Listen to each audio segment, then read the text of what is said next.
Hey, this is Tracy Smothers, Wild Eye Southern Boy. FBI should kill Ali. Anything else to do? I don't know. I had every gimmick was been fired from everywhere at least once. About to do a career interview with Hannibal TV. And if you don't watch it, everybody dies. This is Hannibal from thehannibaltv.com, and today we have Tracy Smothers here, who is also known as Freddie Joe Floyd. He was in WWE, WCW, and ECW, and he's going to do a career interview with us. How are you doing today? Good. Thanks for having me. And we're actually in Evansville, Indiana, where you live for this interview. I don't think you grew up here, though. Could you talk about where you grew up? No, I grew up outside of Nashville, Tennessee, a little town called Springfield, like 25 miles from Nashville. Rural area, but Robertson County. And what was your childhood like? My dad had a farm, and he also was in the car business. He had part owner in the car lot. My mom was Department of Human Services. She was supervisor in 3 counties, things like that. And we worked on the farm, worked at his car lot from 8 years old up, and small town atmosphere.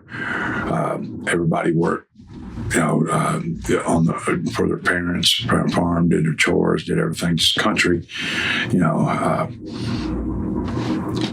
everybody played sports. In high school, I played football, wrestled, baseball team, golf team. Not that I was so great at it. Everybody just played everything because there wasn't that many people, good area, pretty crazy. Guys I ran with, the thugs, man, what characters they are. That's one reason I don't live in Tennessee anymore.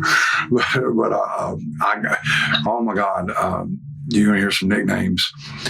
Peppy, Stud, Cockbite, Jambo, Wild Dog, Snoopy, Chirp, Beano. They called him Beano because when Beano was born, he said there will be no more. And then gin was born because that was Mr. Roth's favorite drink was gin. So I called her gin. But there were some characters. Jambo, Smitty, all those guys. All of them were good athletes. They were crazy, and they were a little older than me, all those guys were. But I ran with them from I was about 13 till about 21, I guess, something like that. But it wasn't no nobody wore all the colors and all that stuff. There was the thugs. It stood for T is for terrible, H is for hell, U is for ugly, and G is for jail because a thug can't spell. That's the way.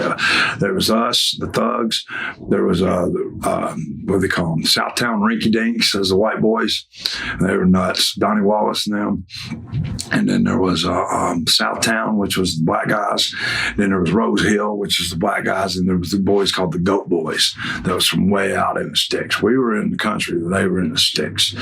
And we call them Well Digger. I can't remember some of the others, but everybody would hang out in the parking lots, and cruise around. Back, that's what, 80s, early 80s, late 70s, stuff like that. And it was right on the Tennessee-Kentucky line.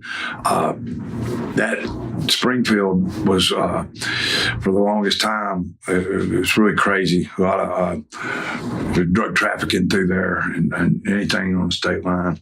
But Springfield, for the longest time, was ranked in the top 20 in the country for murders, and they were actually kind of proud of that. It's crazy, but it was a different era, different time. A lot of good friends there. I don't get down that way much anymore. It's grown a lot now. It's gotten really crazy, they say. But, I lived there to about 95, and then I moved to Nashville from 95 to about 2002. And then that's when I went to Branson, Missouri. Sounds like the movie The Warriors. Yeah, but it wasn't. There was more country. You know what I mean? Yeah. Country. Country thugs. And we would go to Nashville, and we always played tackle football, and the thugs, and we would go and find a bunch of the boys playing flag football and get them to play us and stuff and do, and it's crazy, and but there was something else. Pepe, one of the guys, we called him Pepe because he looked like his dog. His dog got run over 100 times, never got killed or anything. But his dad, Ron Gallagher, played football at Notre Dame, and was a big badass dude and had a real good job. CEO at the steel factory there, and Pepe works there now, and good position. But Pepe, he was a good football player, good baseball player, good boxer. He didn't wrestle. He couldn't wrestle because he fist fight. He'd throw punches, but he was Irish. Red-haired freckles, and I used to work out with him a lot. He would have been great for our business.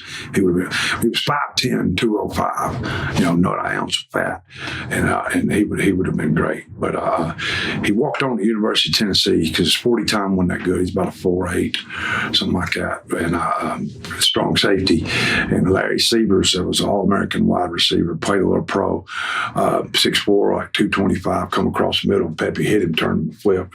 He tried to swing on Pepe, and Pepe beat his ass and kicked him off the team. Just stuff like that. Those guys they were something else. And I heard you actually had an amateur wrestling record in your high school. Yeah, I wrestled sophomore, junior, senior year, but our team had only had a team for 2 years, and our coach just knew the basic switch side roll, and Granby, stuff like that, and single A, all that, and I won district my junior year. I got fourth in region. I made it to the state. I was the first guy to make it to the state from our school. As I said, my sophomore year, my first year was only the second year the school had a team. A lot of them were way more advanced than we were. Yeah. My senior year, I got second in the district. I wasn't as serious. You wrestled, right? Yeah. I was a natural 185 my junior year. I was in my junior year, and I could make it no problem. But my senior year, I'd get up to around 200, 205, and I had to lose a lot of weight the day of the match and stuff. And I wasn't as serious, and I was kind of chasing this one cheerleader, girl from Whites Creek, Donna. She's a Facebook friend, Donna Clark, if you're out there, Miss Whites Creek. But anyway, the guy that won the state my senior year, I had beat him my junior and sophomore years. He beat me once or twice, but I beat him 4, 5, 6 times. He beat me in district, and I wasn't dedicated. And you were 6, 8 pounds a day of a match. I mean, that's hard to go out there, and I had to do that a lot because I wouldn't diet like I needed to, and just wasn't as serious. Played baseball, played catcher, and football. Played defensive tackle. We played about everybody played I played center, defensive tackle, things like that. We didn't make it to state, but we got a bowl our last year. We beat Gallatin, who has been undefeated forever, beat us forever. And a few guys off my team, but one guy played at Tennessee State. He played a little in the Canadian League, got cut by Cowboys with the Chiefs, stuff like that. And were you a wrestling fan growing up? Oh, yeah. Everybody was. One more guy I want to talk about, Jesse Gray. We used to call him Blockhead. He was one of the thugs. He was a great athlete, ran a 4.5 40 for a white ball, great pitcher, shortstop, played position in baseball. Could have went to school at any SEC school, but he messed around with Laurie Jones his senior year. Failed English, couldn't play baseball. Walked on at Austin P, who had the Ohio Valley Conference in ERA. He did. got killed in a car wreck 2004. Truck hit him head on, ran red light. His son, if you keep up with baseball, anyone out there, played for the Oakland A's for a few years there, named Sonny Gray. Now he's a pitcher for the Yankees, New York Yankees. He grew up with my son. Wow. Kyle. Yeah. So you had wrestling on TV. I guess it would have been Memphis wrestling. Yeah. Nick Goulas was before, and then Jerry Jarrett. Jerry Jarrett wrestled for Nick Goulas, and then Jerry Jarrett started his own, and they were head-to-head for a while. But, it wasn't any cable TV, and, you got 1 hour a week, and they'd come to where I live about once a month, but they'd be in Nashville every Wednesday night, they used to be. And, it was a big deal. And, of course, different era, but Mr. Perry would go every Wednesday night, had the strawberry patch, and he had the tobacco field, and I worked for him picking up hay. And whatever, I worked for him and several other farmers, but he'd come by every Wednesday, and he lived up the road from me, and he'd come by and he'd hit the horn, and I'd go jump in his truck and go with him on Wednesday nights, when I was just a little kid, but to the fairgrounds, Did you think it was real back then? Well, you kind of, some guys you believed in, you did, you kind of knew it wasn't, but you respected it and did, because it's like Houdini. He's not magic, but you don't know how he did it. Yeah. You know what I mean? Now, of course, everybody knows everything. And there wasn't cable TV, like I said, and live events, stuff like that. People were now, they got all the technology and, everything that you got, internet and network and YouTube and, everything else. Yeah. And wrestling's on every night of the week, cable, of course. Did you have any favorites? Dutch Mantel was one of my favorite ones. Randy Savage. I can remember when Jerry Jarrett, Tojo Yamamoto. I remember when Tojo Yamamoto turned on Jerry Jarrett. Oh my God. You just you couldn't believe it. Jerry Jarrett, had the all blonde hair, good old boy, country boy, and knew how to sell and just made you feel sorry for him. Yeah. And he really did. And, of course, Jerry Lawler. The King, and I can remember Jackie Pargo. He was one that was really one of the favorites, my favorites. And Jackie Pargo and him, and Pargo kind of broke Lawler in the business, and where they had the feud where he kind of passed the torch, you know what I mean? And Ricky Gibson, Robert Gibson's brother, you can remember him, and you knew he was a tough, badass. Bearcat Brown, Lynn Rossi used to be around, I don't know if you know that name, but he was a real good wrestler, the sweeper, you believed it, Yeah. And then kayfabe was in effect, and they always come out in different dressing rooms. We're now the same one, and I believe Vince started that. But Bill Dundee, of course, Bill Dundee, was a scrapper. I knew Bill Dundee since I was in 8th grade. The gym I used to train at, I lived 15 miles from the Davidson County line, Nashville, okay. 25 from Nashville. But the gym I used to work out at, a lot of the boys trained in there, and I'd see Bill Dundee in there all the time. I talked to him for the longest time, all the time. Is that the famous gym where he was attacked at by Montana? No, that was Cosmopolitan. Okay. Yeah, I remember when that happened. I was on the news, everything. Because like I said, there was no cable back then. And I remember that happened. I don't know the exact story, but it's he jumped him, come after him with a knife or something, didn't they? And Bill pulled a gun. They came after him in the parking lots, Randy and Lanny and Angelo, and it was Randy that threw the blows, and then Bill managed to get the gun out of his trunk, and then that was the point where they took off, but they called the cops on Bill, I guess. Yeah, it was on the news. It was like 1978, 79, something like that, somewhere in there. I remember that. I remember that. And what did you think of Randy Savage in those days? He was crazy. He was crazy. He was something else. He was. I got to work with him. I got to work with him when they would, him and Lawler and all them made amends and worked together, and Randy and Lanny and Angelo. I worked with Angelo more than Randy or Lanny. I worked at Lanny a lot too. But I worked Randy one time on TV and went 11 minutes. I want to say he made me look good, and that's hard to do. Suplexed me on the floor. I think I've told that story. And I can remember saying he took a suplex on the floor, and I said, "No." He goes, "Oh, you are now." and then, David Schultz was in there then and had suplexed one of the Battens. I want to say 84, something like that. It was after that happened when he slapped the guy. What David did. It was just right after that.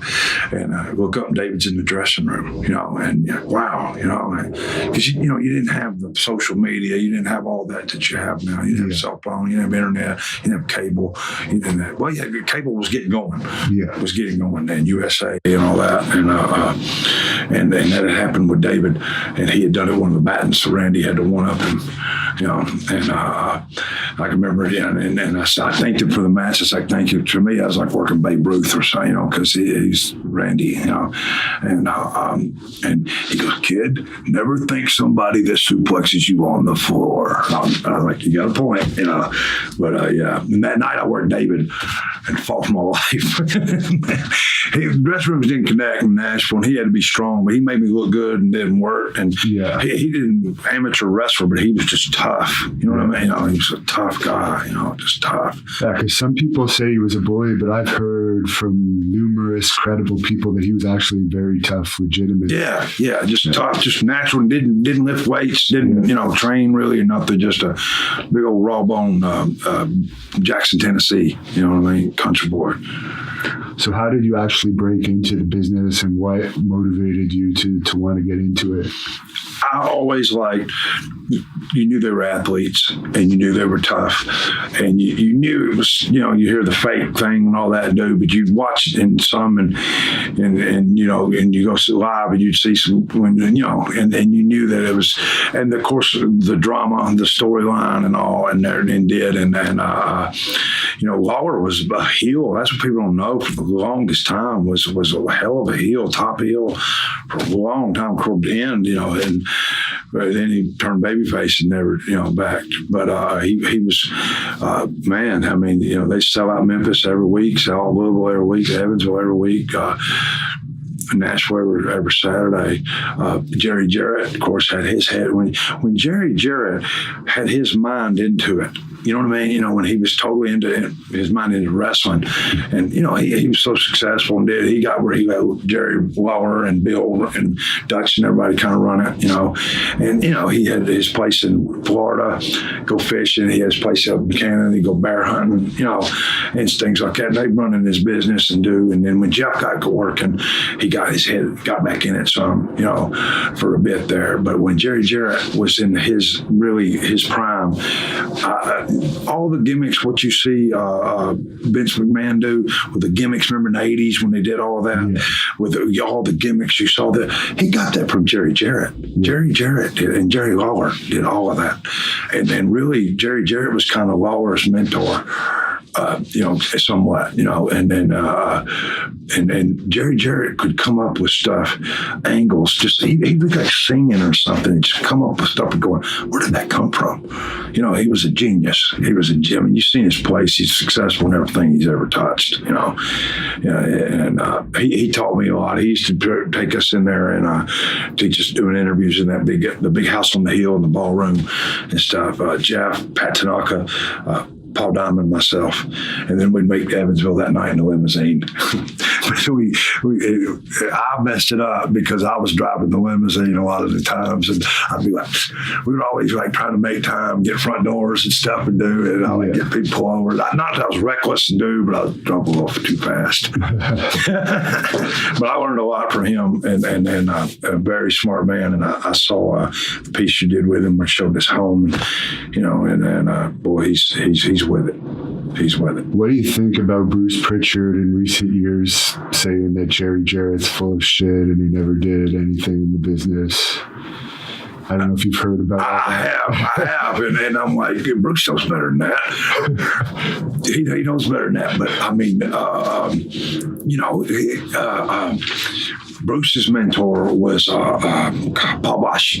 Right. Paul Bosch, who was very smart, always had the rings on his hand. And Bruce from Texas, and I don't think he was real familiar with what Jerry had done. That's the only way, best way I could answer that. With all the drama. But then with Jerry Jarrett, I know this when Vince, the steroid, this years ago, the steroid thing, the trial and all. Yeah. Jerry Jarrett was, if he had to go to prison, Jerry Jarrett was going to be the one running it. Yeah. Jerry Jarrett, not Pat Patterson, and Bruce was kind of, Pat was Bruce's mentor, I think, kind of, and of course, Paul Bosch, and Bruce was right in there with him and helped build it. He did. He helped build it all. Very smart, very intelligent, very smart. Bruce was Bruce, so Bruce, Bruce is a smart ass. That's just Bruce. He's always been like that.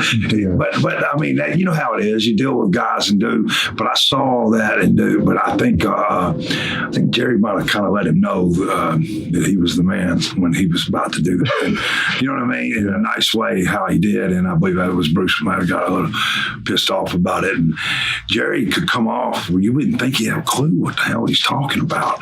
But then he'd come to something new and like, okay, well, now I see what you're saying. You'd be going, huh? And if you didn't know him and you didn't take the time to listen to him, to let him finish what he was coming with, because you can't say he's out there, but you ever see people so eccentric, he was way before his time. If you look back on the history, the gimmicks and the stuff they used to do there, and Vince took all that concept in 93, I think it was 93. Now, the story, I'm not sure how it went, but it seemed like Vince McMahon came to the Coliseum, bought a ticket to hire Jerry Lawler. And then, of course, I hired, Jeff somewhere in there too, after that, and got talks with Jerry Jarrett. You know what I mean? And as Jerry told us, Vince's his first run in the ring was in Memphis too, because Jerry brought him to Memphis. When as a heel. Yeah. With Brett and Owen. Yeah. And then Brett and Owen were heels, and Vince, did you ever see the thing where Vince tripped Lawler? He was sitting ringside. You got to look at it, but Vince really got his heel persona, doing Memphis on some Mondays there. I wasn't working there then. I was the old Smoky Mountain was going, but I mean, I'd see the TVs every week, and then of course when all that happened years later with Brett, in a situation when he went full scale heel, but he did that for a while. And Brett was a hell of a heel. I can remember seeing some of that stuff him and Owen did with Lawler and those guys down there. But yeah. And who actually trained you for your in-ring career? Steve Kern, Stan Lane. They worked as the Fabulous Ones. They trained me. My dad actually knew Jerry Jarrett, and they were close to going in business together in the car business. Jerry Jarrett was going to own it, and my dad was going to run it. And they were that close to doing it. And I don't know what exactly happened, but I think Jerry. He lost interest, or I don't know if he wanted to dedicate the time, because he didn't really have to. Yeah. But him and my dad were pretty close there for a bit, and that's why Steve Kern and Stan had trained another guy. And they were the only ones around. We had a school, and my dad told him about me, and he told him about them. And I used to see them at the gym, and Steve and Stan, and then a lot of the guys, And I talked with them for a while, but they were so busy. It was about a year before they could train me. And they were going 6 days a week, twice on Saturdays, But they originally trained me, and then Tojo Yamamoto after that, and then Bob Armstrong. Why do you think Steve didn't do as well as he probably could have in WWE? That gimmick he had, the Skinner, was a good gimmick, but I'd always heard Vince kind of frowned on Southern type, gimmicks and stuff like that, but I don't know. Steve was his mid-30s, maybe around 40 then, maybe, and politics too, and that, and because I think he had a run there with Brett, a little bit, and they had great matches, and they promised him a lot of, it didn't happen, And Steve was a hell of a worker, I got to work with Stan a lot with the Midnight Express thing later, with Bobby Eaton, Jimmy. Was it Steve that got you hooked up with Florida Championship Wrestling? Yeah, he helped. Of course, he always had the connection there, Mike Graham, and Pat Tanaka is the one that really actually got me with the Florida office. Back then, wasn't like now. All you sent was like a resume, really your 8x10 picture, and write on the back of your picture your resume. That's about what you would do. You really would. And maybe Betamax was going then. If you get a Betamax tape, VCRs wasn't even going yet. And I sent all that to Duke Kuwait, who was Pat Tanaka's father, and Mike Graham, Duke, and Hiro Matsuda, those guys. Yeah. And I get a call. I got the call. Kevin Sullivan and Hero called me, and back in just home phone. And Kevin had Steve Armstrong already down there, and I knew Steve and Scott, and I'd not met Brad yet, and I'd met Bob a couple times, before that, like 84, 85, something like that. And I was like, oh yeah, great. He goes, we want to put a Rebel gimmick on y'all and call you the Confederate outfit, all that, and call you the Wild Out Southern Boys, and have y'all do an angle with our tag champions, a New Breed, Chris Champion, Sean Royal, and they were the first ones with the haircuts like that, and the music, Fight for Your Right to Party, and now it's, but and we were babyface, them heels. Nowadays, we'd be in the heels and them the baby faces, and so that's gave me a starting date and everything. So you gave me 2-week notice, which you always did, and especially in your home territory, which was for Jerry Jarrett and Jerry Lawler. And so, you gave me 2-week notice in that and did business, whatever needed to be done on your way out, and you could always come back. And so we were down there, I guess, about a year, something like that. And then Crockett and Dusty bought it out. They had already done Kansas City, made it kind of like a farm league, developmental league type before it was ever called that. And they come in do big shows. And, they're shortly after, a few months into it, they did, What did you think of Kevin Sullivan in those days? Brilliant, very brilliant, very smart guy. Knew how to draw money. Still is. I still see him around some. And just a great mind for the business. And I don't know why he's not somewhere in a position, creative, some way, consultant, something, because he had a lot of stroke when they were beating WWE in the ratings, Kevin, because Hulk and those guys would listen to him, and Eric and them guys would listen, and all of them, Randy and all the guys involved, the top guys, NWO, all of those guys, Kevin Scott and all, and he was very smart, very smart. Mark Lewin was another guy who was kind of Kevin's mentor, was real intelligent out there, but Kevin was telling me about the partying in Florida in the 80s, how crazy it was. Did you experience any of that? Oh my God, this is crazy. This is Florida, it was Florida. Yeah, it was wild.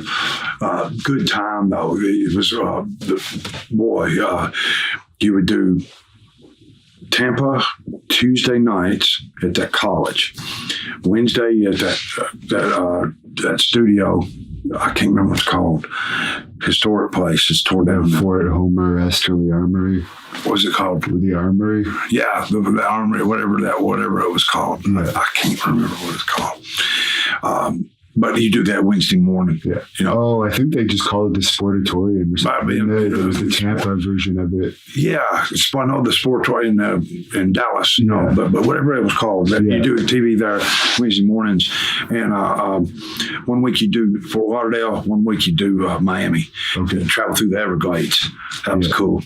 And I didn't witness it, but Steve Kern and Barry Windham and those guys, Mike Graham and all over, we traveled in this way in a van, and they would like shoot at hogs and stuff. Yeah. You know what I mean? And just this crazy stuff. I can remember us fishing, heading to a show. It was down toward LA. It was myself, Ron Simmons, Steve, Scott Hall, and remember the Monkeys? Yeah. The Monkey brothers, all of us fishing. Steve Kern rides by and throws, remember those, what do you call them?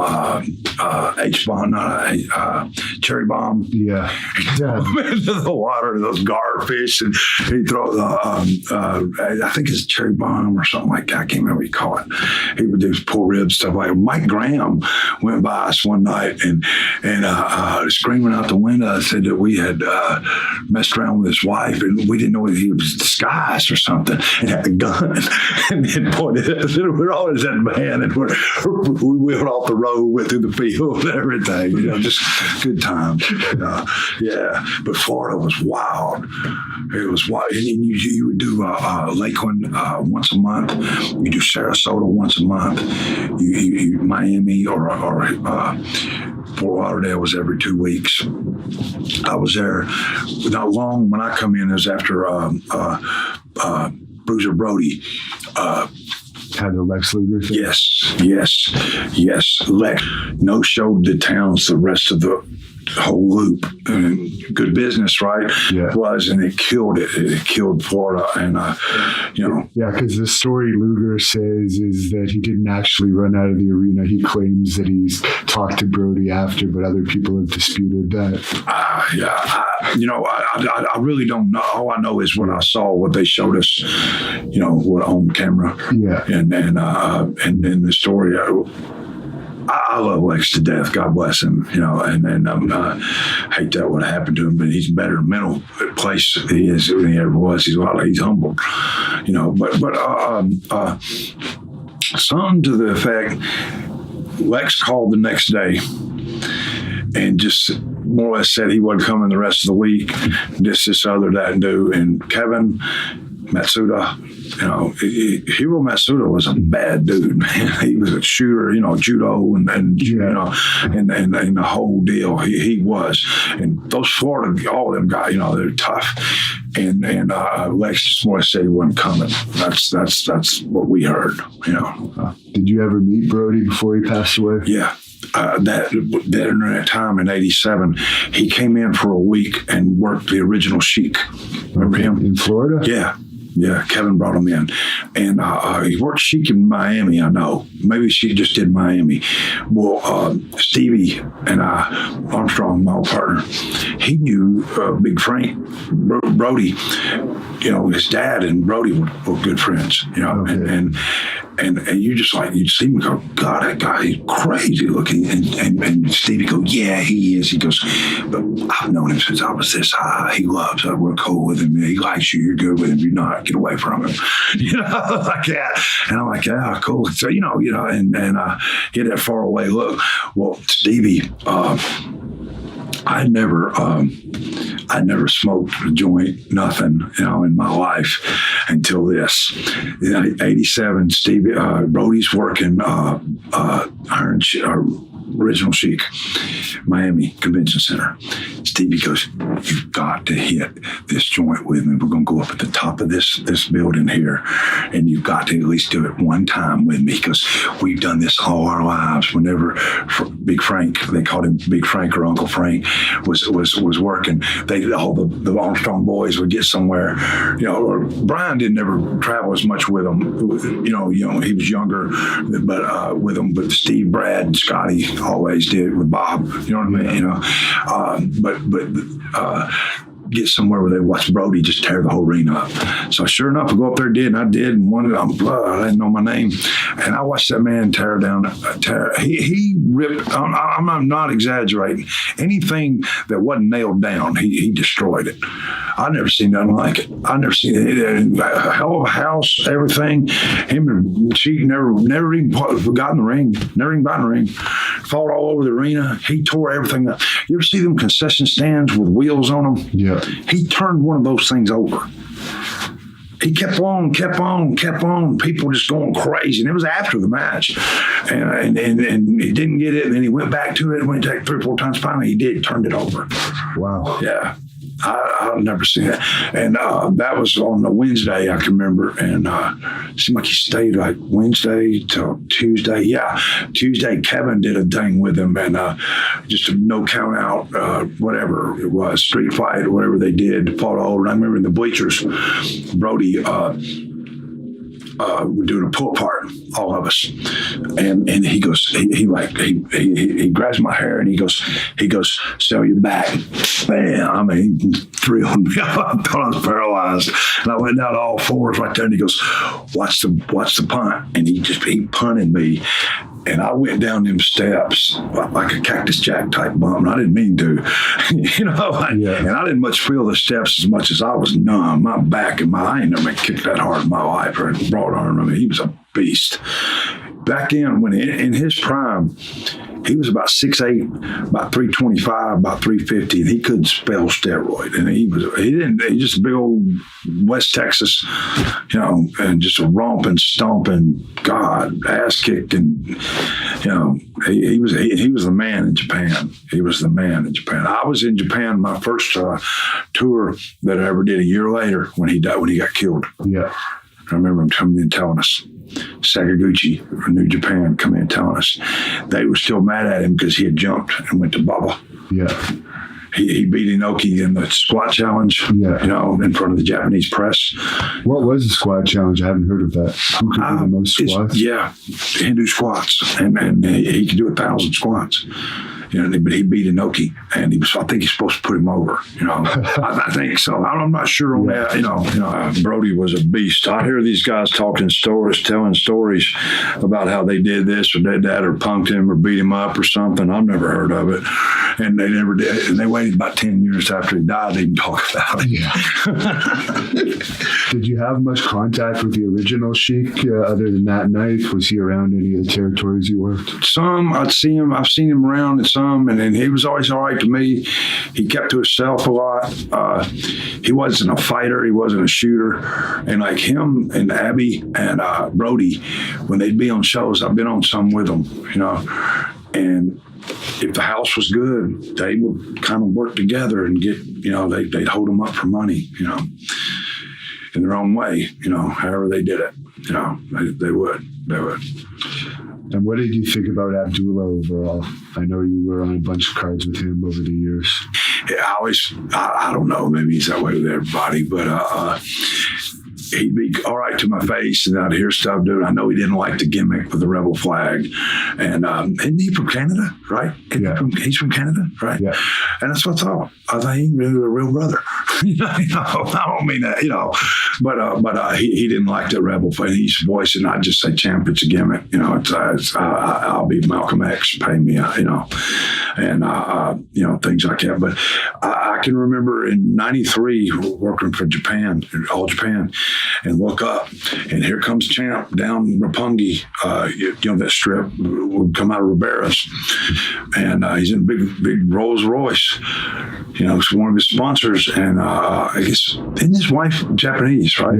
Yeah, and something off of his wife, somebody, I don't know who it was, but I remember that, he had sponsors, and he'd hang in the lobby, and sponsors would take him out, and he'd get money off of them, they paid for everything, dude, he had them everywhere, and he did, and then he'd look for another one. He was always on the scam, you know what I mean? Always on the prowl. I'm sure he still is. He was one of the highest paid guys to work in Japan with Brody and the Road Warriors, I think. Yeah. Stan Hansen. Stan Hansen. That's another one. Yeah. Oh man. Yeah, I interviewed him a few years ago. Yeah. He was a beast. At what point did you work the bear? First time I ever did, I wrestled 3 different bears. The first time I ever did it, I went to Carson Newman College, played football. I was supposed to wrestle too. I went for football and wrestle. Couldn't keep my grades up. Hard. You know how it is. It's just so much 3 to 7 football. But I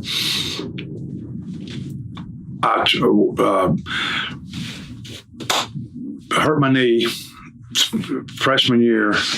Yeah, I made varsity, and I was on the travel team. I was on special teams. I was second team defensive tackle. I didn't wrestle, but spring practice, my freshman year, I tore my knee up, and then my sophomore year, they redshirted me after my freshman year. I played my freshman year, and they redshirted me my sophomore year because I cracked a vertebrae in my neck on kickoffs. I was wedge buster on kickoffs head first, and things like that. And I was frustrated with it, and there's a lot of politics. It's like anything, a lot of politics, and they had a new regime coming in and stuff. So I wanted to walk on to the University of Tennessee and play football, try to play football for Tennessee, but like a bucket list thing, right? Yeah. And was training hard, eating like 5 embers, lifting heavy weights hard as I could. I gained from 215 to like 245. And come back my sophomore year, didn't work out. And talked to the coaches at UT, went to junior college, going to transfer, walk on to the University of Tennessee. Well, I'd see all the wrestlers in the gym. And back in, Jared's territory was doing real good, and those guys were doing pretty good. And I'd see the Fabulous Ones, and they were like rock stars, man. It was great, Yeah. And I'd see them, and that's what made me want to get in it. When I got in college, I had never seen cable wrestling. I'd never seen cable. I'd never seen a wrestling magazine have in Springfield, and I didn't know who Dusty Rhodes and Bob Backlund, Superstar Graham, Billy Graham. Guys like the Road Warriors when they were getting going. Yeah. We would watch it, in TBS Atlanta, Georgia Championship Wrestling, and that's when I started getting and I used to do a thing with one of the running backs, and we'd pro wrestle, and we down in the where we'd watch wrestling at, and him and I would, and we didn't know what we were doing and all that, and everybody loved it, and actually. During that time, my sophomore year, myself, Jeff Carmen, and I can't remember the other guy, he's a linebacker, and a few other guys, we all went to the Omni to watch wrestling, Georgia Championship Wrestling. King Kong Bundy, remember him? Yeah. Yeah. Butch Reed, Tony Atlas, a lot of the Road Warriors, and they were the big thing. They were the draw. They were the hottest thing going. They kind of changed the business, and that was, you believed in them because they beat the shit out of guys. Well, the Briscoes, Bob Armstrong, and then a bunch of Buzz Sawyer, Mad Dog Buzz Sawyer, Tommy Rich, and we went down to the Omni, and then we went another time, and we went to Marietta, Georgia, and King Kong. Do you remember when he had the Body Slam Challenge? Yeah. Okay. I tried to slam him. I got in the ring with him and tried to slam him. Jeff Carmen was a power lifter, and he went up a little bit for Jeff. Of course, I don't know he's doing that, but now you look back on it, he didn't budge for me. He went just to get to people a little bit, and and everything. And that was the hook. I was in the ring. I was a sophomore in college, and that was in Marietta, Georgia. I can remember because Bob and Brad worked the Road Warriors that night. Okay. Yeah. So is that where you wrestled the bear? Was it in Georgia? No. Let me go back to that. I got off track. But it was after that. Okay. It was after that. I was at Ball State, Volunteer State Community College, and Ginger was the original wrestling bear. Okay. And Ginger was a black bear. She was older. She was 750 pounds. She had a muzzle. Of course, her claws were cut, and everything. Yeah. You signed a waiver before you wrestled. This was in 1983, 82, maybe 83, early 83, something like that. It's 3 years before what you see on YouTube. Yeah. And Ginger, you knew who that was around, in the area, and it was a big deal. It was at a big bar in Murfreesboro, Tennessee. I remember this. I was wanting to get in the business, and I saw that, and I go, man, I love bears. You know what I mean? I love animals. And I was like, I try that. I want to try that. I kind of did it, and then somebody dared me. I guess sure. Yeah. So one of the guys had one of the big passenger vans. Right, we got like 12 guys in there, met up somewhere and did, and I didn't drink, so I drove the van. Yeah, I drove one of the guys' dad's work van or something. something, you know. Yeah. And a bunch of us went to that bar. Well, we go there and it had 8 people. They wouldn't let no more than 8 people wrestle the bear. You had to sign a waiver. And you sign that waiver, it says they're not responsible for whatever happened. It makes you think a little bit. You know, this is 1983, early 83, 82, something like that. So I signed that, and some of the Middle Tennessee State University, Murfreesboro football players come down. Yeah. Big old boy, offensive tackle, 6'4", 6'3", 6'4", 260, 270, big boy. Maybe he was with Division I or small college All-American or offensive tackle, something like that. Pros looking at him a little bit. He was real tall when he got into college. He wasn't heavy, but he put on muscle, and was a prospect. He was the first one wrestled the Ginger. Ginger was the oldest bear. Ginger was the toughest bear of any of them that ever was, and had been there. The guy that owned it had a cattle prod, and if somebody got out of line or she wanted to pet him up, he'd buzz Ginger, like that. And he told us, he said, "You get cute with my bear," and he said, "I'm on a cattle prod, and she's going to tear your ass up." That's what he told all of us. He was like, "Oh God," you signed that, right? Well, yeah. I'm 18 years old. Or maybe I was 19 or 20, something like that. Yeah. And it was a year or two before I got into business. Everybody's 82. Yeah, 82. Yeah. Well, you're sitting there and you're going, wow. And he had a badass cattle prod too. And Ginger, was older, but she was what they called her the shooter bear. Well, this guy that played it, he said, "Don't tackle my bear," and he says, "Don't tackle my bear," and he said, "Don't punch my bear. If you do, I'm gonna turn her loose on you." That's what he taught us. I'm like, oh shit, like that. So the one big old boy, he's pretty cocky. His girl, college, campus, a lot of students to watch him. He screwed up, man. Devin, he went down a 3-point right when they were getting ready to count it down. 5, 4, 3, 2, 1, go. He went down a 3-point stance like he's coming off the ball and going to tackle that bear or block him or whatever he's going to do. He didn't make it. And he's come off low like he would. That bear leg sweeped him so fast, took him off his feet so fast that it was right when that guy did it, went down there. He goes, and he hit that bear in the butt. Boy, and took him down. The guy went straight back, hit the back of his head. And they told us, they said, if she gets you down, turn your head and put your hands up because she's trying to bite you. Well, he didn't have time to do it. He hit the back of his head. Blood went everywhere. And she was right on top of him, went wham, and broke his nose. Back of his head, knocked him out, broke his nose, pushed his nose up to his brain. He never played a down of football again. The ambulance carted him. That's the first thing I saw. And I'm not exaggerating. And it was like that. And that guy just was just a barroom floor. Yeah. Yes, it was just a big barroom floor. Yeah, and it wasn't a ring. Or maybe it was a ring. One of them I did was just a barroom floor. Yeah, because if he split his head open, it must have been a barroom floor. It was a barroom. Yeah, that was a barroom floor. Yeah. The one in Louisiana. Yeah, that one was a barroom floor. The one in Louisiana was in just a boxing ring, and then the one that I did on YouTube was a pro wrestling show.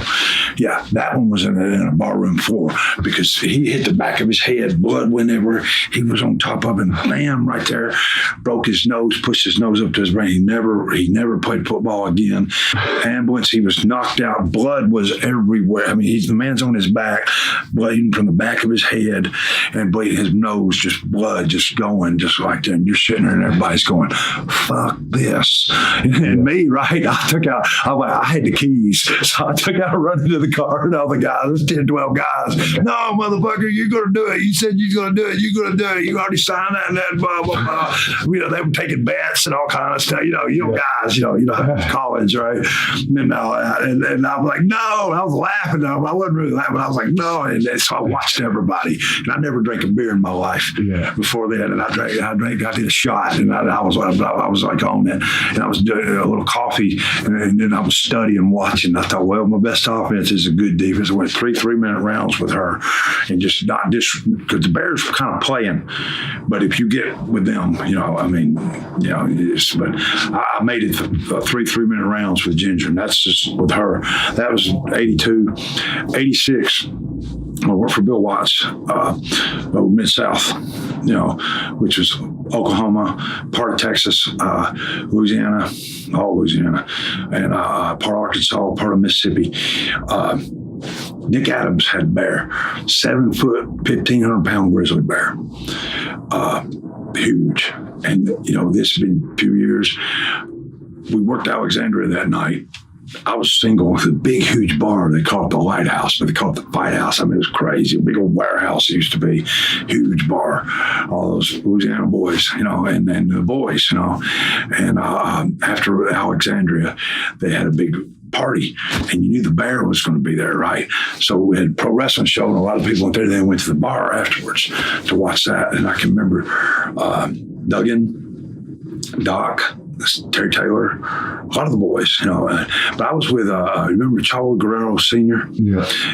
Chavo Guerrero Sr. and DJ Peterson. God rest both of them. So I was with those guys. I kind of ran with those guys, Tommy Gilbert, I traveled with him some, Terry Taylor some, and those. And I was an expert, right? Because I'd done it before. And I'm going, and I'm watching those because I didn't sign up for it. I was there on nice clothes, and I was out and single, in 86. So I'm like sipping on a beer right there, and the guy got me a beer, and I told him I'd done it. Nobody really knew about it. And I said, yeah, I've done that before, man. I said, these guys are crazy. If they go out there, stay away from them, just stay away from them, I was an expert, right? I'm like sipping on that beer, and they kept feeding the beer a little bit and a few shots. Well, I look up, and they don't like the 7, 8 guys to wrestle the bear because the bear gets tired of playing. So number 8, who they called me, they ribbed me. They put my name in, and I'm like, no, man, I don't want to do that. Hell no, I got my fever on. I'm now. He said, I'm trying to hook up. I was talking to this girl, tall, blonde, and all, and the whole bit. So yeah, I got in there with it, and bears wrestle. They're playing and do. That's a natural thing. They just play around, and and the harder you try, the harder they will do. They're not hurt. You don't piss them off. Yeah. And I was setting out trying to get away from them. Something did, and boy, he was leaning on me, just 1,500 pounds, 7 foot tall, and I couldn't get him off of me. And in some way I did. I come around and I come right into him, and my head got him right in the stomach. He was up close to the rope, kind of playing, And however we ended up and did, and come out of it, and I butted him right there when I did. And I did. That bear cinched up on me, and I went, whoa! And it was just like it went from playing the strength and the size to and it was trying to bite me. And I had my head, but it had its back teeth.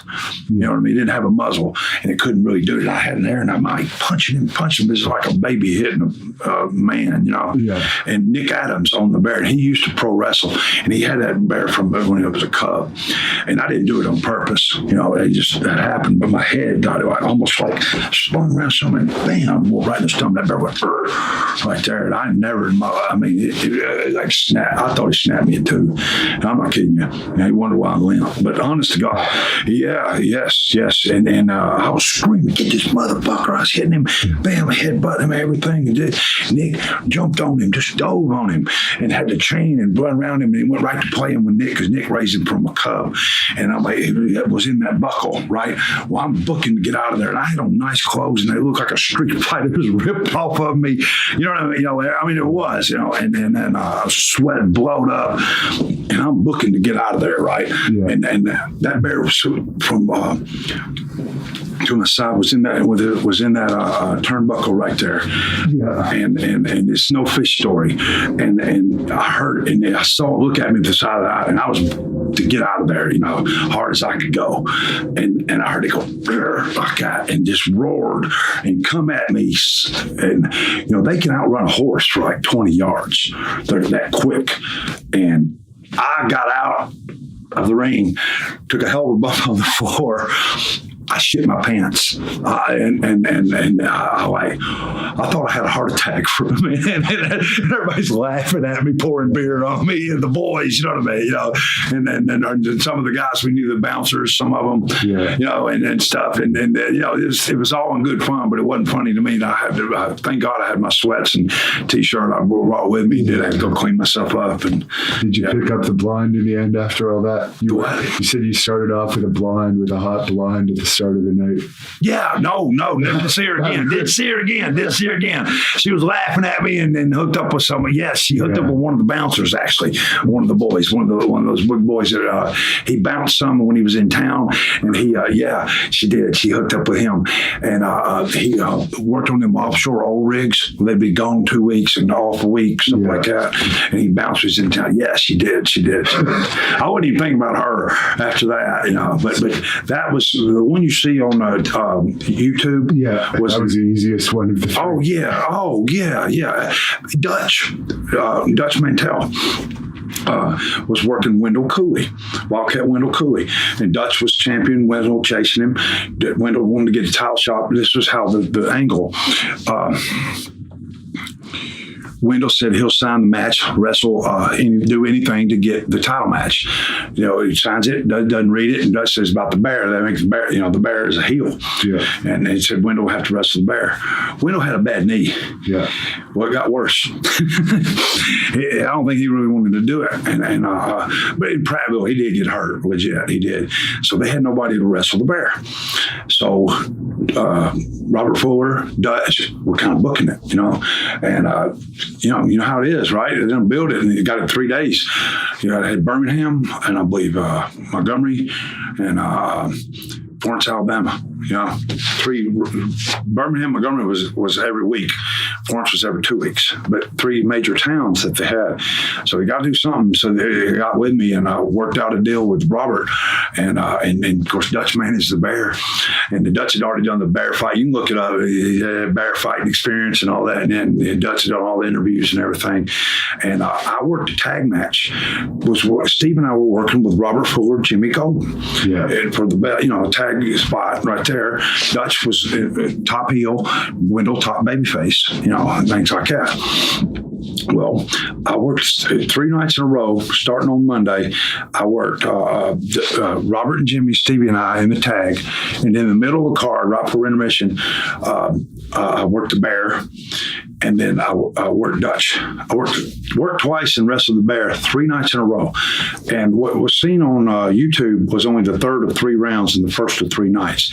And the news, that was off a news clip. But they got Gordon Soley's commentating off the TV, some way, whatever they did. But they told me it was going to be on the news. But anyway, I'm back there and I was messing around playing with it. And it was only 10 months old. It was 550 pounds. It gained 100 pounds in a month. It was a Siberian grizzly bear. It had its back teeth, and of course the claws were cut. Yeah. Well, the Humane Society was there, and the World Wildlife Fund thing. They were there. They were all over it because the inhumane with the claws, the teeth, and they were really. I'd done the tag match. True story. And I'm sitting there and I'm over here, I'm praying. I don't know what this bear's going to do. It's young. You don't want to get crazy. They've never been in front of people as far as a pro wrestling show and because bar people are different than wrestling, wrestling fans, back in Continental, and you didn't know how I was going to react, and I'm sitting there going, oh, God, Lord. I look around, they turn around, they spin me around, and I'm on the news. And they says, hey, this other dude, don't you think it's inhumane to do this to the bear? This other, blah, blah, back teeth.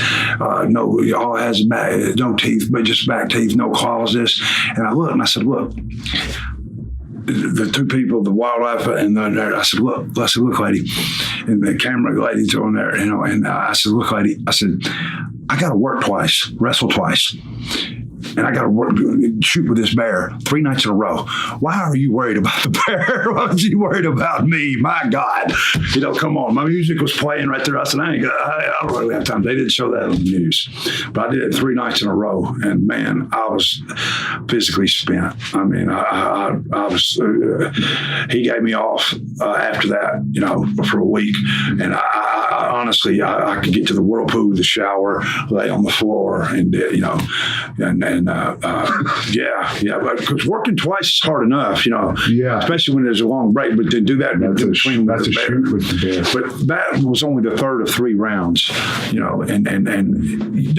not going to beat a bear. They're just playing. So that I always hear they go, "Oh, you pinned the bear." I didn't pin no bear. no.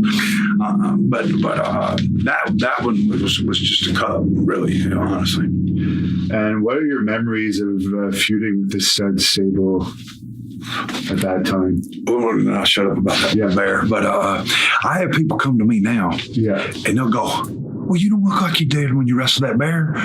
This is 1989. That was 30 years ago. And people always make those comments on YouTube too, like, "Oh, Sid looks different now." Well, yeah, sure. 20 years later. Yeah. Hey, you know what? First time I ever saw Sid, met Sid and I kind of started together. I started a little before Sid. I saw Sid. I can't remember the name of that gym. It used to be a chain in Memphis, but I look and come in the gym, start my workout and do, and I'm watching big Sid training. First time I saw Sid, he was doing straight bar curls with 185 pounds, and he was repping it. Yeah, repping it. 1983, and I went over to him. I went, damn. I said, you need to get in the gym, like that. And he goes, oh, I'm trying, like that. And he knew who I was I was doing jobs on TV. I wasn't full time. 83 to 86, I was part time. We had load trucks around my, until I got it on full time. And he introduced himself in that and did. And he said I think he tried out for like World League football or something, USFL, something like that. Yeah, USFL. Yeah, he had done that, and he was getting ready to start training with Tojo, and I said, well, great. Okay. He goes, yeah. He goes, I'm excited. He goes, I can't wait to do it. I remember he goes, Tojo thinks I got a good chance. I looked and I went, good chance? I said, oh, you got a good chance. I need to go back to school now, because he was a monster, monster. But go ahead. The Stud Stable, learned a lot. Robert Fuller had a great mind for the business when he had his head in it. Jimmy Golden, Ron Fuller, and they had owned the Continental, and they knew how to draw money and psychology, Steve and I worked with them a lot. I worked with them a lot, myself and John Paul. They put Brian Lee with them in there. 88, I worked with them off and on a year in Old Continental. And then 89, worked with them a lot there, and that's about when Brian Lee came in the picture, and they had him with them, young guy, big, strong stud, and just a great man, a lot of fun to be around, Robert, and Jimmy Golden, and classics, but guys like that, made our business, and they're the ones I call legends, guys like that. We don't hear much about Brian Lee anymore, but he was a fake Undertaker, and I think he was in that biker group in WWE for a while. I got the name eludes me right now. But any thoughts on him, and why did him and the Undertaker not talk anymore? All right, now this is what Brian come in 89, and him and Taker kind of started about the same time. They were always good friends, and Sid, and all those guys, Sid had been working a few years. Sid started before any of them, but they were all tight. But Sid more or less traveled out of Memphis, where Brian and Undertaker lived in Nashville, so they traveled some, but not as much. But Brian was real talented, had the look, blonde head, great body, everything, and he was a better heel than he was babyface. It was a natural heel once they turned him heel, and that's when he got his break, when they put him in the Stud Stable, and he learned a lot there with Robert. He had some tryouts in WCW, but you know how it is if you work with certain guys and they don't really work with you, and kind of made him look bad. He was still kind of green, and then he got in Smoky Mountain, started in 92. Jimmy made him babyface, and Brian was a better heel than baby. Jimmy tried to make him babyface, and he wasn't really a good babyface. He'd tell you, and he wasn't as into it, and everything. And then they turned him heel when he worked with me. I worked a program with him in Old Smoky Mountain in, I want to say 93, late 93, something like that, after I'd worked White Boy. And they put Sonny, Tammy. Jimmy had brought her and Chris Candido in, and put Sonny with Brian, And and clicked, boy, because she had that look, he had that look, she had that gimmick, the Hillary Clinton thing, and all, and got over, did videos of the pools, and I had worked with Brian a lot already, and in the Continental, and also in Tennessee, Tennessee later, Yes. Yeah. Anyway, and so we worked with him a lot there, and about 6 months, and then they put him and Candido together. I worked Candido after that for about 6 months, and that was a blast. Some of the best matches I've ever been involved with was him, and God bless him. But Brian had it all, and then what was the deal? Just to sidetrack from there, what was the whole deal with Sonny and Candido? Anyways, was it like just an open relationship? Or?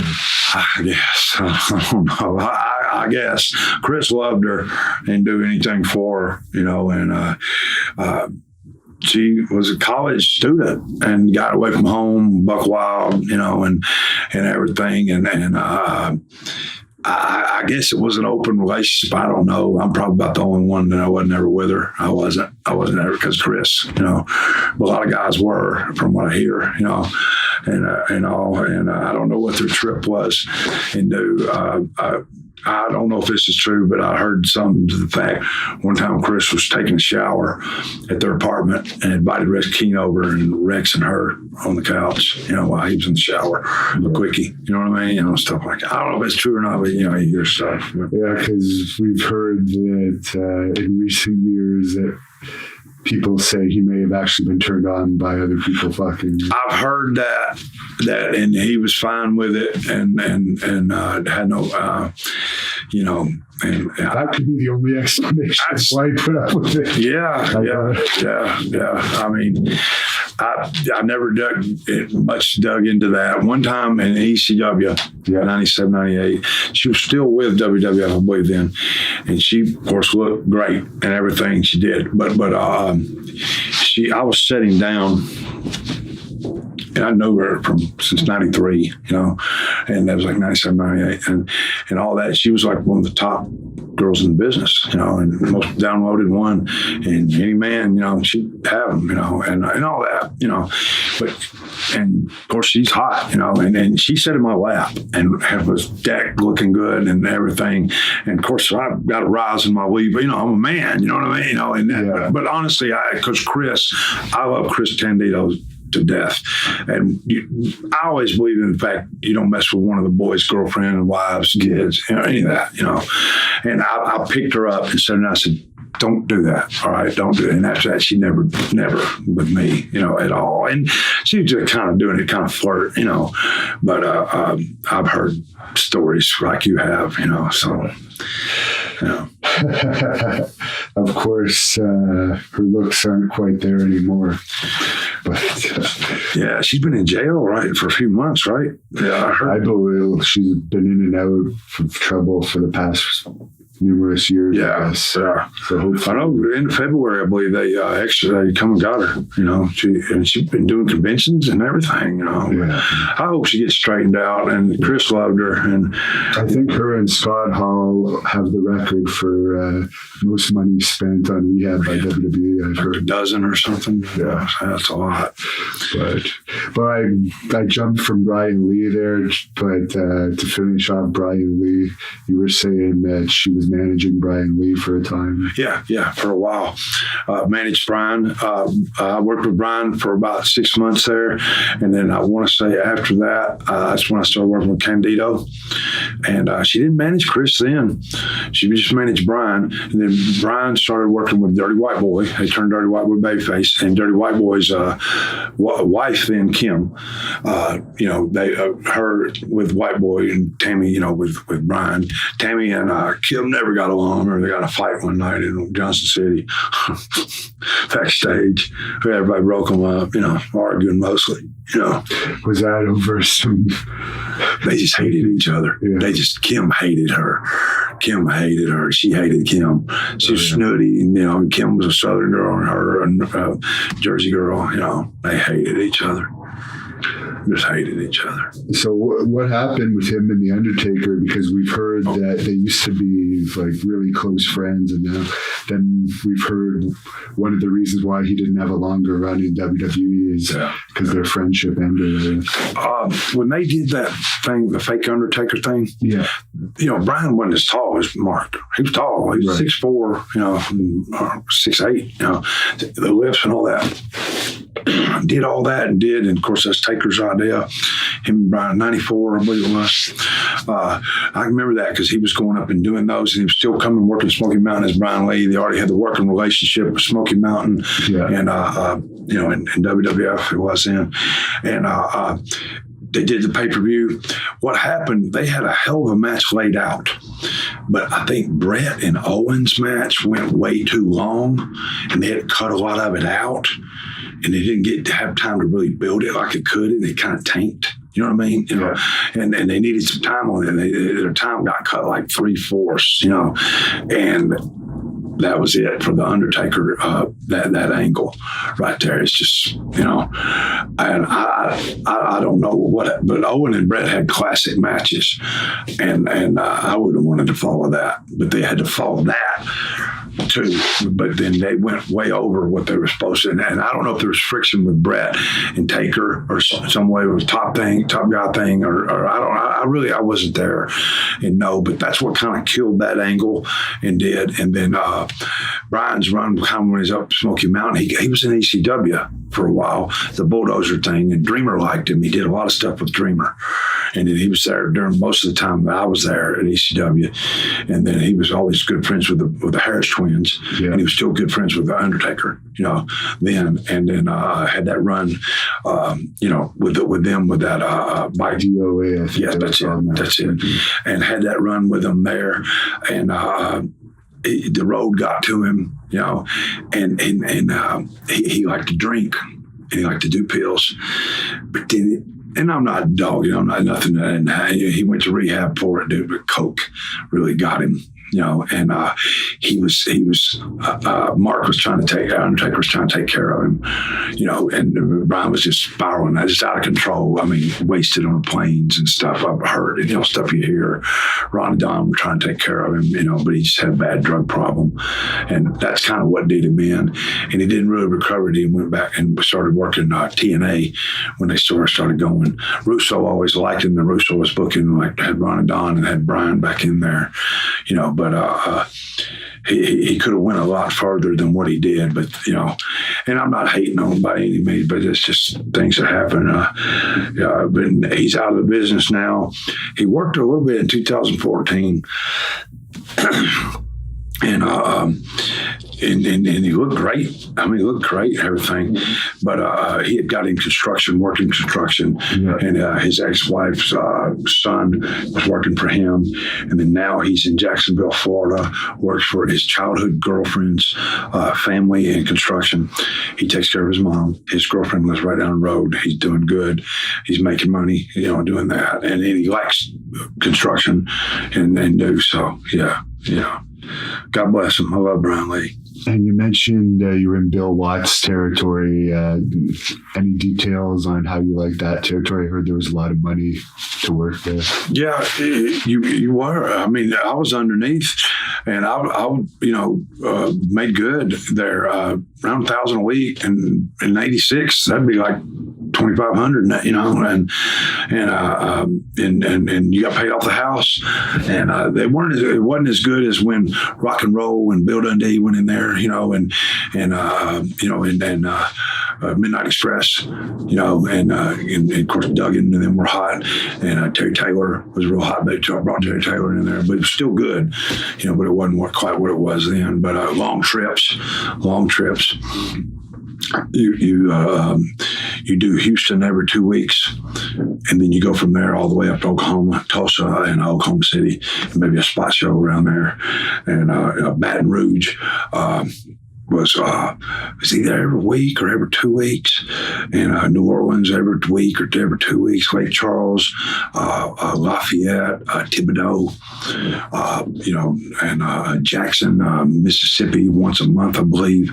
I believe that's right. And it's been so long. And Little Rock, Arkansas, every month. You always stay over when you're up in those places, and some of them is good time, but there's a lot of miles.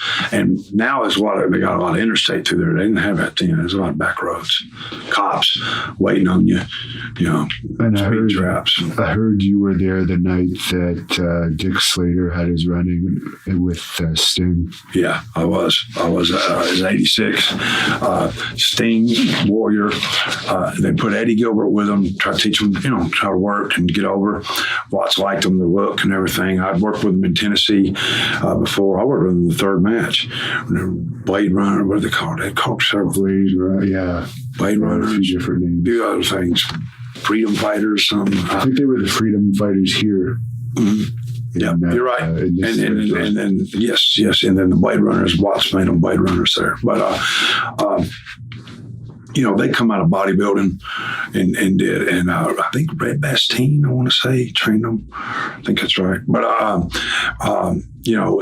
Sting actually, a lot of people don't know this, but Sting tried out for the movie, the Rocky IV movie, to be Ivan Drago. Oh, really? Yeah. That's what I remember, it was said.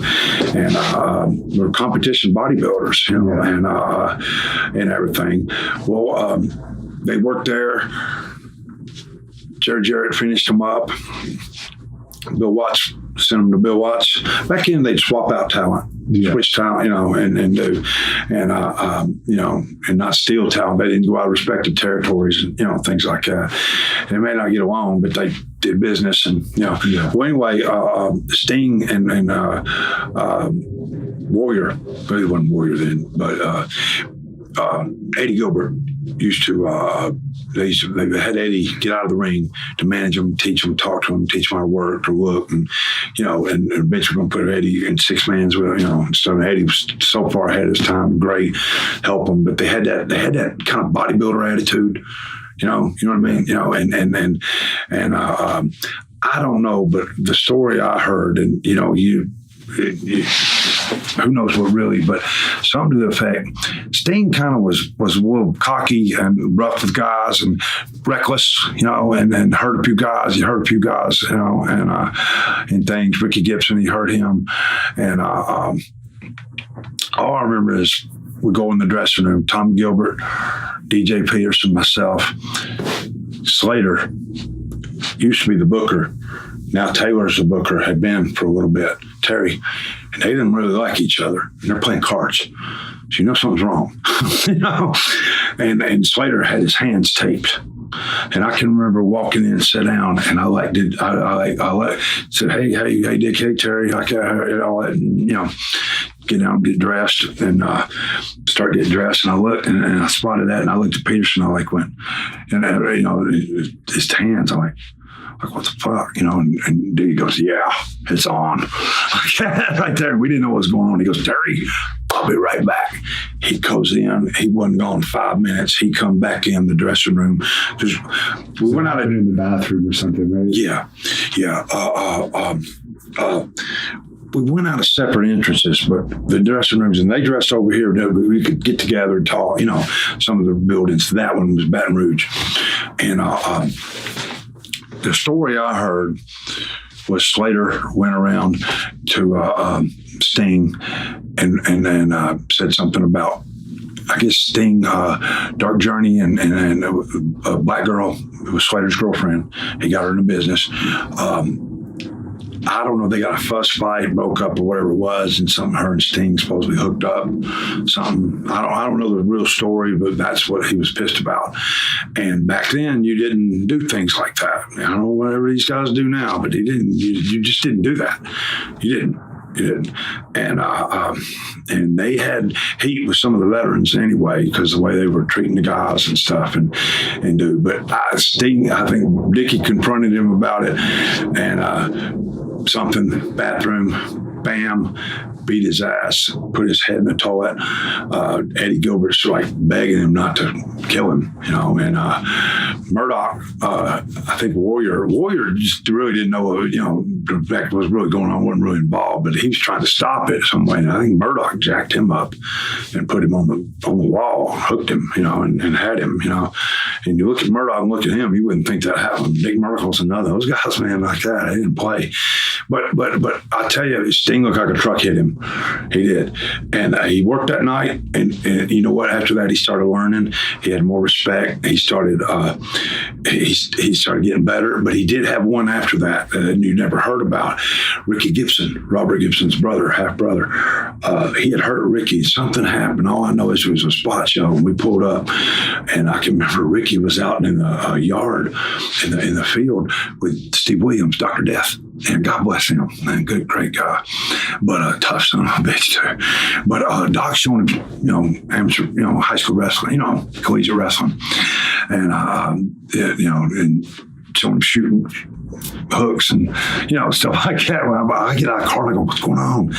And Ricky drinking, you know, and he didn't normally drink. You know, guys didn't drink before they wrestled, you know back then. He wasn't professional, and he was hitting it, you know, and he was pissed off.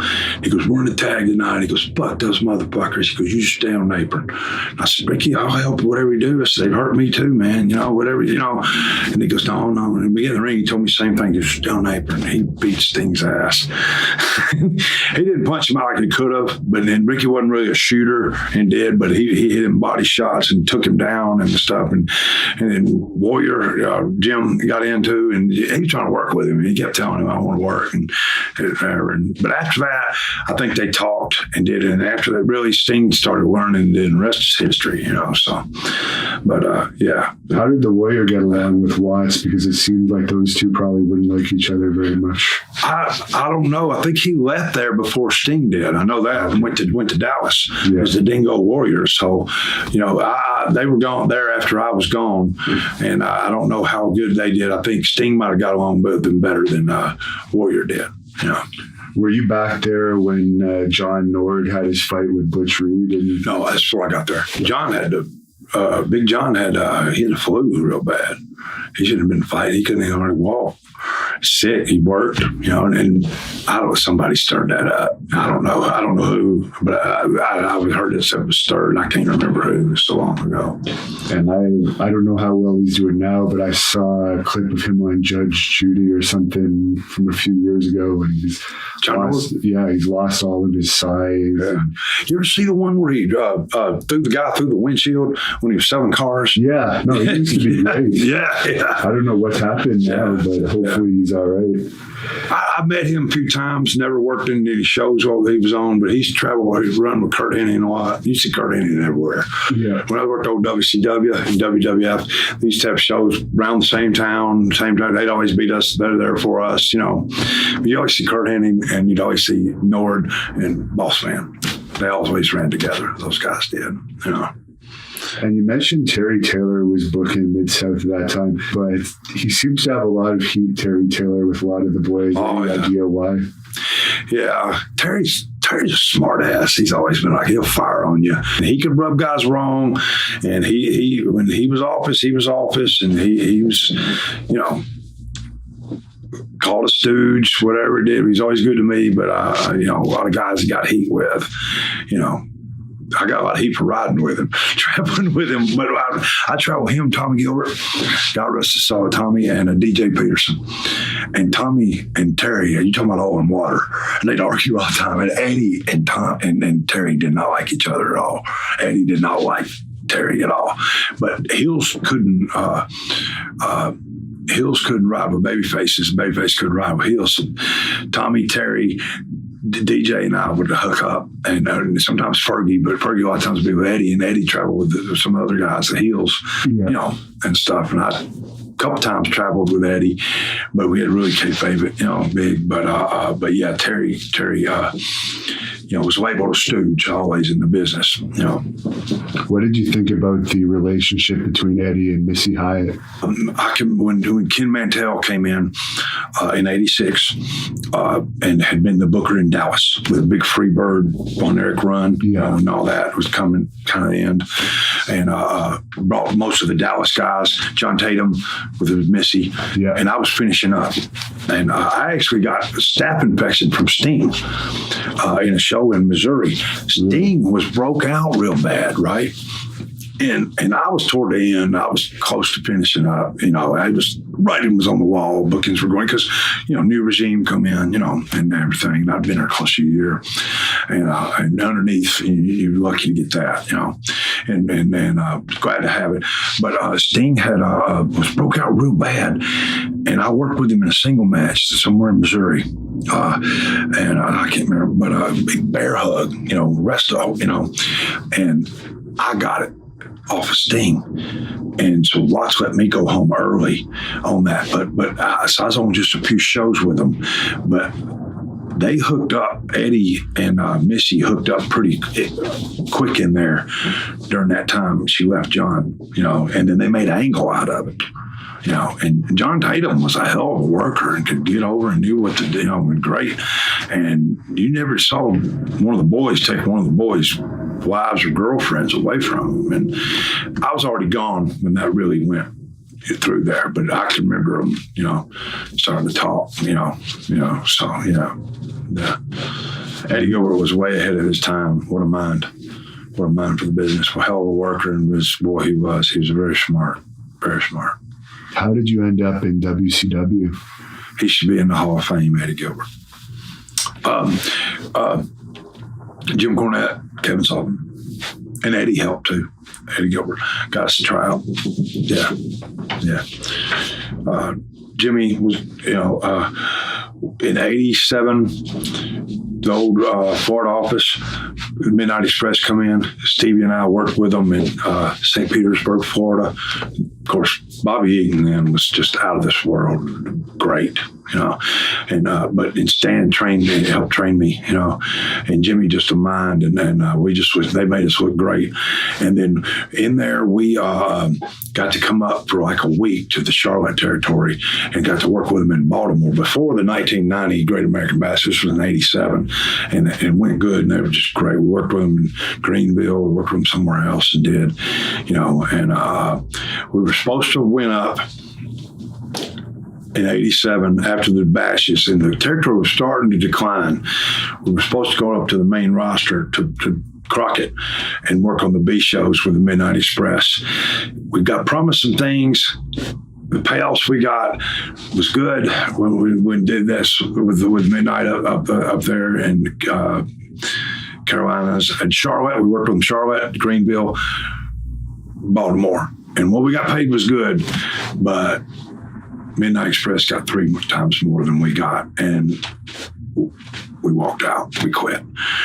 And I was disgusted with stuff, and Steve was more missing home.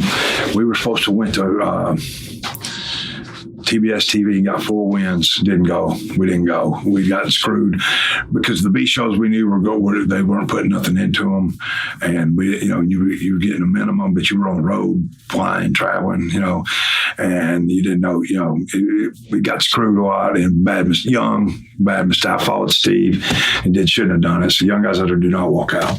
And that was that blew that. But and so we had heat with Dusty, because we didn't come to TV that day, and I didn't do it. But a lot of things didn't come through, promises, and and we weren't making money in Florida. They wouldn't do good unless they come to the big shows. When Dusty would come, he'd come with Road Warriors and Horsemen, Nikita, everything, and we weren't. And I went back to Tennessee. Steve went to Florida, but then we worked Continental there in '88, '89, then went back Continental again, and then Continental shut down. Cactus Jack had worked Continental, and he put in a word for us too, and he was in with them, and Kevin loved him, and we of course knew Kevin, and between Jimmy and Eddie, Eddie Gilbert, It's how we got to try out with them. And when we went in there in 90, the tag teams there was, it was a who's who. Road Warriors, Steiners, Samoan SWAT team, Freebirds, Rock and Roll Express, Brian Pillman and Tom Zink were a team, so Skyscrapers too were there. Yes. And that was Sid and Mark, Undertaker. Yeah, because it originally was Sid and Spivey. Spivey went to Japan. He didn't give up his Japan deal, however that worked and did. Yeah. And I can remember that because of, I guess there was a little friction with the Road Warriors and Skyscraper or something. You know what I mean? Or something. And, I can remember that. I remember being at the gym with them. And Sid had that look. God, man, the guys didn't look like that then, and Undertaker looked great too, but he wasn't as cut like Sid, but he was impressive looking, they made the Road Warriors look like midgets, as far as their height and just a big guy, but there's a lot of heat there, I believe. Might have been a little jealousy, with that. And Sid sound off, man. He didn't care. He didn't go off. I never seen it. Well, I don't know if you say that, but let's just say he could smoke some of the biggest cigars you've ever seen. He doesn't hide that anymore. He doesn't care anymore. Okay. Yeah, no, he doesn't care. I've never seen anyone that can roll a blunt the size of Sid. He was a big 6'8", 3-something.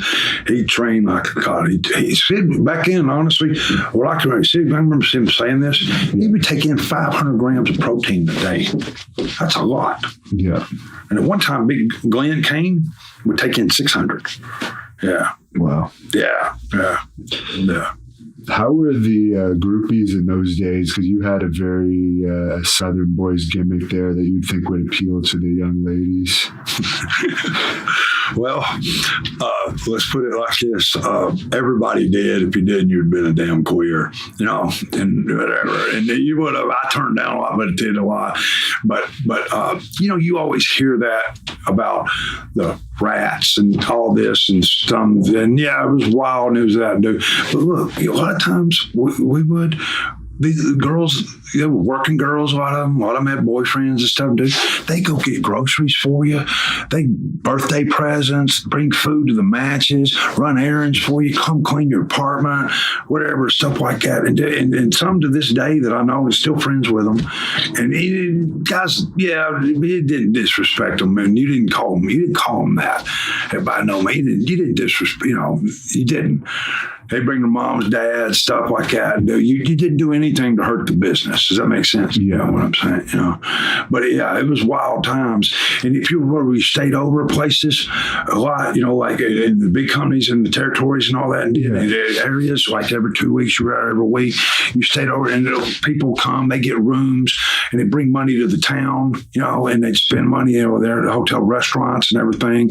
After parties, then was the bar, and a lot of times the gym and stuff would let you work out free, just wear their shirt on interviews and plug the gym, and everybody would, and it really was, and the police were real cool to you, like you just no trouble, don't put them in a bad position. It wasn't as like now, you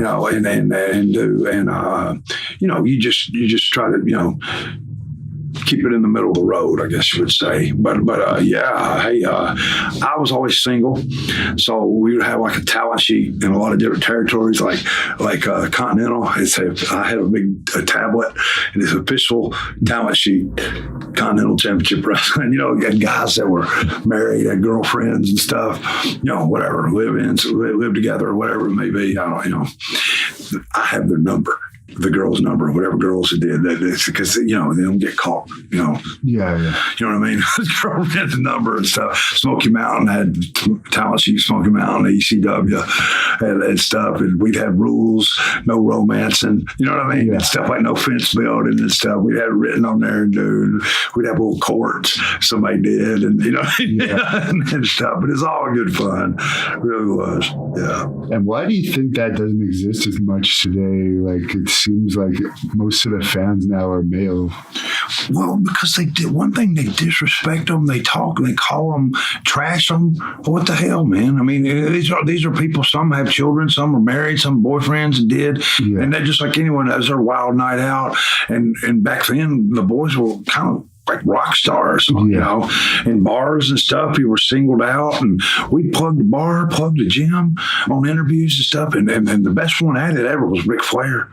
Ric Flair, oh man, he'd come and hand out shirts to guys. Hey, plug this gym. This is my buddy. This is on your interviews. Just plug this bar right there and that, and do blah blah blah. But they'd make people come to the matches, and Rick Crockett would give him, and WCW might have too, a little. A spending account kind of to spend. He'd walk around with trays of shooters, and he'd be the first one in the gym doing Stairmaster an hour and 1,000 squats. And I mean, man was amazing. He'd go an hour every night, you know, and we'd hide from him because he'd party. I mean, he's crazy, man. The Horseman and Arn and those guys, and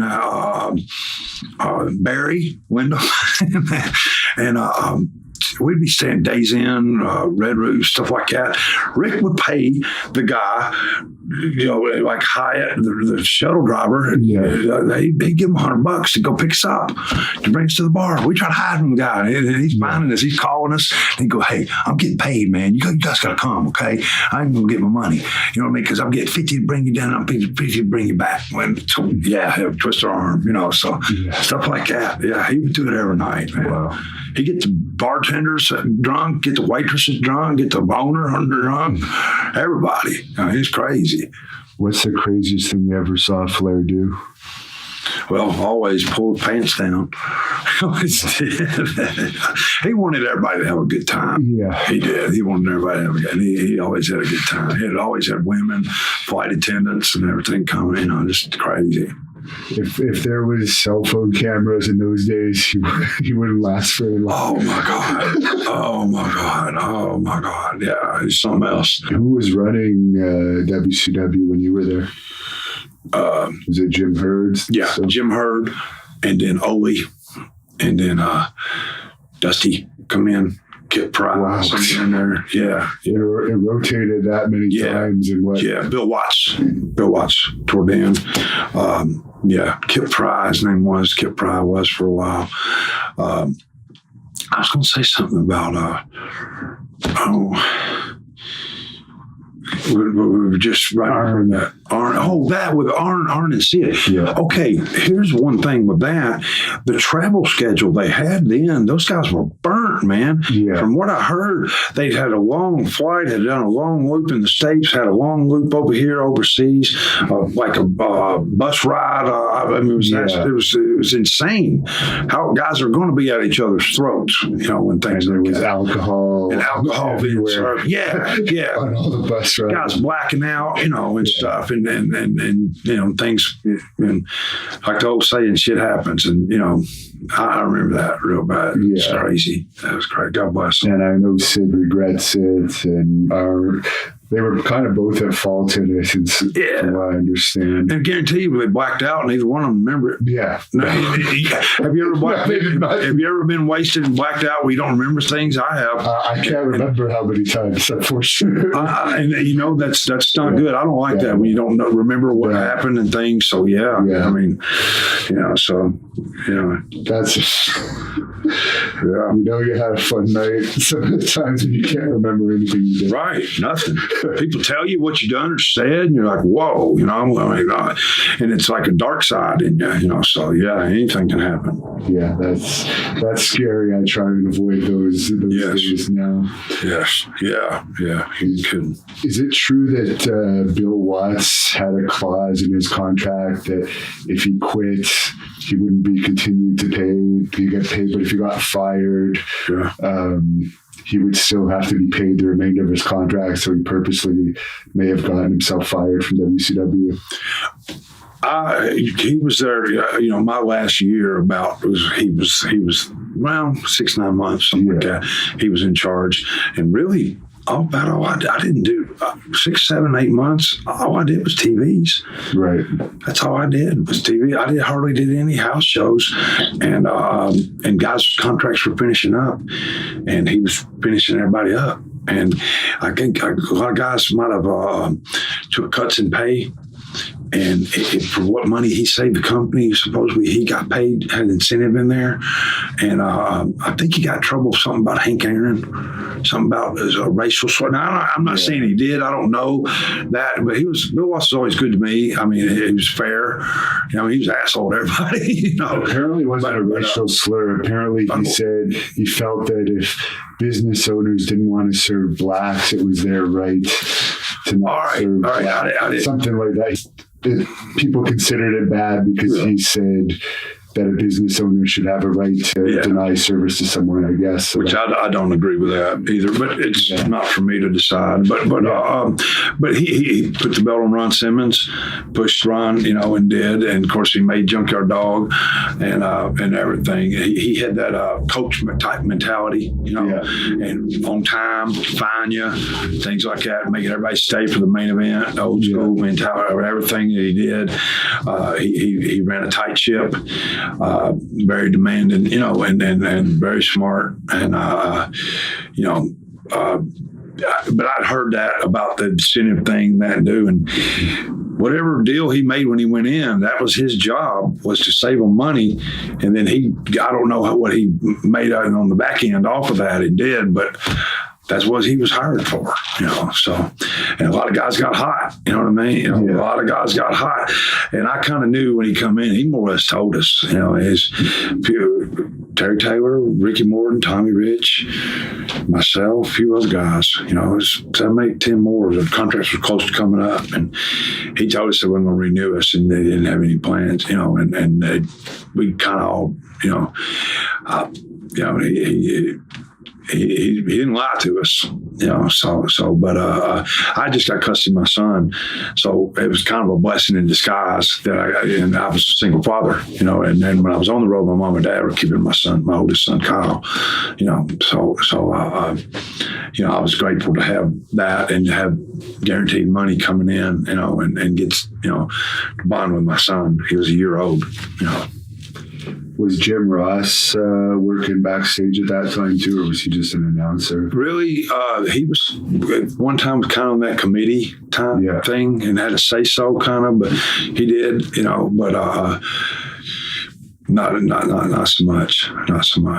But he had some input, I believe, And you mentioned Jim Cornette helped bring you to WCW. Could you just speak about Jim Cornette for a little bit? What your thoughts are on him?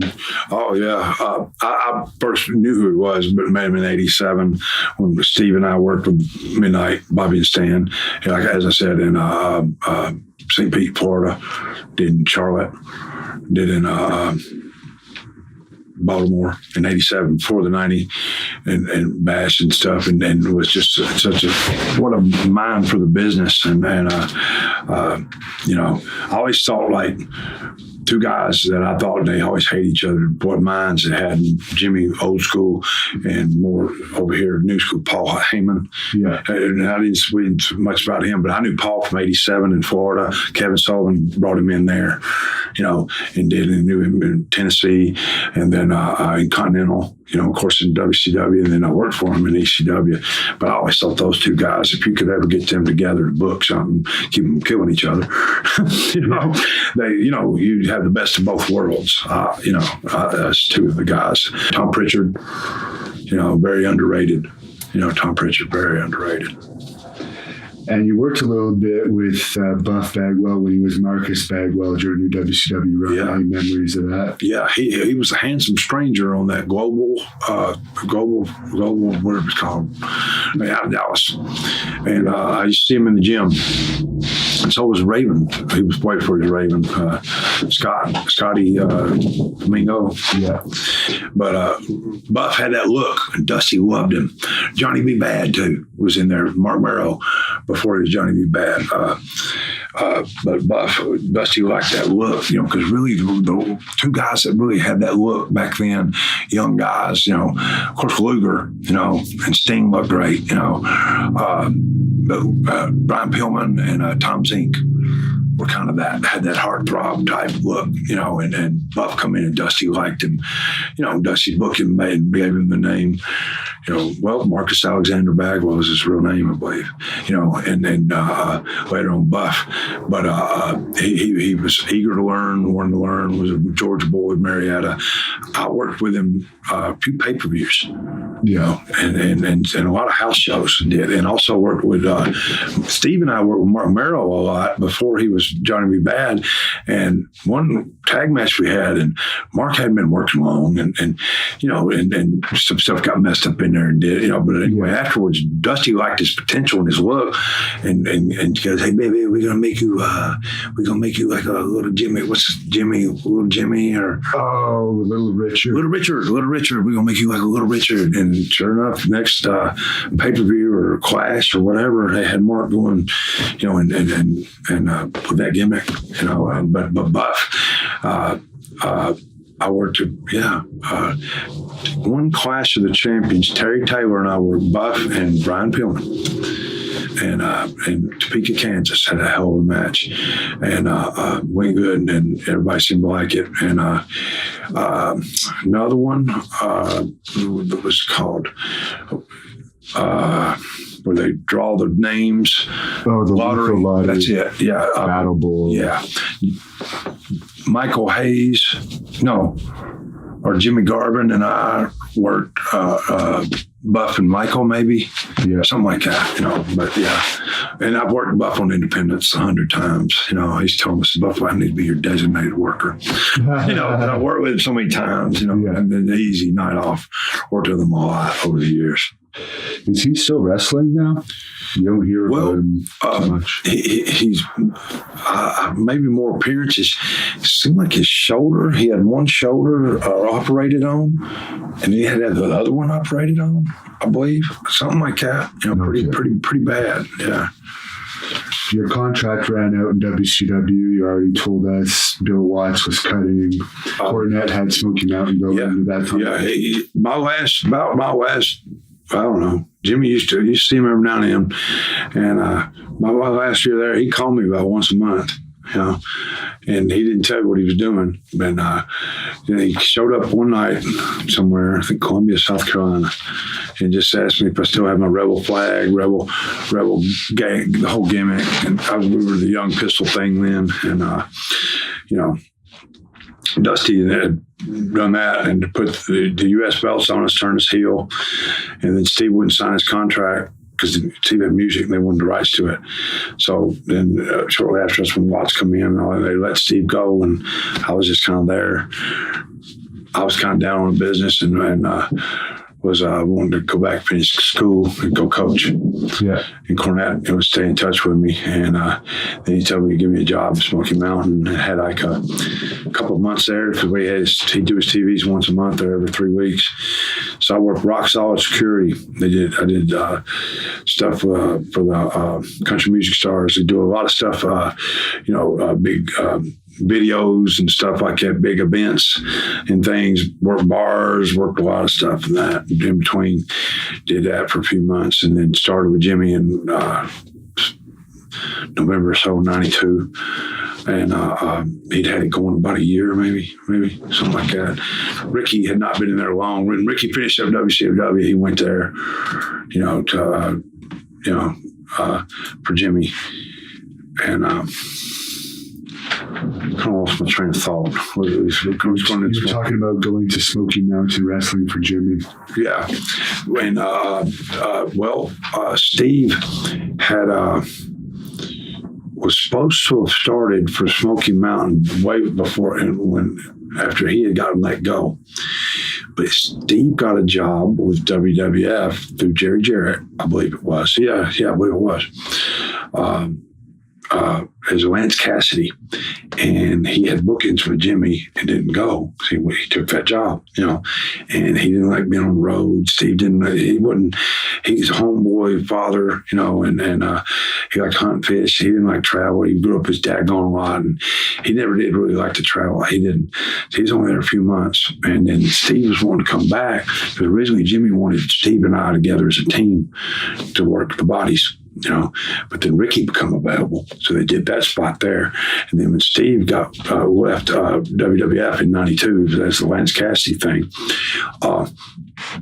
He wanted to tag with me, but he done left Jimmy hanging, and they needed a single, so they wanted to put me with White Boy, Dirty White Boy, and that's where we did the first angle I did there. They gave me a few wins. Dutch actually did a hell of a thing and really got me and helped get me over big. What a mind Dutch Mantel had for the bit, did a thing there in the Knoxville Coliseum, and I guess it was for TV. I can't remember, they showed it, but where I beat him like 2-3 times quick in a row, like fluke things. You know what I mean? He cut me off there, get back, whatever, and he did, and helped me a lot. Boy, it helped me a lot. But the first really angle did with White Boy, where they burnt the rebel flag in the trash can in the ring in Jellicoe, Tennessee, in like '93 there. And back then, in that area, East Kentucky, Virginia, West Virginia, that was heat. He had heat. And you always want to get heat on the heels, which now I don't see them getting heat on the heels like they did. Jerry Jarrett always said it best. There's no dragons to slay. There's no knight in shining armor. There's no damsel in distress. Simple as that. And he's right, But anyway, and boy, what heat that was. I mean, it was, God, it was crazy. And rock and roll had a hot angle going with the bodies. They had Brian Lee with Kevin Sullivan. Tom Pritchard was working Jonathan Boyd. I believe it was Jonathan Boyd. I don't remember who it was. No, Tom was in the bodies. That was Continental, what am I thinking? But they had a few good angles. Me and White Boy, and it's went good there for a bit, in Smoky Mountain, and it was a lot of fun. Brian Lee, I said that. Brian was Kevin, yeah. Bruiser Brothers come in there somewhere after that, Bruiser Bedlam, you mean? Yeah, Bruiser Brothers, and it was Ron Don Harris, but Bruiser Bedlam was later. Oh, okay. Yeah, like 95, 94, something like that. I worked him. First program I worked with White Boy for a bit, for a while there, and then Brian Lee with Sonny, Tammy, and then Candido. I tell you, I can remember Jimmy had an idea with Tony Atlas and wanted to bring Tony Atlas in to work me and put Tammy with Tony. Something like that, and the black guy with a white girl, this is 93, 94, something like that. Yeah. And I think Tony's wife didn't like the idea. You heard it. Tony didn't come. So they didn't really have nothing for me right then. And Candido had been working with Tim Horner, who had worked White Boy before that, and him was in the office and helping Jimmy. They had a big falling out. But I heard his podcast where he said you even got into a confrontation before. Yeah, he wanted to take our gimmicks and all, and was a real prick to me. He'd always been cool. He's calling Mother Goose. He's calling Frog. I mean, when he was office, he totally, you know what I mean? And he had power, and he wasn't the same guy. But after that, we were all right. But yeah. I had a bunch of flags, bandanas, and pictures and stuff. And he looked, he goes, I have to take the gimmicks pretty quick. I'm like, no, you ain't taking nothing, motherfucker. But anyway, and then I worked Brian Anderson, Ollie's son. I worked him for like 6 months. And what a shooter, wrestler. We would work a shoot, God, I fought for my life. We used to do 20-minute ball race. And no spots, nothing, a lot of wrestling, working takedowns, style rows, switches, everything, calling it in there, And I at first, I was like, damn, I got to get in shape, get my cardio up, because Brian was right out of college, UT Chattanooga wrestling, and he did, a little for WCW, and Ole actually got fired by Bischoff because he's filming a video or something in the power plant. Yeah. and to help Brian, and I worked Brian a while. White Boy, Brian Lee, Candido. We did ladder matches with Candido. Razor and Shawn were doing the ladder matches, and Jimmy had on some house shows. So he had us doing it. Good Lord. And Chris had such a great mind, what a mind for the business, and really he laid a lot of it out, and just wrestling matches too. Some of the best matches I ever had was single matches with Chris Candido. And boy, he was coming. He's just such a dedicated guy, a great guy. God bless him. And just love the business, and the student of the game, and then after that, Bruiser Bedlam. After Brian Bruiser, Johnny K9. Recently, did you ever know him? No, he stopped wrestling by the time I started, but I know he recently he was in prison for a while there too. Yeah. Something to do with, I guess he was involved with biking. Crazy, man. Yeah. How was he? Because we've heard Chris Jericho tell some stories about him. Oh yeah, they all ran together. All of them. Lance Storm, Chris Jericho. I remember the Thrill Seekers when they came in. Jimmy got them their green card, everything, and did. And they like their interviews. Lance wasn't really a vocal guy. Jericho was kind of, but his interviews, dude. I just said, be yourself, Chris. Do whatever you do. A little bit and do, but as a tag team, the first day they were in there, I know we're jumping around, but I'll get back to Bruiser. Yeah. The first time I saw them work together as a team, they did the finish they did was a double drop kick off the top rope. Nobody was doing that in 1994. Okay. And I went, my God. And Ricky and Robert go, that's our finish. I went, remember the movie White Man Can't Jump? Yeah. And I said, guys, they come off the top rope. And I said, y'all get that high. Just ribbing, cutting up. But you just like, good God, look at these guys, And Lance Storm, he could jump over this building back then and talented and in shape, because Jericho was going to Japan already for Tenryu. Right. Yeah. Yeah. And Lance, they could have done a ton of money on merch sales back then because girls loved them, but they'd be at the gimmick table together with what they wanted to do in their match, and then go back and get with the heels who they were working with. They worked a lot with Well Done back then. Okay, a lot with them and other guys. Well Done couldn't really keep up with them. Not much anybody could, but they would go. They would not really acknowledge the fans. The people were Ricky and Robert and myself were all hustling gimmicks and talking trash and everything else. And they're over there. They were serious. I mean, serious, but. All right, I know I got off track. That's it. Okay. Yeah. I worked with him his first day on TV, and he bench like 600 pounds, power lifter. And I remembered him as Johnny K9 and everything. And because for people who don't know, he did lots of enhancement matches for WWE and full-time house shows. Yeah. He did all that, and they always liked him. And he always had that good heel persona. And it was he was strong, man. Johnny Cannon, I always call him Johnny. He was strong on the gym, man, and I think he had the trouble with some maybe cigarettes on the border or something. Does that sound right? Or was there was for a while they were cheaper in the States. So there's a whole smuggling thing. That's one of the reasons Dino Bravo was because he was involved in that too. Yeah, that was bad. But Bruiser had that trouble and was out, had his gym.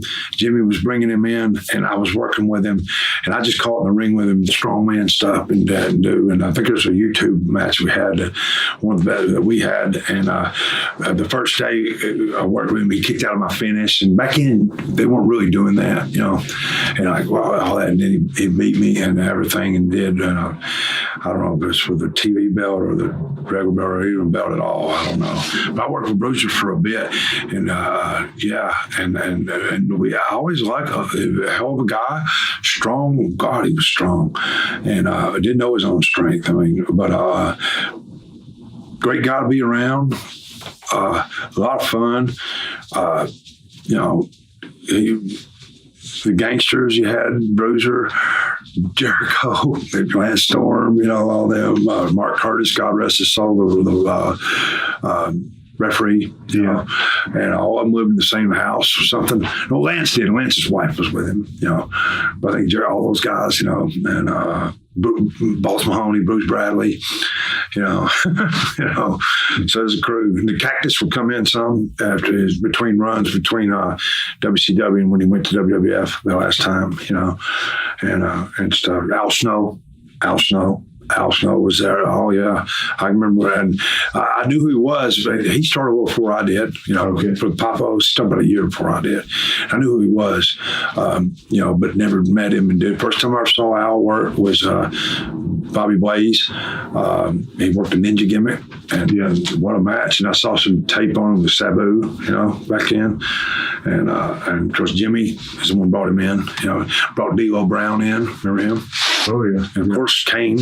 Glenn, Dutch loved him. Eddie Gilbert had him in Puerto Rico. And when Eddie come back and was going to work for Jimmy, but then he got to book in Puerto Rico, and then that's when he died. But he's the one who brought Glenn with him, and Dutch was always high on him too. Do you have any idea why Glenn might have heat with Jerry Jarrett? Because Jerry Jarrett says that he doesn't know why, but he feels that really Glenn doesn't like him. I don't know. I don't know nothing about it. Huh. And I know Lawler and Jerry Jarrett because we're always close. Yeah. No, I'm sorry, Lawler and Glenn. Yeah, Big Glenn. We're always close. And the other thing that Bill Dundee said in his interview with us, you probably don't know this, but he said that he felt that the Undertaker didn't like him. I knew it. I know all about it. I was there. He claimed he didn't know why. He said, please ask. He said, ask. Well, Mark had the big guy complex. Yeah. Undertaker kind of, in the nutshell. No, he didn't. And Bill kind of had the little guy kind of. I love Bill Dundee. He gave me my first job in the business. He's the one who got me a job with Bill Watts in 1986. Yeah. But Bill didn't like guys that sold strong. He didn't think I would be a chicken shitter in that dude. But he actually. They clashed, let's just say. Big guy, small guy, maybe complex, not so much that, but those guys didn't get along. And Bill would try to work, but Bill can be a real hard ass on you. Bill fire on you, and he used to come up and go off on me what I did wrong. Dude, I just didn't let just like a coach. Mark didn't take it like that. You know what I mean? And Mark's Undertaker's then he didn't really have expression, and Bill liked expression. And I think that's a lot where they crashed, but that wasn't his style. And of course, look what he is now, and Vince, you know what I mean? But that was kind of a knock on him with that. And Bill was always trying to get it out of him, and then Mark would take it personal. And people don't know this, but Mark, he got kicked out like a few colleges.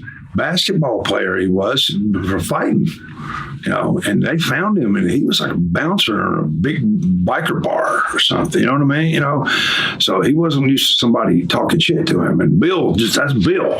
Bill fire on you. That's just how he is, And one night, I remember in Nashville, they were working each other, and Mark wouldn't really sell for Bill, and they, a little bit. And Bill left the ring, not being a chicken shit, but he went. Randy Hale standing there, and I was out there like, what's going on? So I like both of them then, and still like Bill, love Bill. But and he screamed at Randy. He goes, Randy, is he going to fucking sell for me or what? And Bill wasn't one to let the Marks hear him say something like that. That was in 89. I remember that. Yeah. That's pretty bad, actually, for 89. Yeah. Yeah. Oh, yeah. I at the fair. That at my show.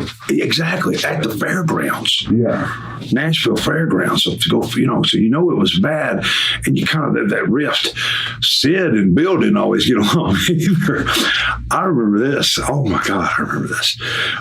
89, I want to say. I had just come back from Japan. once a month, they do Nashville on Thursdays, you know, and then because the third or fourth Saturday, they do Jonesboro, Arkansas. They wouldn't do Nashville. And a lot of times they do Nashville there, and on the Saturday, that same night, down around Mississippi, around there, Lawler would work around Memphis somewhere on a spot show, you know, Friday and Saturdays. But anyway, we're in Nashville on that Thursday night, always at the Bad House. I'd been gone 2-3 weeks. Sid had come in, and he wasn't doing the humongous. He was just Sid, and him and Bill had heat over something. I don't know, but I think one of the boys, they did a double battle royal, and somebody got cute with Sid, and I don't remember who it was. I can't remember who the guy was. That's what I heard. I heard Sid picked a guy up, pressed him, and threw him in the other ring. You know, a ring full of guys. Yeah. And they didn't see it coming, and then Bill got hot about that. And him and Sid had heat. But Taker, that's similar to that, you know. But anyway, I didn't know what was going on. All I know is we was outside the ring, and somebody busted out like an 8-man tag. We all worked once, and then I'll come back 8-man. Nobody, like, you know, you're tired, boy, it's a horrible house, and get paid off the house, you know. So Sid was waffling Bill, and I didn't know what was going on. I went around him, what the hell's going on? He goes, fuck you. He said, raged on me, you know, like that. And he come at me, I went, whoa. He like swung, and I went in behind and dug him and grabbed him. I said, Sid, calm down. Like that, you know, like that. I said, calm down, man. Come on. I didn't know what, you know how it is. It's between them, man. It wasn't nothing to do with me. And it was kind of, and Bill come and run him in kind of his lower back in the apron. His old Sid went off. He like, whoa, I go flying this way. And then Bill just took off running. And then it's me, right? And I go, whoa, Sid, it's Tracy here. You know, and we get in the ring. He takes his weight belt off, comes after me, and just charged me. And I went in behind him, and I wouldn't say a takedown. Let's say I got him off his feet and just stayed behind him. You know what I mean? And he was going the fuck off. And you know what I mean? And Bill run across and tried to punt him, kick him in the head. And oh God, he went off. That was Thursday night. I see him at TV, and we're walking down the hall, and I went, whoa. I said, is everything okay here? You know, like that. He goes, yeah. I said, good God, dude. What the hell? You know, yeah. But Bill could piss off big guys like that. He had that. He can have that complex, and big guys can have that. You know what I mean? You know, and and Taker. Well, I know this. A few years after, I don't know how long he'd been in working for Vince. Taker. Story I heard. Bill come to the Coliseum. Yeah. When WWF was running the show, and Undertaker had him thrown out. Right. That's what I heard. Because Bill told us that he felt the reason why he never got a WWE creative job had to do with the heat with the Undertaker, because I guess he had a meeting with Vince, and Vince asked him if he had heat with anyone, and he said, well, maybe the Undertaker, and then he never heard anything back. All right. That answered it right there. Yeah. Brian Lawler passed away recently with some unusual circumstances. Pretty much everyone I've talked to this week agrees.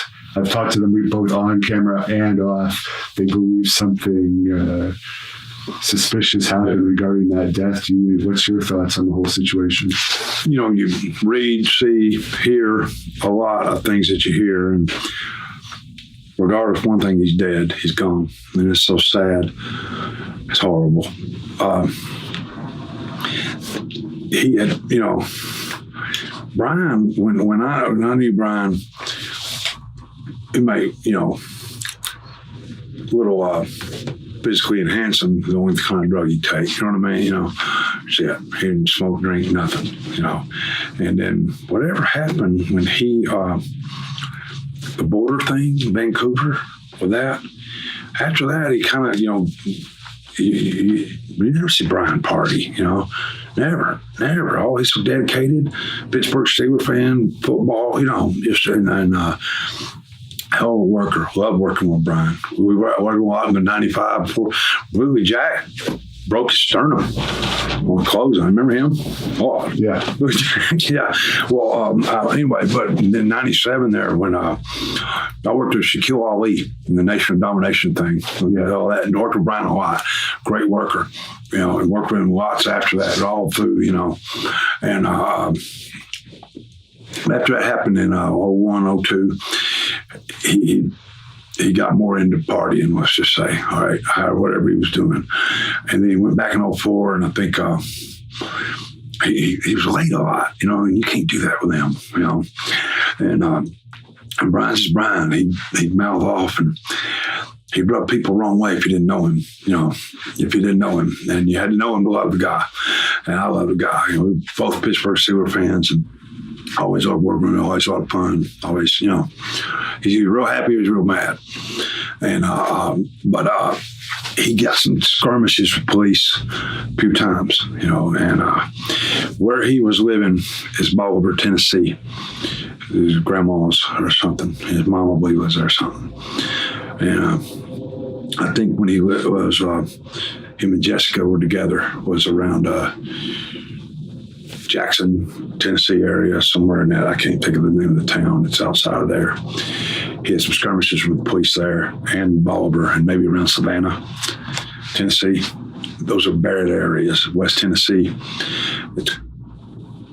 Savannah's toward Mississippi, the border, and that's all anywhere. Heard even Memphis is bad now. Oh, Memphis is Memphis is one of that. Chicago, Memphis, Birmingham, three of the worst murder capitals of the world, of the country, real bad. And I guess he had some skirmishes in Memphis too with police. 7, 8, 10 times he'd been locked up to play. I know, something like that. He had some DUIs. He did some more time on that, on habitual. And then the last one, he got before he, what happened. But a guy, his name's Terry Teague, and I don't really want to say his name, give him any kind of exposure on that, but he kind of buddied up to Brian, or said he did, and he wrote some stuff and didn't, and showed some texts they supposedly had. I don't know. Brian even knows him, but something he did, and I know this. I know a guy.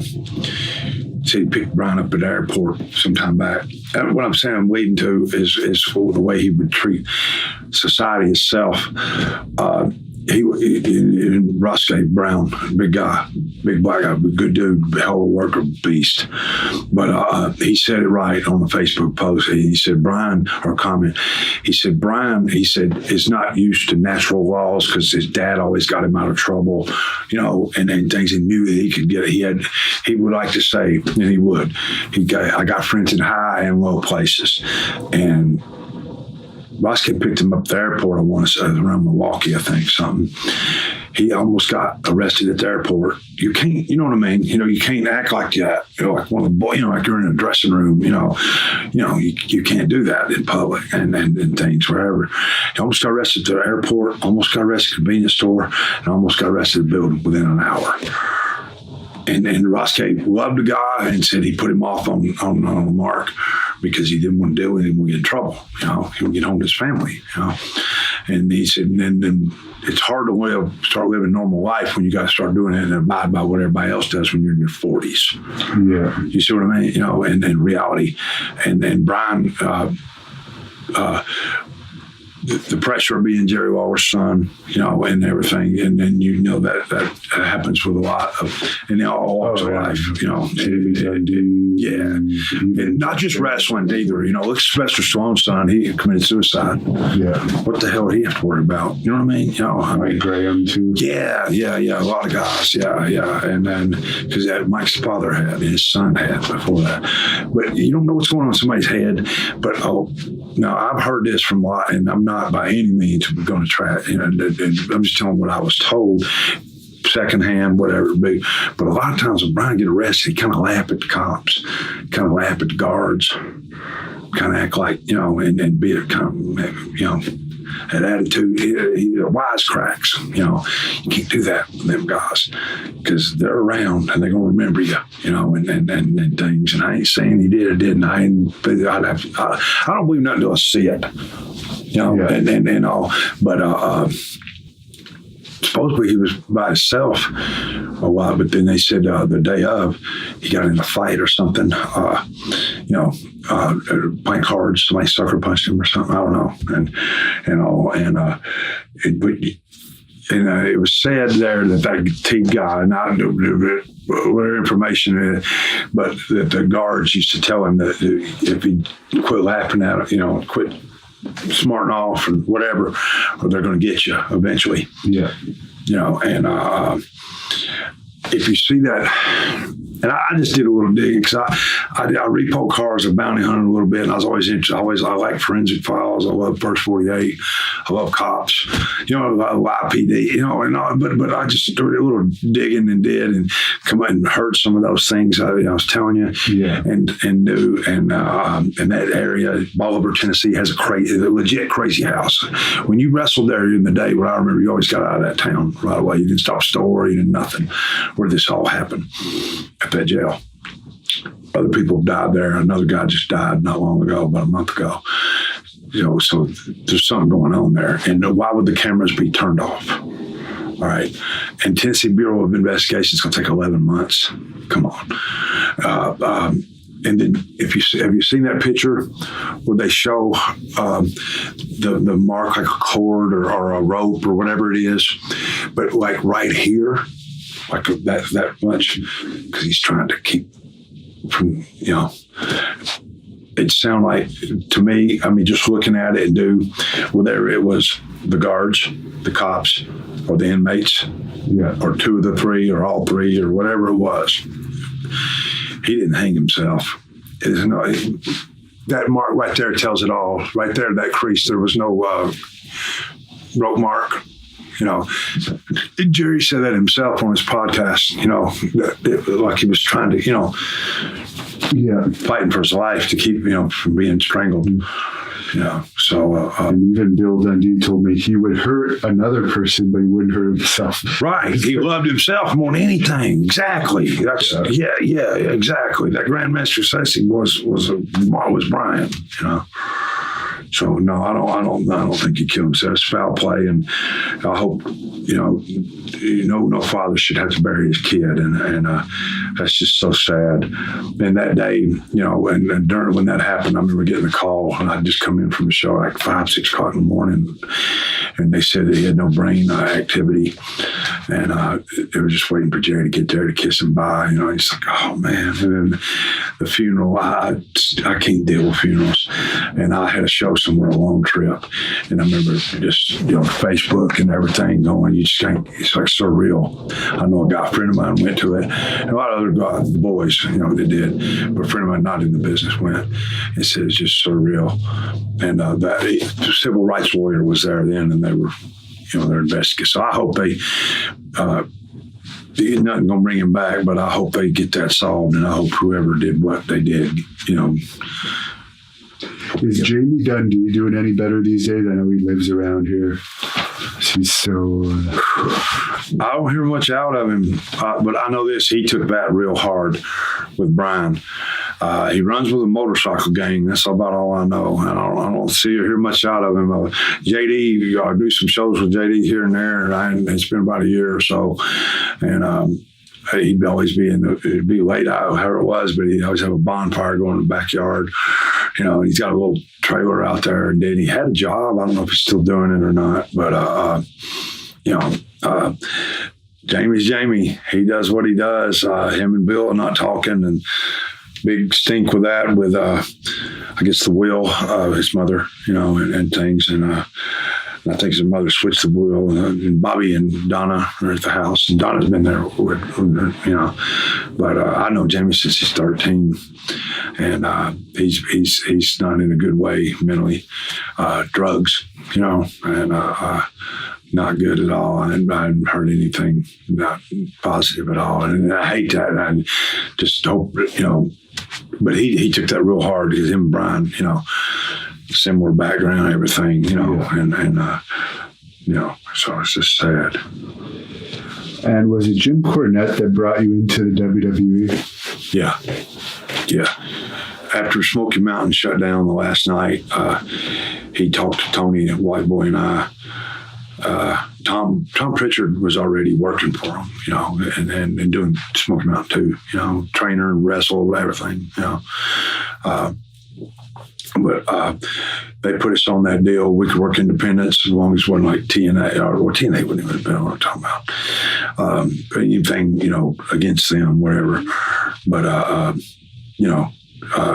and they took us to the Titan Towers and interviewed us, and they put all them different gimmicks on us and stuff. And, but Jimmy Cornette did it. Did you have a choice in gimmicks, or was that? No, it was all them. It was all them. Is it true that name was a rib on the Briscoes? Well, something about the area, they didn't exactly live from Bow Legs, but they're from Oklahoma or something. And one's maybe real name's Freddie, one's middle name Joe or Floyd or somewhere in there. You know what I mean? That whole thing. And I can remember this. The first day, sitting at the table, Jerry Briscoe, Vince, Jim Ross, myself, Jim Ross, Oklahoma,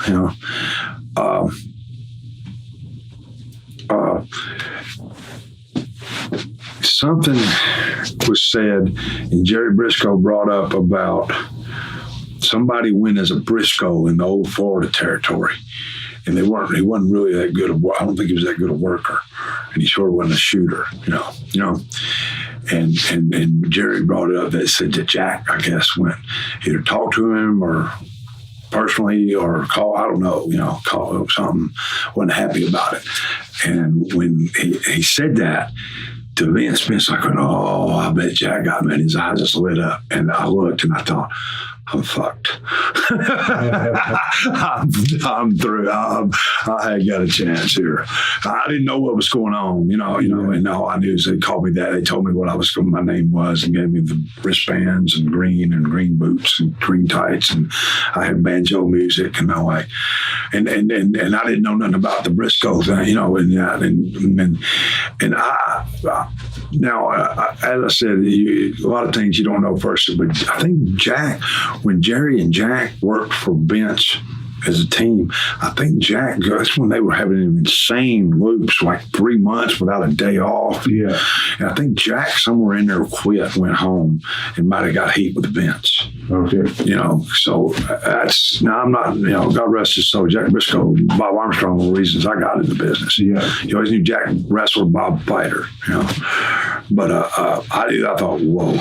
And I can remember hearing that music go, that banjo music, and I just looked up and I looked over at the Gorilla and Bruce and those guys. I went, we just start over here. I thought I worked 15 years to get here. My groin's tired. I knew I was beat up, banged up. My groin was shot. My hip was going on me.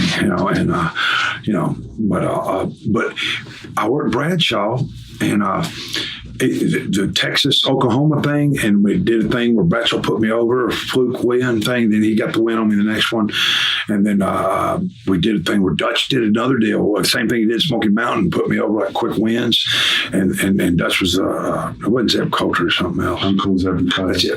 That's it. And they were going to put, and I did 3 wins on Dutch quick. Dutch did it and got it over like crazy. And Dutch told me, he said, celebrate every time. Like, Dutch's so smart. And, in the last one, I just did the celebrate, they didn't show it. But it had Bradshaw come down and get heat on me, and then had Savio hit. And then we did a tag match the following taping. And then we were going to go around the loop with them. And that was like around when really all tag teams were like just alike. And the only tag teams that was opposite was like Bubba and Devon. And like Savio was Puerto Rican, and me, country American. Yeah. And it didn't do it. It never happened. It never happened. But were you still excited to get the call up? Oh yeah. And I didnn't know I was. They didn't do, and I wasn't fine with all it. But when I say that, I didn't really know at the time. And I didn't say they ribbed him. I don't know. You hear that, but a lot of times Vince would do a rib and something like that, but he'd kind of fuck with you a little bit. But then it was his creation, and he'd push it. Yeah. And it started out okay. And I the thing with Bradshaw, the tags, and then they cut it off. And that's when Jimmy was in the booking kind of there, but he's kind of on the back burner phasing out. Yeah. And him and Shawn had heat. Right. So that's where that. But as far as it being I don't know. Why would you rib Jerry Briscoe? Why would you? I mean, but then if he had heat with Vince that. But they started like they were going to go, push it a little bit. Yeah. And then we weren't really considered full time, and that's when they just started beating all, like Bill Irwin, White Boy did the plumber thing, I did Freddie Joe Lloyd in the pug. They started drilling, beating us, you know what I mean? Yeah. They ambushed us. But Shawn, I think, he was in the business. You know how it is. Somebody over here you're in with it, got you in, dude. You're guilty by association. And, Now, I guess you would have seen Steve Austin in this run, and you probably knew him from WCW and USWA possibly a little bit. Any thoughts on Austin? Oh, yeah. I saw Steve Austin in '89. He hadn't been working long. Chris Adams trained him. You see him on the Texas TV. I used to tell Grizzly Smith about him. I said, he's great. He just started. He was natural. And then he went to Tennessee, and I would see the TV every week. And they put Steve Austin with Tom Pritchard to teach him how to work. And, of course, Tom also trained The Rock, trained John Cena. Yeah. Oh, yeah, Shane McMahon, too. Why he doesn't have a job in performance centers, that's crazy. But anyway. I think he explained that to me in his shoot interview, if anyone wants to look that up. Well, the first time, he was out of there, but when he come back, Johnny was a supporter. And then when Johnny kind of got out of power, you know what I mean? And then Bill DeMont, I believe, when he came back, is when, No, Tom got out of there. Bill DeMont got him out somewhat. Something happened with him and Bill. I don't know, And then Johnny, when he came back, Johnny kind of got him in. Then when Johnny kind of fell out of power, and then they moved to the Performance Center and all that. And I don't know what else happened, with it. But I might have been a little heat with him, Terry Taylor, Yeah, because Terry Taylor has that job now. It's just, I don't know.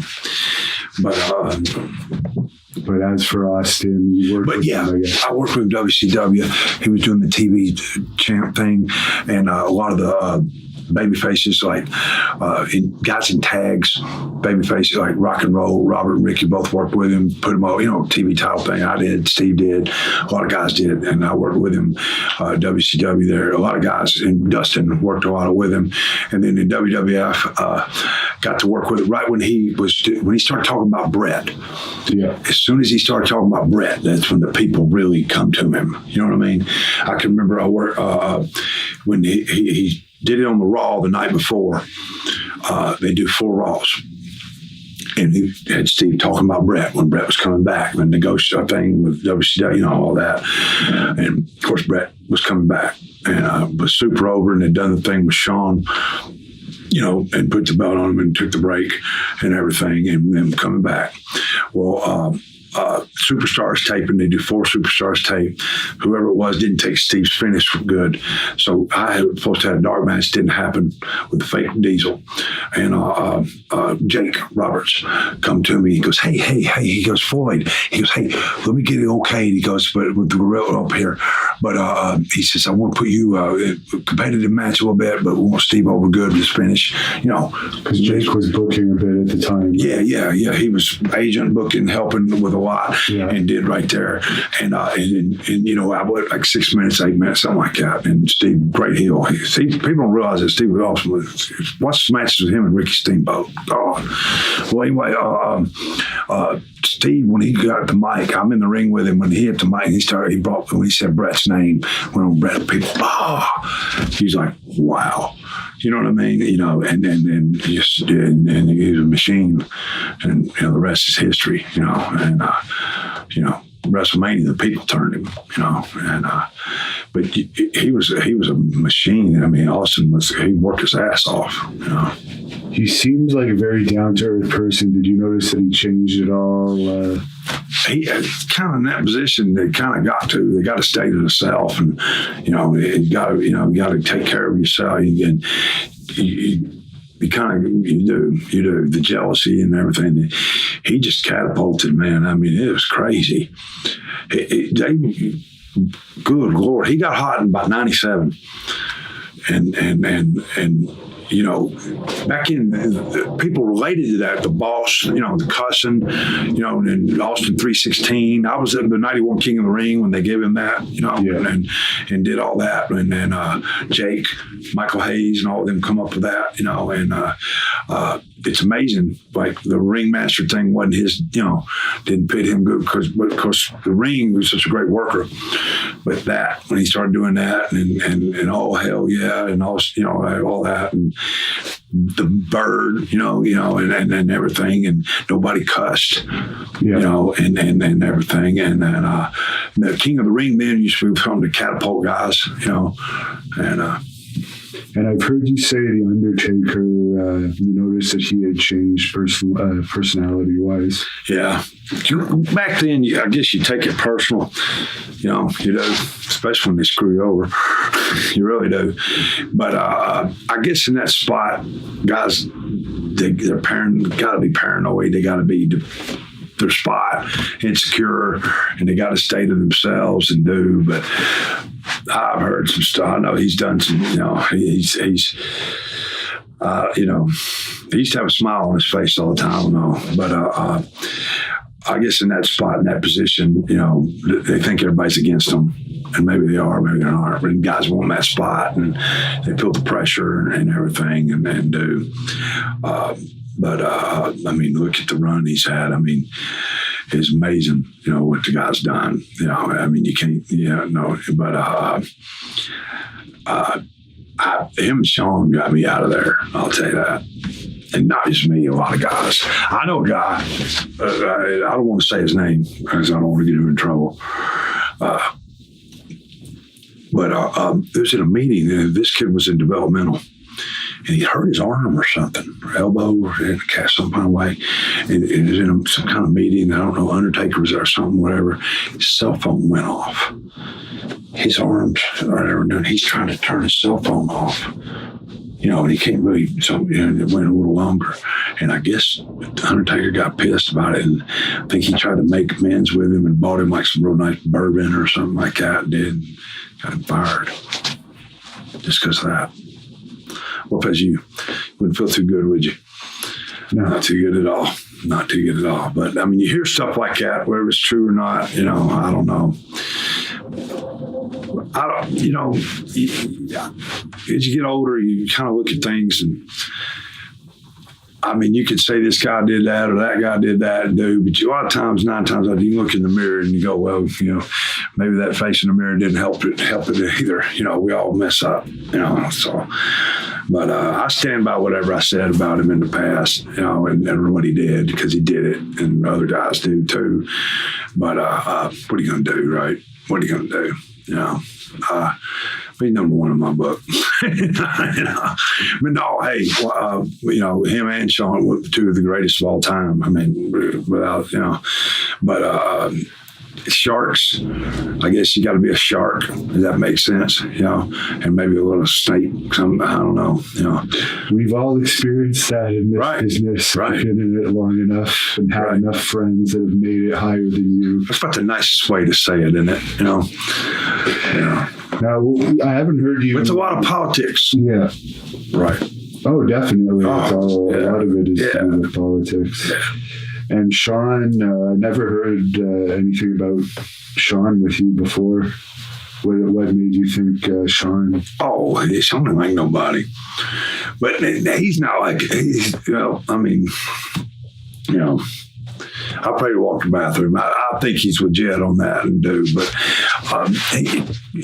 years ago in 88, we left Florida. I couldn't get in Continental because they brought the Midnight Rockers into Continental. Shawn Michaels, Marty Jannetty. They got fired. Something happened in a bar. They worked for WWF. They'd left Vern, you know, AWA. Something happened. I don't know, you know, what happened. All I know is Robert brought in Shawn and Marty, which they just come off Vern's TV, ESPN. And of course, they've been on WWF TV into Continental, you know. So I was supposed to go in with Steve and come back, with the Rebel gimmick, and as a team. Well, that got exonerated because they come available. So something in there, and back then, Rock and Roll Express was still kind of hot, and people didn't really like copying the gimmicks.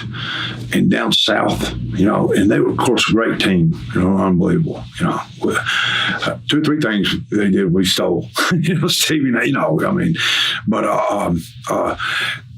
they weren't over so much down south in Alabama. They were over Knoxville more, and did because people kind of, they're great workers, but the gimmick copying kind of Rock and Roll Express, kind of like Fabulous Ones and Fantastics kind of did, but the Fantastics were great workers, but they always had good runs too.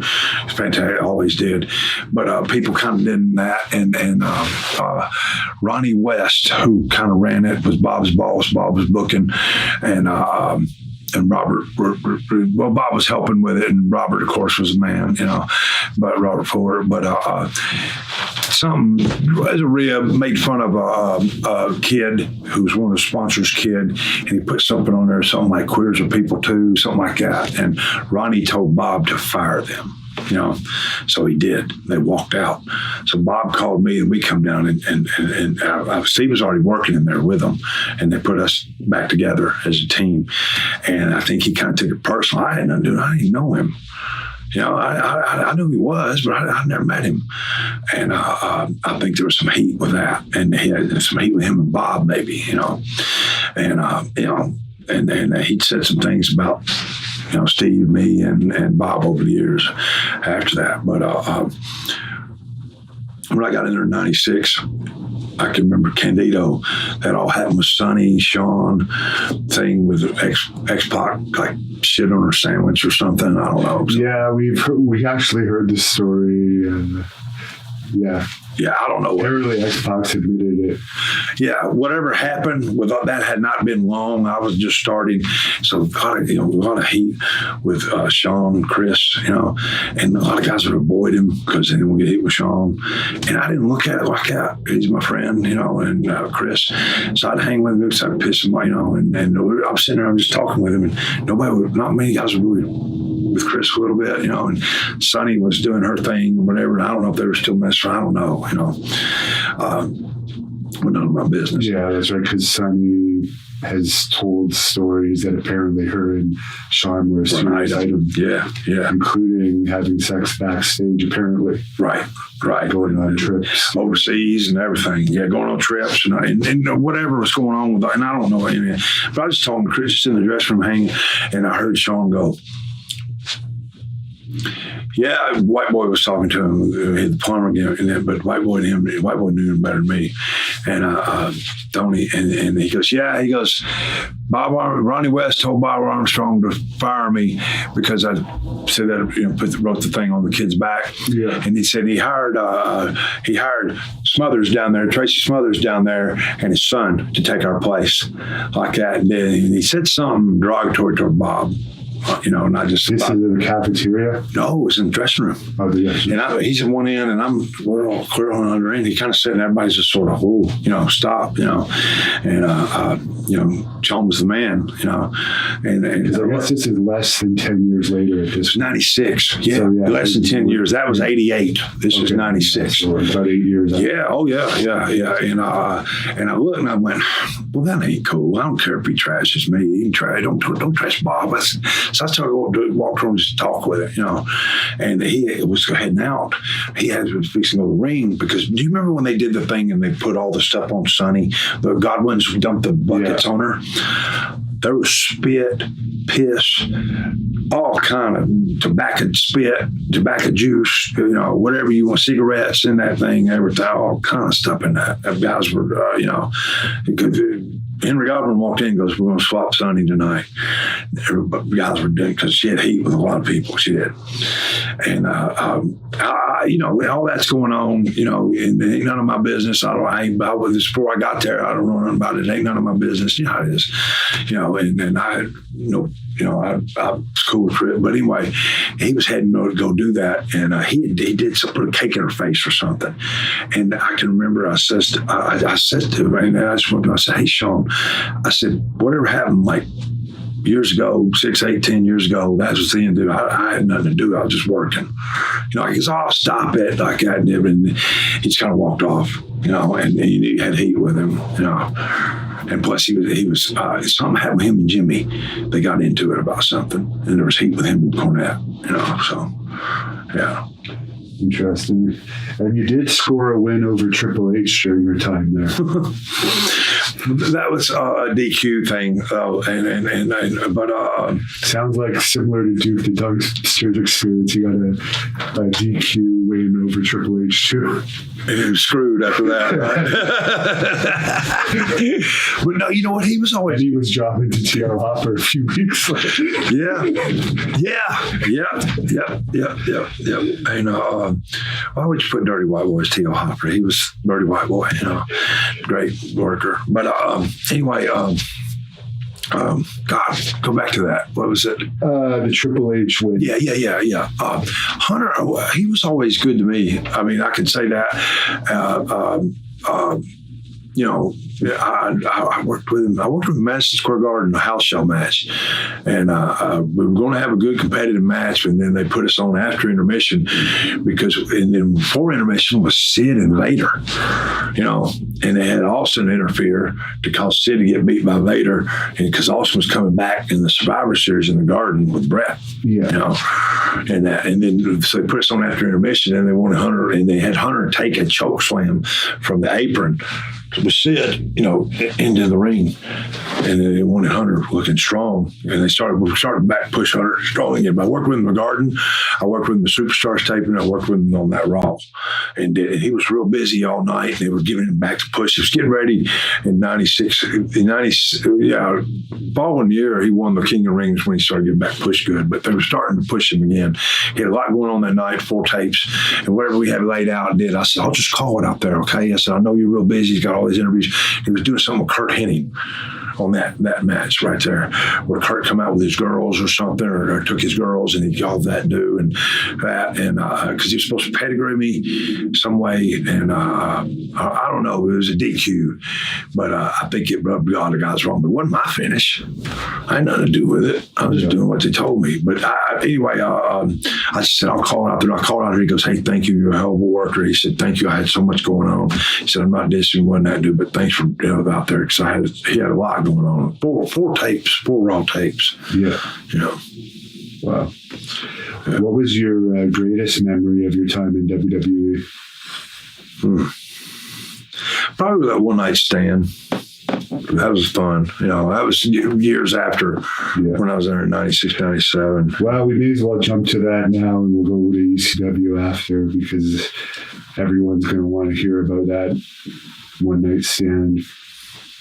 You had a match, I believe, as well. I was in the Battle Royal, but Guido was in the 3-way with Tajiri and Super Crazy.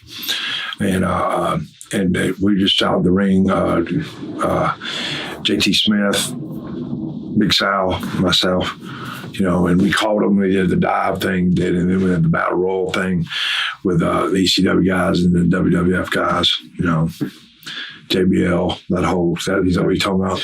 Well, first of all, you worked with JBL initially.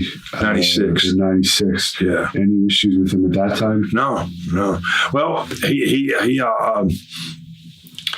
didn't want to put me over, and I got nothing to do with that, and went over and then did. And he told me, he said, I'm going to kick out. If you don't pin me, I'm going to kick out. He told me he was going to kick strong, he's a big, strong boy then. And he kicked out. If you go back and watch it, he kicked out and you wrestled. And I did the meat hook, remember the chin in the chest, and then hook, and to get it, to pin him. He kicked out in the first thing. It's roll through slam. Yeah. And he kicked out. And then I just, best I could, and because he was kicking. But he told me he was going to, and pretty sure you could out wrestle him in a shoot in those days anyway. Yeah, but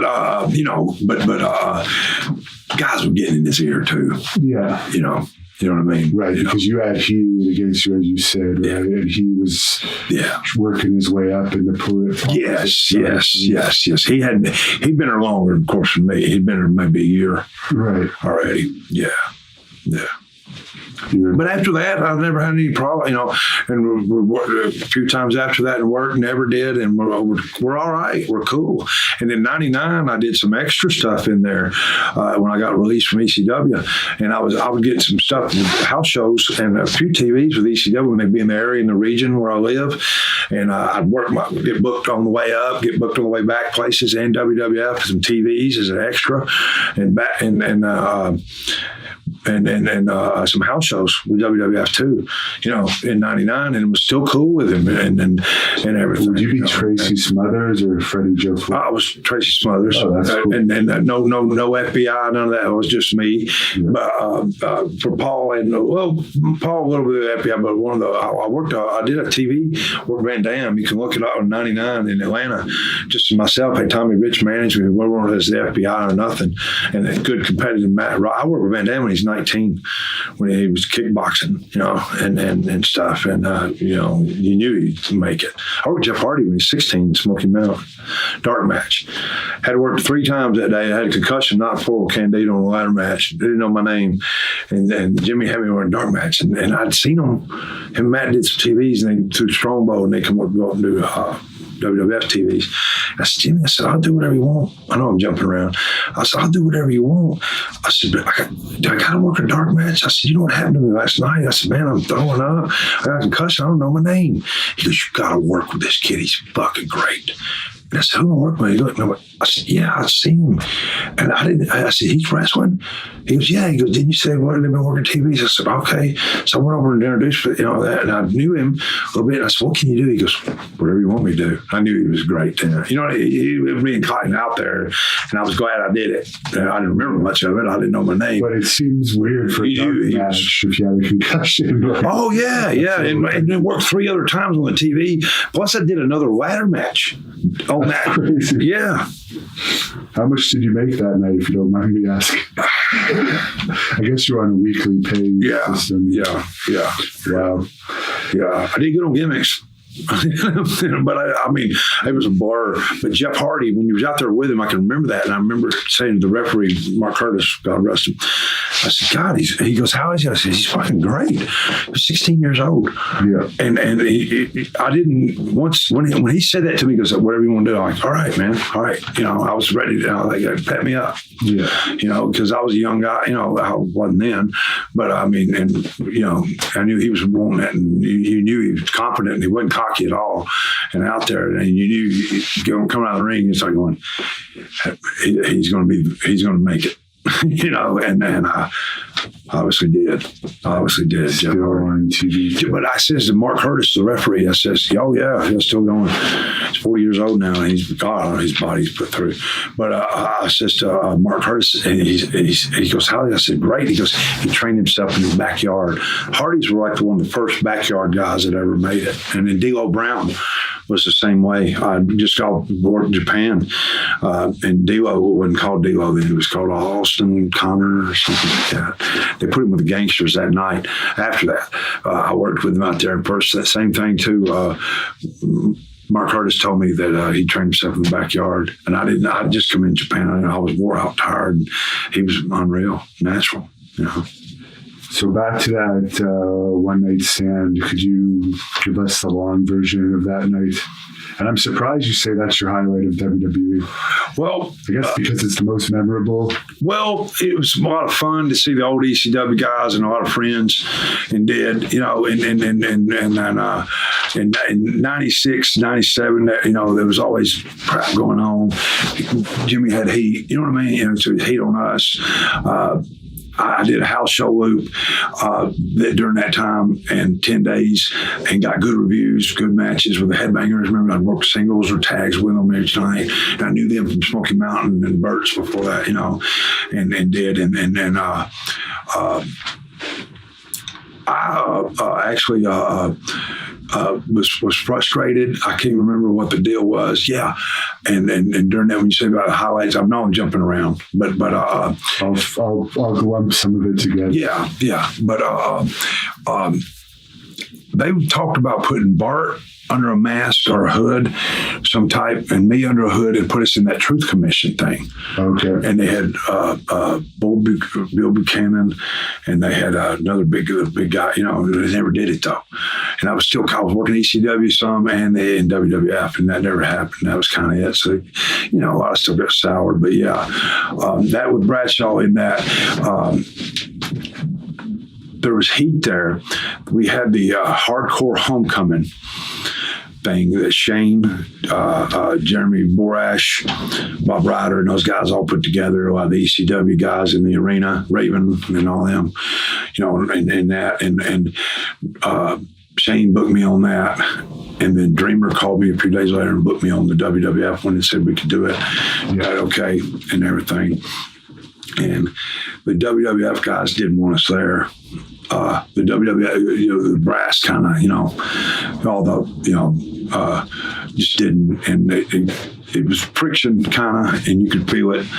And I thought I was cool with John, and I'd heard his radio show a few days before, and I put him over. I said, good stuff he was talking about, you know. And he was real up on everything. And he'd been drinking.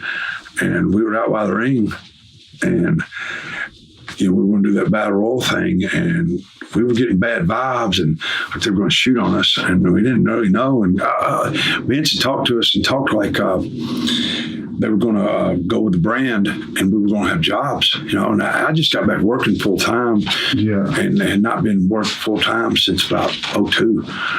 You know, and just doing other things around it, you know. I'd bounty hunt repo cars, actually, you know, and I was doing some shows, you know, and I was just glad to be there and have a job, you know, and I was like, all right, you know, and I could tell they didn't want, you know, and they didn't like it because the hardcore thing, they thought it was going, you know, and of course the spot, you know, and but he was going to open ECW back up. He didn't do it till a year later, but we're out by the ring. And they have to do the thing where the rehearsal thing, and they come and do. And that big, remember Matt Morgan? Yeah. Great big guy. They have him. They all come up on us trying to kind of almost punk us, you know, not really, you know, but, and somebody goes, is this going to be a shoot? I was like, I don't know, man. I said, be ready for anything, right? And big Matt, you know, I'm like looking at his chest, and then I like went, I said, you'll be a lot of help to your mom. You're full grown like that.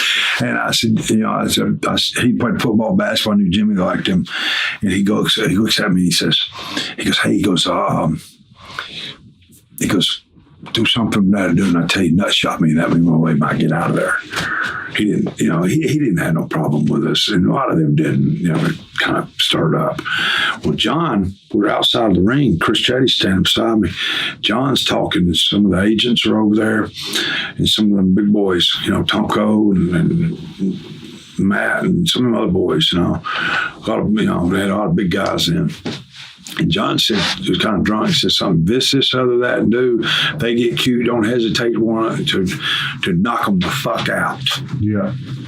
And like that. And I went, okay, that's cool. I said, there's a two-way street to that, man. I said, number one, you know, I was kind of joking. He wasn't joking. Yeah. And so we got out there, and so I guess something happened. Meanie had said some stuff about John being a bully or something like that, you know. And I don't know. I didn't know all this, but all I saw was in the ring, and it was intense during the night. You didn't really know what was going to happen, and the crowd was live. John was a champion, I guess, then, and had a ton of heat, and he ragging on the ECW thing and all that, and you know, you didn't really know what was going to go down, and you really didn't. And it was intense when we all went and did. But I just saw him waffle Meanie out of the corner of my eye. I thought, what the fuck is going on? You know, he just like plowed him. I mean, from behind, man, hit him in the back. And Meanie had staples in his head from like a night or two before that at the Hardcore Homecoming, a chair shot accident. And Meanie's blood just went everywhere. So I just go up to him, what the fuck, John? What's going on? You know, like and he goes, fuck you, man. Bam, kind of rabbit punched me, right? And we get him, like, God, I'm like, bam, I come up, not like regular, like you know what I mean? I was under him and caught him in the eye and got his eye a little bit. And then he goes, oh, fuck, Floyd, like that. You know, he always called me Floyd. And so I like went on from him. And, you know, after that, when I broke off from him, he goes, come back. I said, I'll be back. Fuck you, man. You know, I can't, you know, kind of, you know how it is, you know.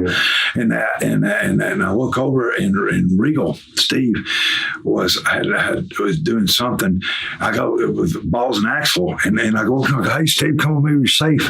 He goes, oh, hold on, mate. He got a spot. He turns around, takes the cane, goes out of the top with that's his spot. So I go back and I see Balls and Axel wailing with John.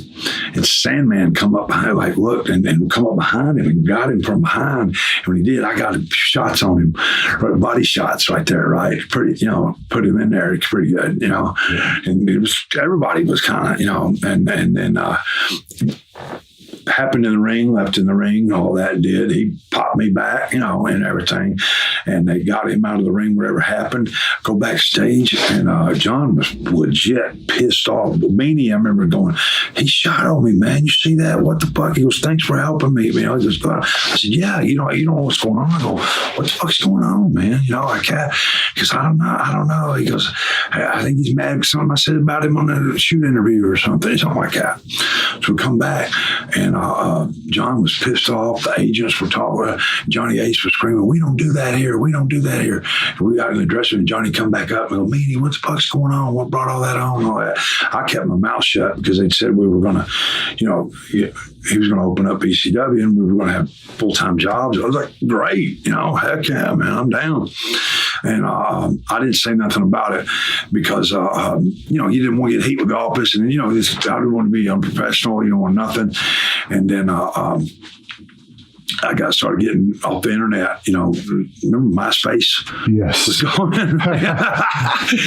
Now I was getting stuff off that and just off the internet, period. And I didn't want to say anything, do. And then I come across somebody said something that about me and him and that. And then something goes, well, nothing will ever happen out of this because Tracy Smothers ain't nothing but a bitch. Remember that? And that's what I thought, oh, really? Okay, cool. I knew I wasn't going back. And I didn't know what it was going to be when they had the ECW thing, which ended up a year later. And you didn't know if that was going to happen or not, you know. But if I had to, I'd fight him, whatever. But I think he's still mad about it, you know. But he sent word for me to knock him. But then when he called me a bitch, I kind of did. And then when he did that, I really went all the way with it, you know, and he legit got hot about it. So, but I heard a year later or so when they opened it up that Sabu told me this, that he'd come from Dreamer, and I'm not naming, I was telling you, but, you know, that Stephanie was real upset about how I handled that and used to promote myself and use them and did that incident. And that's why they didn't bring me in. But I was fine with them not bringing me in because I was doing good overseas, and I was and tax different, of course, you know, and doing a lot. I was doing 20 shows a month, and I really didn't want to go because I knew they were going to kill the name off, kill the brand off, kill everybody off. I could tell what was going to happen. So, but yeah, I think I got major heat with them for that. You know, and because Guido told me I had heat with him before that, you know. He did, you know. Guido told me on the one night stand thing. He said, you know, they came to me and asked if I would,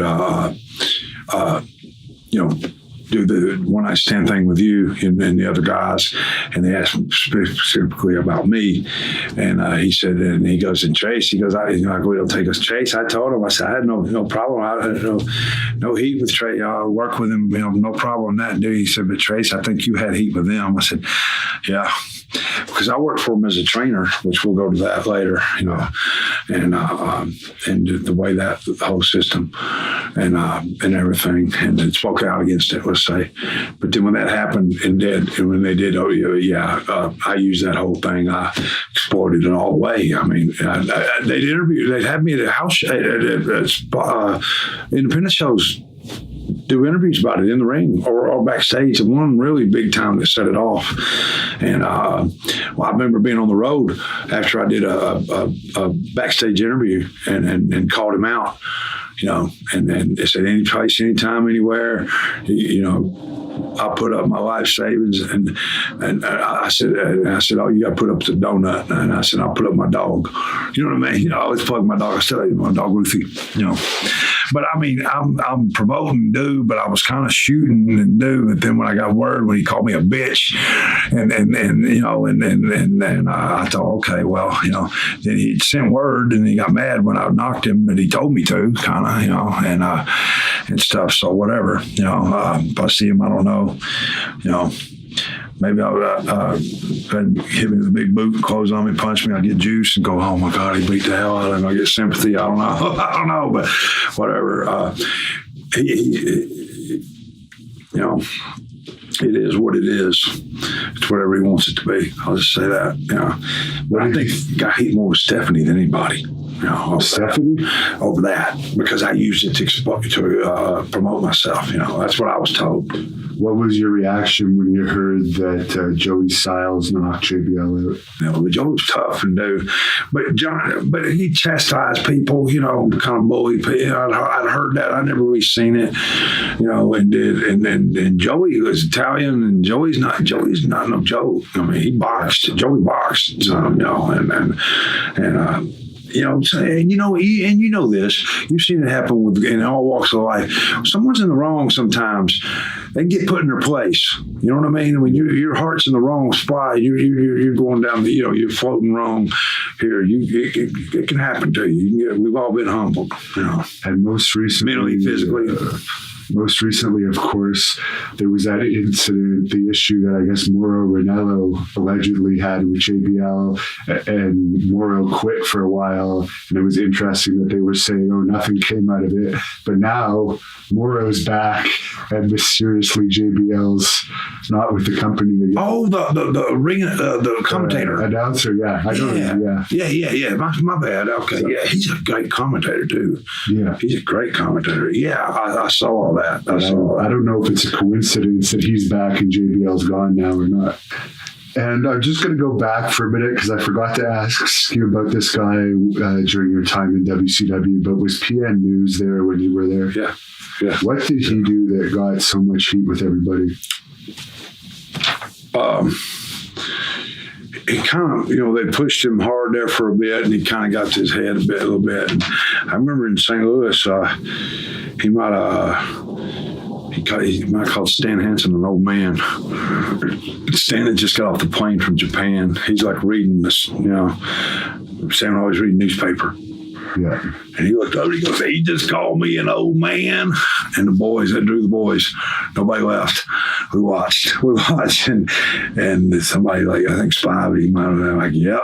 And Stan, like, tear the whole dressing room down, out there and blew PN up and beat PN half to death. And I'm not, saying he did or do, but you hear things and do. And I think Rick Rude punched him out.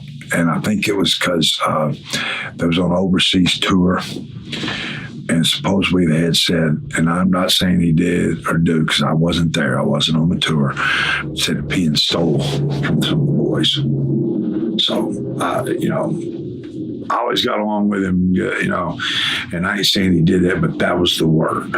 That's,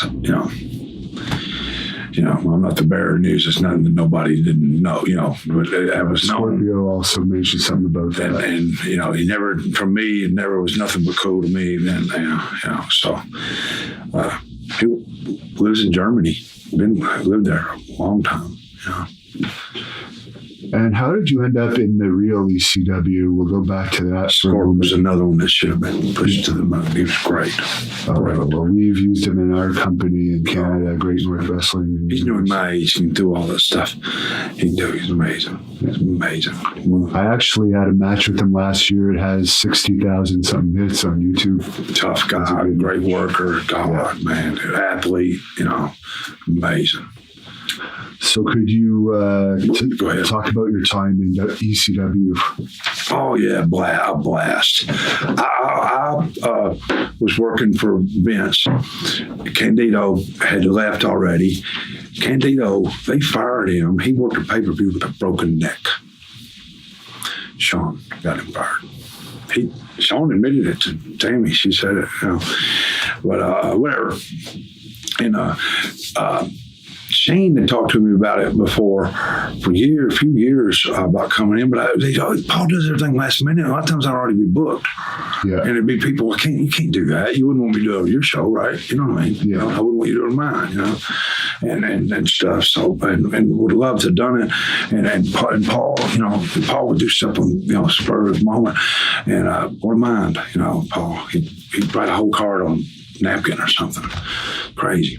But Candido, they're getting ready close to the first pay-per-view, and and Candido, Chris was helping Paul with the books on the Dreamer, and everything, giving him ideas and stuff.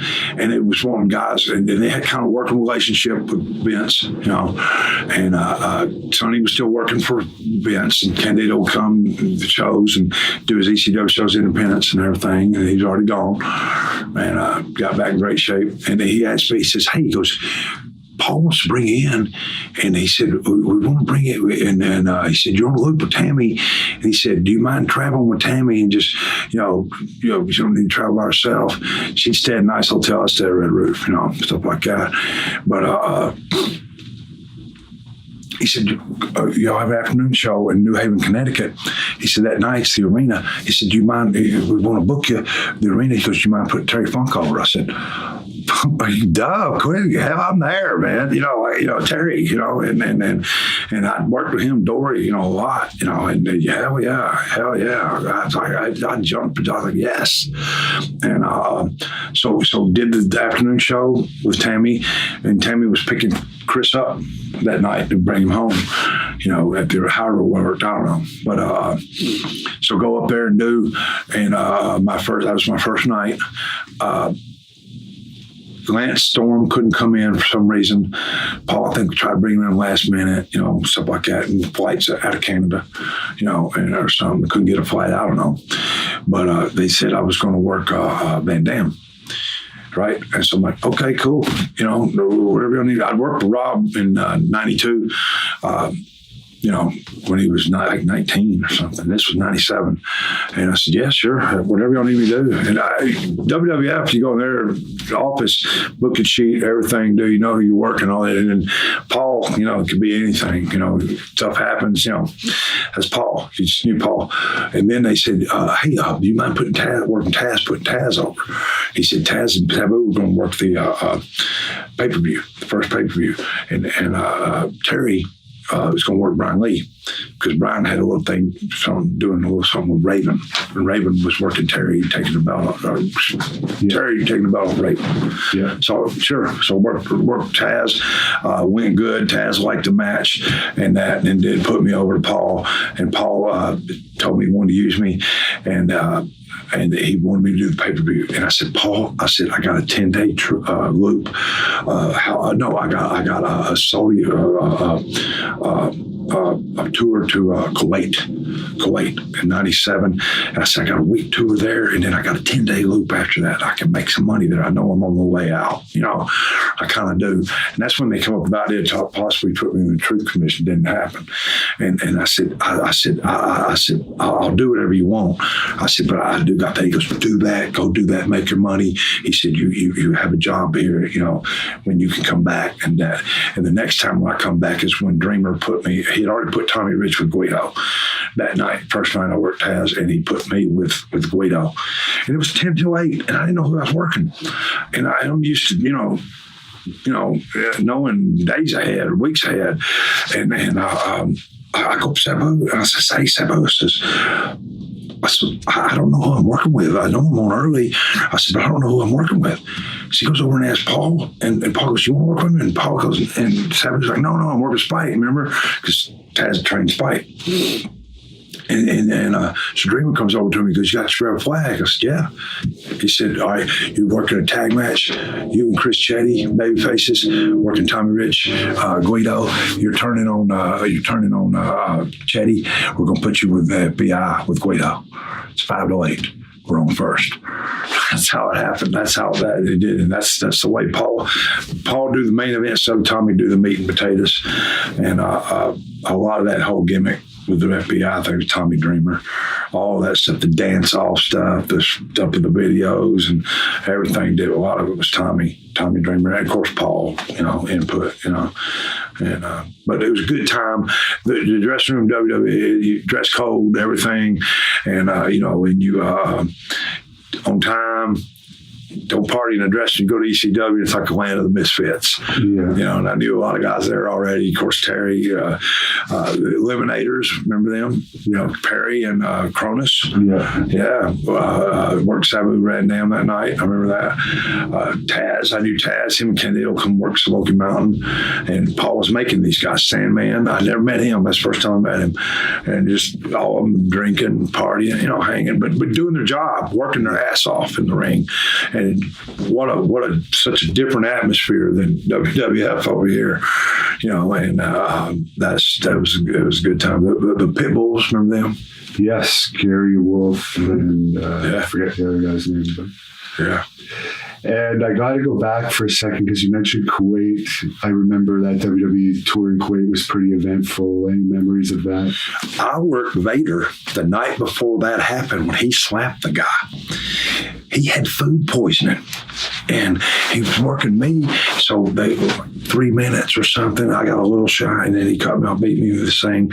And then he was coming back through, and one of the marks, somebody tripped him. He went off, destroyed all rings. I'm just down 7 from the power bar, and I'm like going, oh God, and you don't know what happened. He was pissed, man. Well, the next morning, go to eat breakfast. Everybody between 8:30, because we got to leave and go to the gym at 9 at the military base and meet the military guy, the guys and everything. Well, Vader was going off on one of the people that set up the foreign tours. Yeah, and he was going off on Dave Hebner. Remember him? Yeah, Dave, and like an agent. Yeah. Earl referee, of course. And he was going off on that fella and Dave and everything. So you didn't really know what was going on. And then when we got out there, the guys, the Army guys was telling us when we was training, he's like, hey, he may not should have done that. I said, we was like, we're done what? He said, well, that whole incident, wrestled me in fate, slapped him, but then what was as bad as a slap in the country like that was him cussing on TV. So we were all, after that come back, we had all day to the show that night.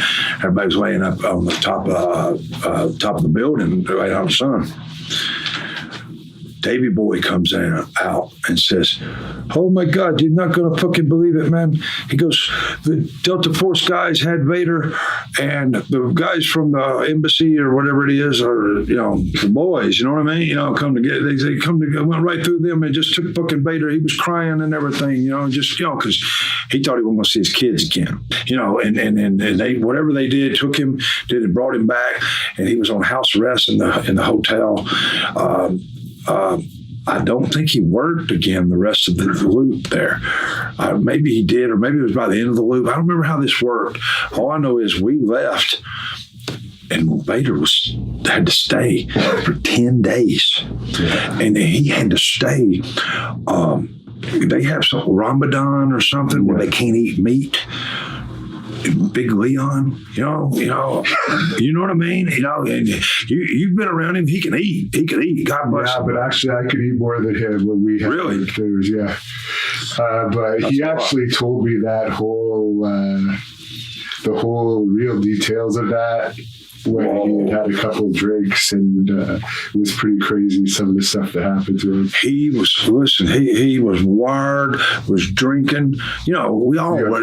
They let us bring liquor over. Yeah. We had the red carpet thing because you couldn't have it. It was illegal. No, you couldn't really talk to women or have sex. Yeah. If you had sex with a woman, you could have been thrown in jail. Whatever all that, they're covered up and everything. And boy, all I remember is Leon walking the halls drinking and that and doing. He was wired and doing just what everybody was like, wow, man, this is heavy. You didn't want to, you watch what you was doing because, big Leon, he's a badass dude.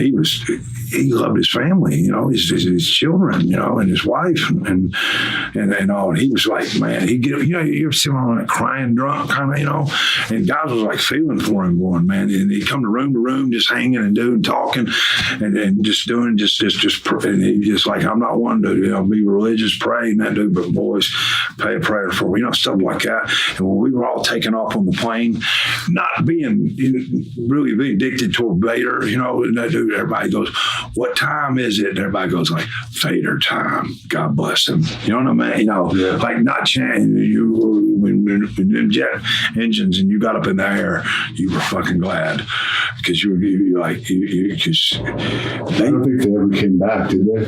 No, I don't think so. Because they're going in there in Saudi Arabia now, but not Kuwait. Right. Well, the guy that show, the guys weren't being like mean toward, like doing that. It was just kind of doing it kind of joking, but scared to death and it's praying for the guy. You know what I mean? You were, everybody's like, man, because you knew he had a wife and kids, two kids and everything. And boy, and then 10 days he had to stay there. Couldn't eat meat for him, And he came back and they put him with Shamrock.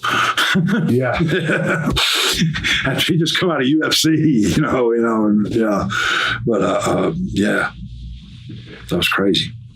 How were your matches with Vader? I worked with him a lot in Japan and got to do a lot with him. But I worked with him twice for WWF. That night, I didn't get to do much. It was short. And on the TV match, I worked with him. Didn't go long at all because he was supposed to took the belt off of Shawn at SummerSlam in Cleveland, and Shawn didn't wouldn't put him over. But they had to have him work strong the next night. So, he wanted to have a competitive match, but he couldn't really do it after that, Yeah. So, but I worked with him in Japan. He was great, man. He was one of the greatest. Him, Bam Bam Bigelow, two of the best big men, all time, Terry Gordy. And you mentioned Terry Funk, wrestling him in ECW. Any stories about Terry you could share with us? Oh, he's crazier than a rainbow trout in a damn car wash. He's crazy, man. I love him. He's great. One of the greatest. He's amazing. Amazing. He'll babyface anything. He's a great guy. Love Terry Funk. Everybody loves Terry Funk. It's un-American. They love Terry Funk. But, it was Smoky Mountain, Bruiser Bedlam, Terry, Dory Funk worked Bob, Hawk, myself, 6-man tag, one of the big shows for Smoky Mountain. And, Hawk and Bob looking strong, looking good. And they got the heat on me. And they suplexed me everywhere. And oh my God, Dory with them forearms and Bruiser with his power stuff, and oh God, they wore me out. But I got to work with Terry a few times for Ian Rotten and just working wrestling, you know what I mean? And just classic, and he could do anything, and and just he'd call stuff counters and like have you blocking small packages and stuff, you know what I mean? Just things he would do, little stuff he would do, that you don't see anymore. Were you ever around Andre the Giant? Met him one time. I've been in the business about a year. When WWF started going not long when Hulk took the belt off Sheik, when they went nationwide, they ran Nashville, the Municipal Auditorium. I was working in the business, paid a ticket to go in. I wanted, to see the show, and was just working for George Goose. That's it. But Dick Murdoch, everybody knew that Dick Murdoch and Andre were going to be out drinking. What's the name of that big restaurant in Nashville? A lot of the country music stars used to go to. I can't remember what it's called. I'll think of it tomorrow. But anyway, I went there. It's like a line to get in. It's a big place, and they knew that Andre and it wasn't called an after party then. A lot of if stars were in town, they'd go there after whatever event it was, and they go to that. I can't remember the name of it. Nice place, real nice, a big, huge place, like a big bar, restaurant kind of. And I went in there and I stalked them almost, Murdoch and Andre drinking. Well, I followed Murdoch to the bathroom, kind of, not right in, and he's down here pissing, I'm down here pissing, and I just sort of introduced myself. And I just said I was trained by Steve Kern and Stan Newman, of course, and I said, did my name and all, and he goes, oh, okay. He says, looks at me and goes, you play football? And I said, well, I did. And he goes, you did? So we ain't good? I go, oh, really? Okay. I said, Carson. He said, where at? And I said, Carson Newman. He goes, Newman. Called me Newman right then. And it's 84. And so I says, hey, I really wanted to meet you, blah, blah. And I'd met the Armstrongs already, and Bob and him were good friends, and Bob talked about him, and I said, man, anyway, I can meet Andre. I said, I got to shake his hand. I got to shake his hand. He goes, we'll see. We'll see how he feels. So they're drinking. I walk up there and he joked, and he just says,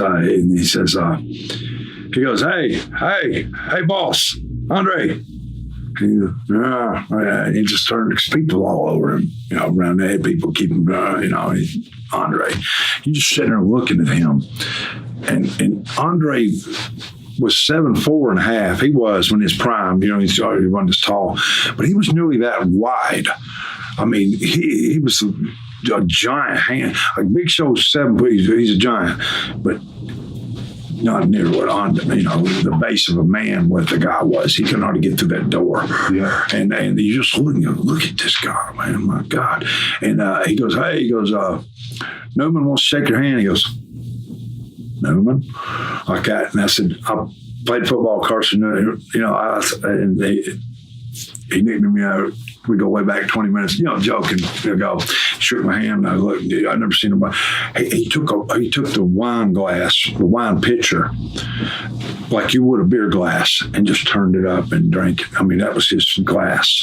Drank the whole thing wine right there. Like, damn. I ain't never seen nobody do that. And he could do that with a beer pitcher too. And he grip it just like he would a regular glass. His hands were so big, unreal.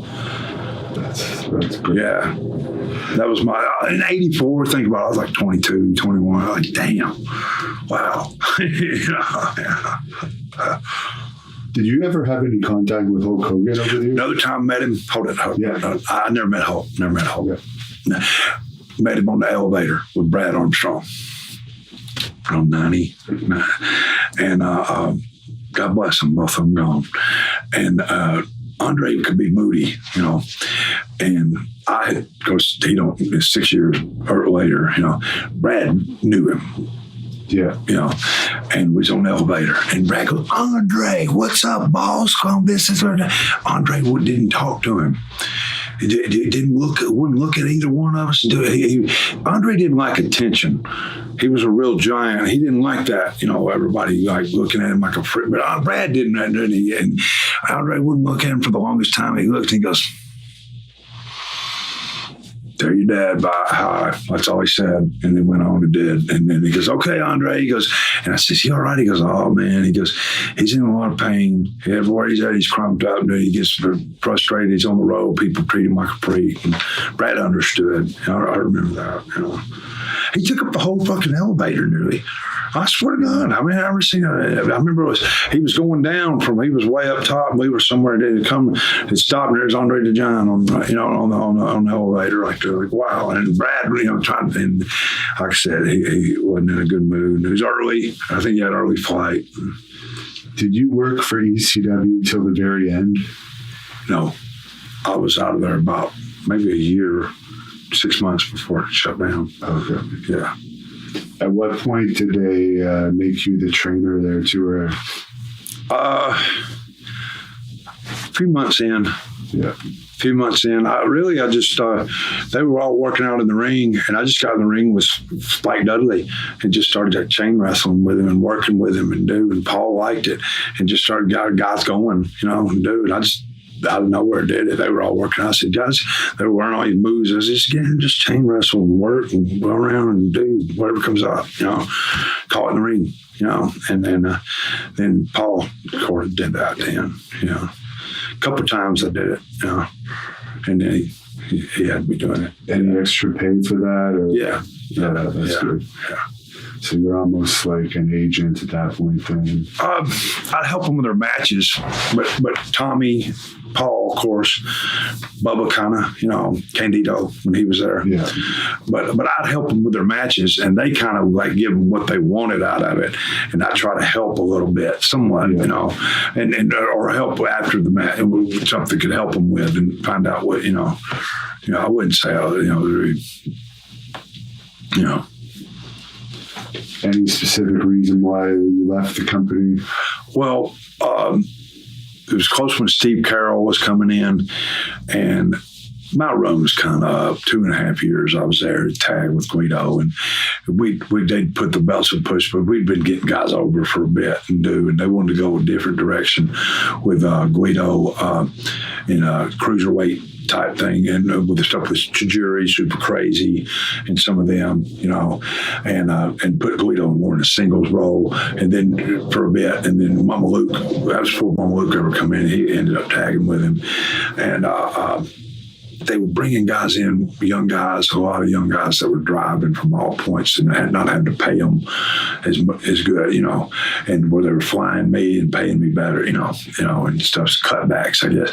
But the thing is the way I got it done, when I got let go, it was at 1 o'clock in the morning, and I thought I had Thursday through Sunday booked for them, and I didn't. I didn't have nothing. They didn't bring me in, and all we had to do was, because I'd been hearing that guys were starting, Gang got let go, kind of Tommy Rich did.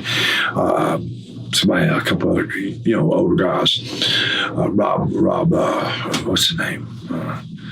Used to be Steve Austin's partner in Texas. Rob Price, yeah. And I kind of been hearing about it and then when it actually happened, all we had to do was say, hey, I got to finish up in 2 weeks, a month, But I got booked pretty steady from then on to do, but, all I had to do was give me a notice. I've been let go before, and, I've been fired from everywhere at least once. Was it at least him that called you, or was it Tommy? No, it was the girl lady. She died. I can't think of her name. She used to handle the flights and handle a lot of that, dude. And she more just told me Paul wasn't bringing me. He wasn't bringing me in, and I knew I was done. But all I had to do was just come up and tell me, hey, But I worked for them some after that through Dreamer more, and when it was drivable distance when I was in there. But they cut back a lot of expenses because Steve Carroll took over. Kind of that's But they had a lot of guys driving a lot of miles for not a lot of money. Right. That ended up getting a break, places, but they did, Who was the guy that you're most proud of that you helped in those ECW days with the training? Oh. A lot of guys trained in the ring. Spike Dudley, Danny Doran, Chris Chetty, just Incredible a little bit, Guido with some. Roadkill. There's a lot of other guys. I can remember Joey Abs tried out in the ring there. Shane Helms, I thought they should have hired them both that night. They didn't. But would they have the try? Rhino was one of them too. Rhino did. Paul had him upstairs talking to him right away. And about a month later, he had a trial match with me. I'm the one got him to do the tackle. Edge and Goldberg were doing it, and he was friends with Edge, and I said, Brian, you should be doing a spear some way, you know. He goes, well, I do one kind of in the corner. And he said, and I said, okay. I said, for the finish, I said, his trial match was me, single, you know, and Ross Strader. And I says, hit me with that spear in the corner, and I bounce out and hit me with the spear, you know, finish. God, he about broke me in half. He was young, strong, 23 years old, a beast, you know, and yeah. And how did you end up becoming a trainer for WWE? Bruce Pritchard.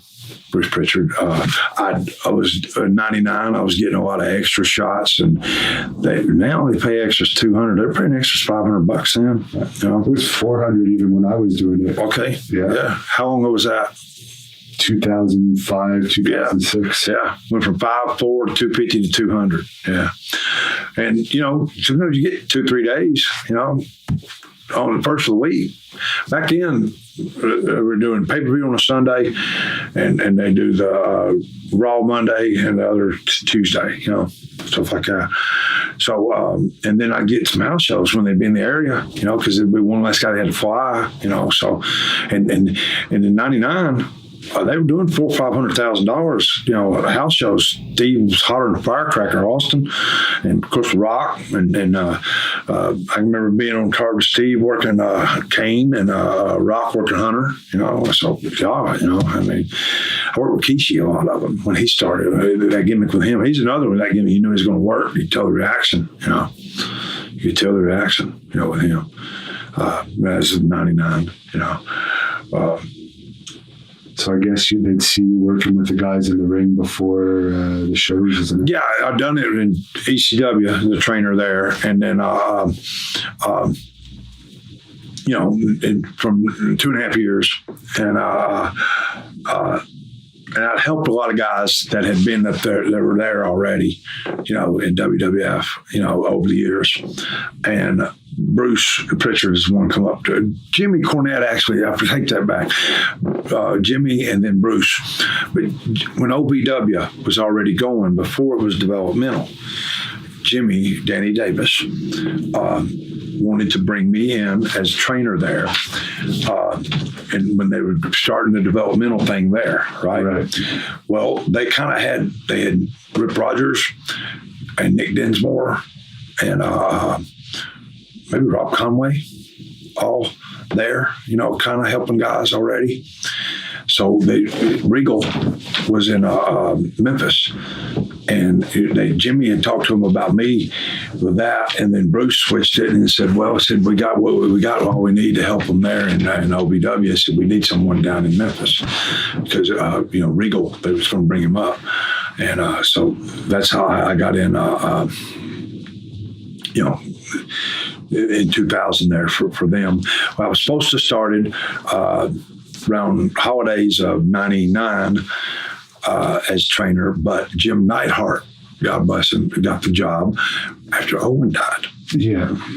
And so I was cut out of that, and I lost Japan. I lost my Japan connection because I could have went, and I thought I had a job, and then they went on, you know, and did that, and it's too late. And I one or two other overseas tours and a lot of other bookings I could have took. So you know, it hurt, and then I ended up got the job in July of 2000. As a trainer, Jim got let go after a few months. I don't know what happened, you know, but he was there 6 months, maybe, something like that. He wouldn't be someone that you would necessarily think would be a trainer. Yeah. And what's going on now? Obviously, from what we hear, the WWE class action lawsuit, I think you were a part of it, and now it was thrown out. Yeah, I'll go right back. Jim, not as a trainer, but Jim had good psychology and knew character, but as technical, you know. But and also his hardy habits, unfortunately. Yeah, but he's a good dude. Yeah, God bless him. That's sad. I was involved in that when it first started. I remember seeing that Billy Jack and all that going on, Bobby Fulton contacted me, and I wasn't real keen on it, and, so the risk. And he said, just talk to the guy. Here's the number. He said, leave him a message. He'll call you back. So I did that, left a message. He called me back, and he asked me if I ever had an incident with them with anything with concussions. And it didn't really click on me. And I was like, yeah. I said, well, I kind of did. And I said, let me think on it a few days. I'll get back to you. So this is what happened. Year 2000, when I was a trainer, I wasn't used to not being one of the boys, I guess, and try to kind of help take care of them. And I felt like Terry Golden was kind of, kind of cruel to them, and on certain things, and working hurt like they were, and some things and do, and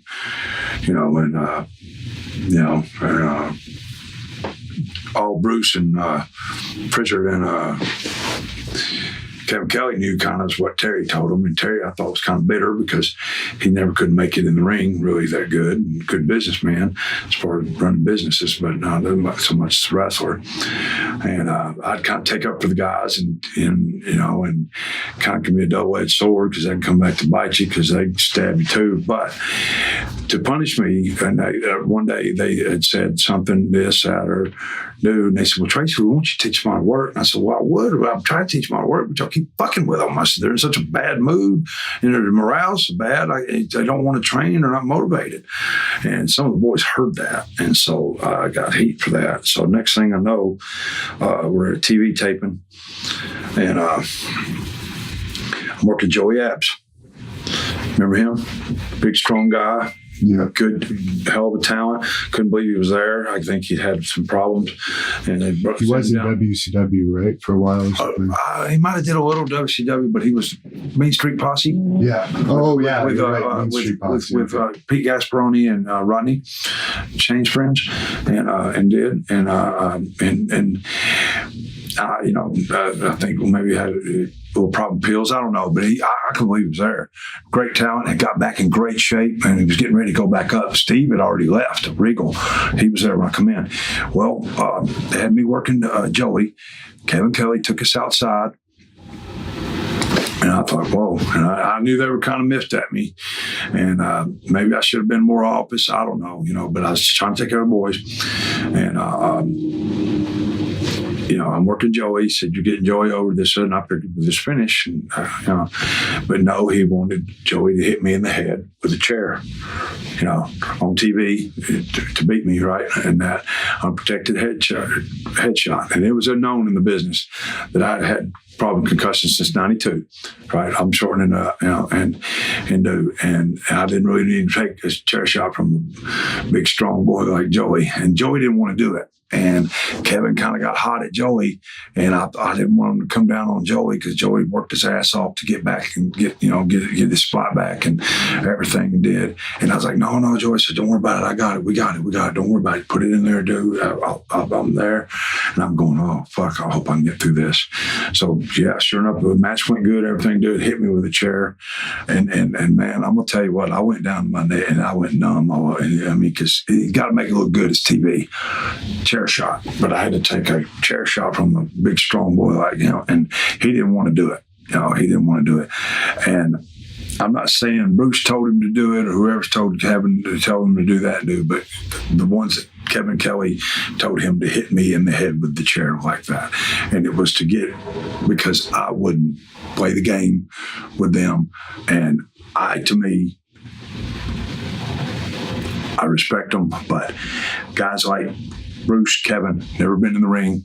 So there's always a little rift and there's a little distance with guys that's never really paid dues and done that and do. And maybe they're a little envious of guys that could physically get in there and do it. Let's just say that. And they wanted to teach me a lesson. And that's what happened. For about a month after that, I threw up every morning. I didn't let nobody know. I was fading, and I knew it, and it did me in, man. I was never the same after that. My neck it was bad. I heard it, several times, but that really got me good, and just head to toe concussions. I'd had a few already, and I had some after that, but that one there really did me in. And about 6 weeks, about every morning I'd throw up, and I didn't tell nobody because you didn't tell nobody you was hurt back then. Your spot. You didn't have all these medical stuff, all this concussion protocol. You didn't have any of that stuff. And I knew I'd for that, but I've never been the same since. I got let go about 2 months after that happened, but they kind of fucked with me till I did, and all that. And I never thought much about that until when I talked with the lawyer, and he asked me if I had an incident. I said, well, I did. I said, let me think about it. A few days, got back, told him what happened. And then he had me, I was coming home from school Smothers thing, and he had me, he recorded it, and I told the instant what I'm saying right now as to what happened and did. And I don't know what's going on with other guys' cases or whatever have their claims they had or any of that. All I know is that is what happened to me. Yeah, I'm still wrestling, and yeah, I'm still alive. But I've had concussions since then, and it wasn't with WWE. But that one there, taking that shot, I'd never been the same. I've never been able to train as good. I've never been able to get around as good. I went more. I've had many strokes off of that. And that was the one that you always say that got you. And after that, I was about 37 years old, and that was 18 years ago. And by the grace of God, I'm still alive. And but that's what happened. They can do their lawyer tricks, they can say whatever and do, but under oath, knew that is exactly what happened. And that shouldn't happen to nobody. Nobody should be treated like that. When it's known that you have a condition, I've got post-concussion, prior concussion, pre-concussion, whatever you want to do. And I don't, weather changes, I feel it, and have since then. I can maintain it and do, but I hadn't since then, and I haven't been. I honestly don't know how I'm still alive, but I really don't. I pray a lot, but I got rocked, and I didn't need that, and that's my story, and that's what happened. That's the truth. I can take a lot of detective tests, whatever you want. I think they're going to appeal it, and it will be out of Connecticut. It won't be in Vince's court where he has people paid off, whatever. His wife works for Donald Trump. So what does that tell you? And small business had a small business, but they're under contract, but it's supposed to be self-employed.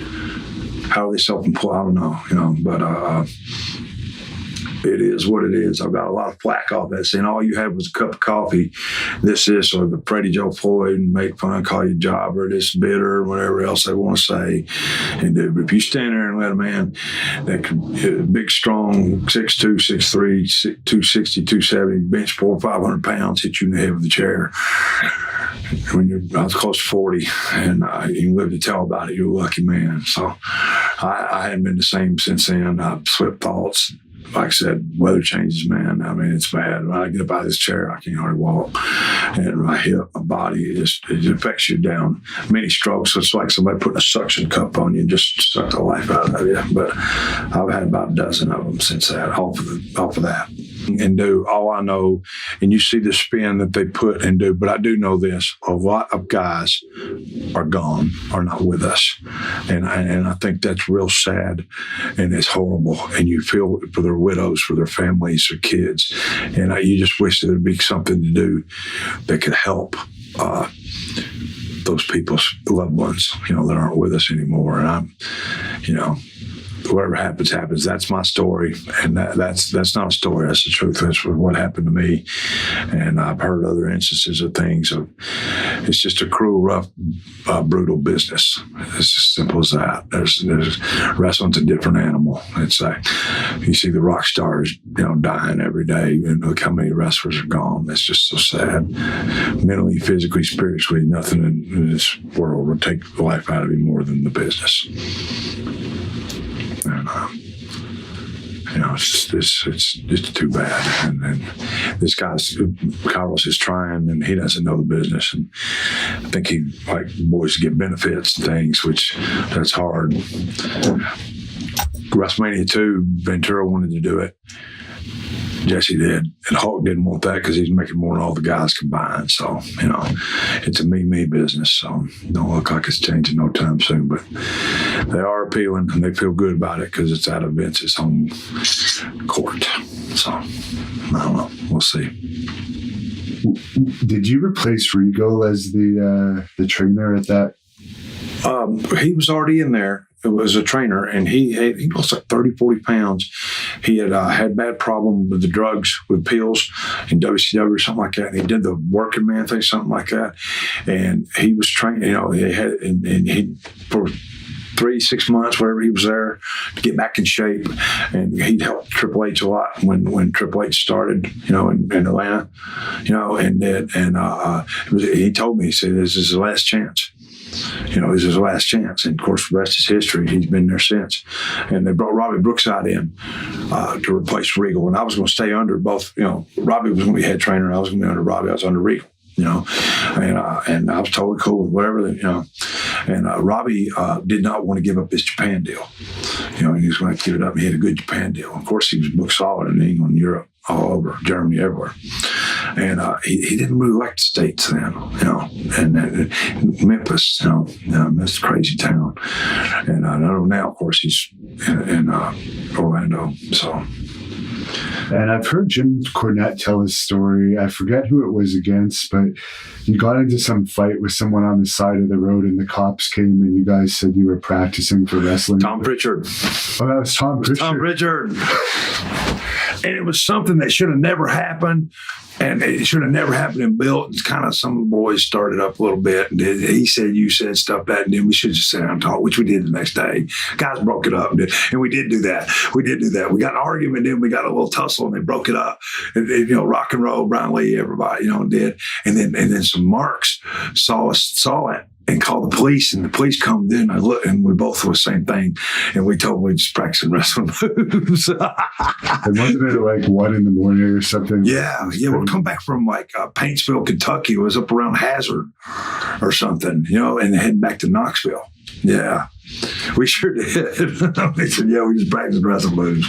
To go into the ECW pay-per-view that TNA did, what were your thoughts on that? 2010, good to see the guys. 5 years before we done the one night stand, same kind of atmosphere, good time. Worked my way down there, worked my way back, stayed on the beach today, and it was a good time to see everybody and help the bookings, help my booking, independent bookings, and Tommy Dreamer put it together, and he's the one got me on the show, and it was good time to do it. I still see Guido some, we do some the full-blooded Italian thing. So it's all a lot of fun. And you've done a bunch of shots for Juggalo Championship Wrestling. How do you like working for them? Crazy. They always pay you good, take care of you, good guys. They love the business. Those Juggalos are crazy, man. You fight one of them, you got to fight them all. They're coming. They stick together. You can say that. They got that Juggalo love. I don't like them, but you got to respect them. They're crazy. They're not scared. They're not afraid. I've had everything in the world thrown at me with them. They hit me with quarters. They hit me with eggs. They told me one night they paid my salary, what I was making, by selling eggs for $2 a pop. I probably got hit with 100. I don't know. And probably missed about 300 from hitting my head. I mean, selling eggs told me $2. Yeah. They threw trash cans at me. They threw somebody threw jeans in the ring on me one time. I got hit with a pitcher of beer. I mean, you wouldn't believe. From 2007, I worked R-Truth. You ever watch that video? No. You need to watch it. I know you had something to do with training R-Truth, though, right? He was in developmental in 2000. He was in developmental in 2000, yeah. Sure was. He was called K-Quick. Yeah. He was a rapper. He worked for, what's his name? God. Too Legit to Quit. What's he called? What's his name? He's singing. MC Hammer. That's it. MC Hammer. Yeah. There's a fan asking, where can people buy your shirts? Contact Joey Grunge. He's on my friends list. School of Smothers. I haven't talked about that, and I want to talk about School of Smothers. Impact, Midwest Impact Pro, McLean Avenue, Lincoln, Illinois. Contact Joey Grunge. Okay, he is the owner, founder of Midwest Impact Pro, School of Smothers, everything. Joey's the man. He's the guy to contact about any merch with them. Any of Joey Grunge merch, any the School of Smothers shirts, Joey's the man to go through. Someone asked, what's your overall thoughts of Paul Heyman? Brilliant mind for the business, eccentric, very smart. If you could have him, Jim Cornette, book something, if I had something to do, I'd like to have him, Jim Cornette, and Tom Pritchard, run it. That'd be good ones. Someone asks, what's your greatest memory of WCW from 1991?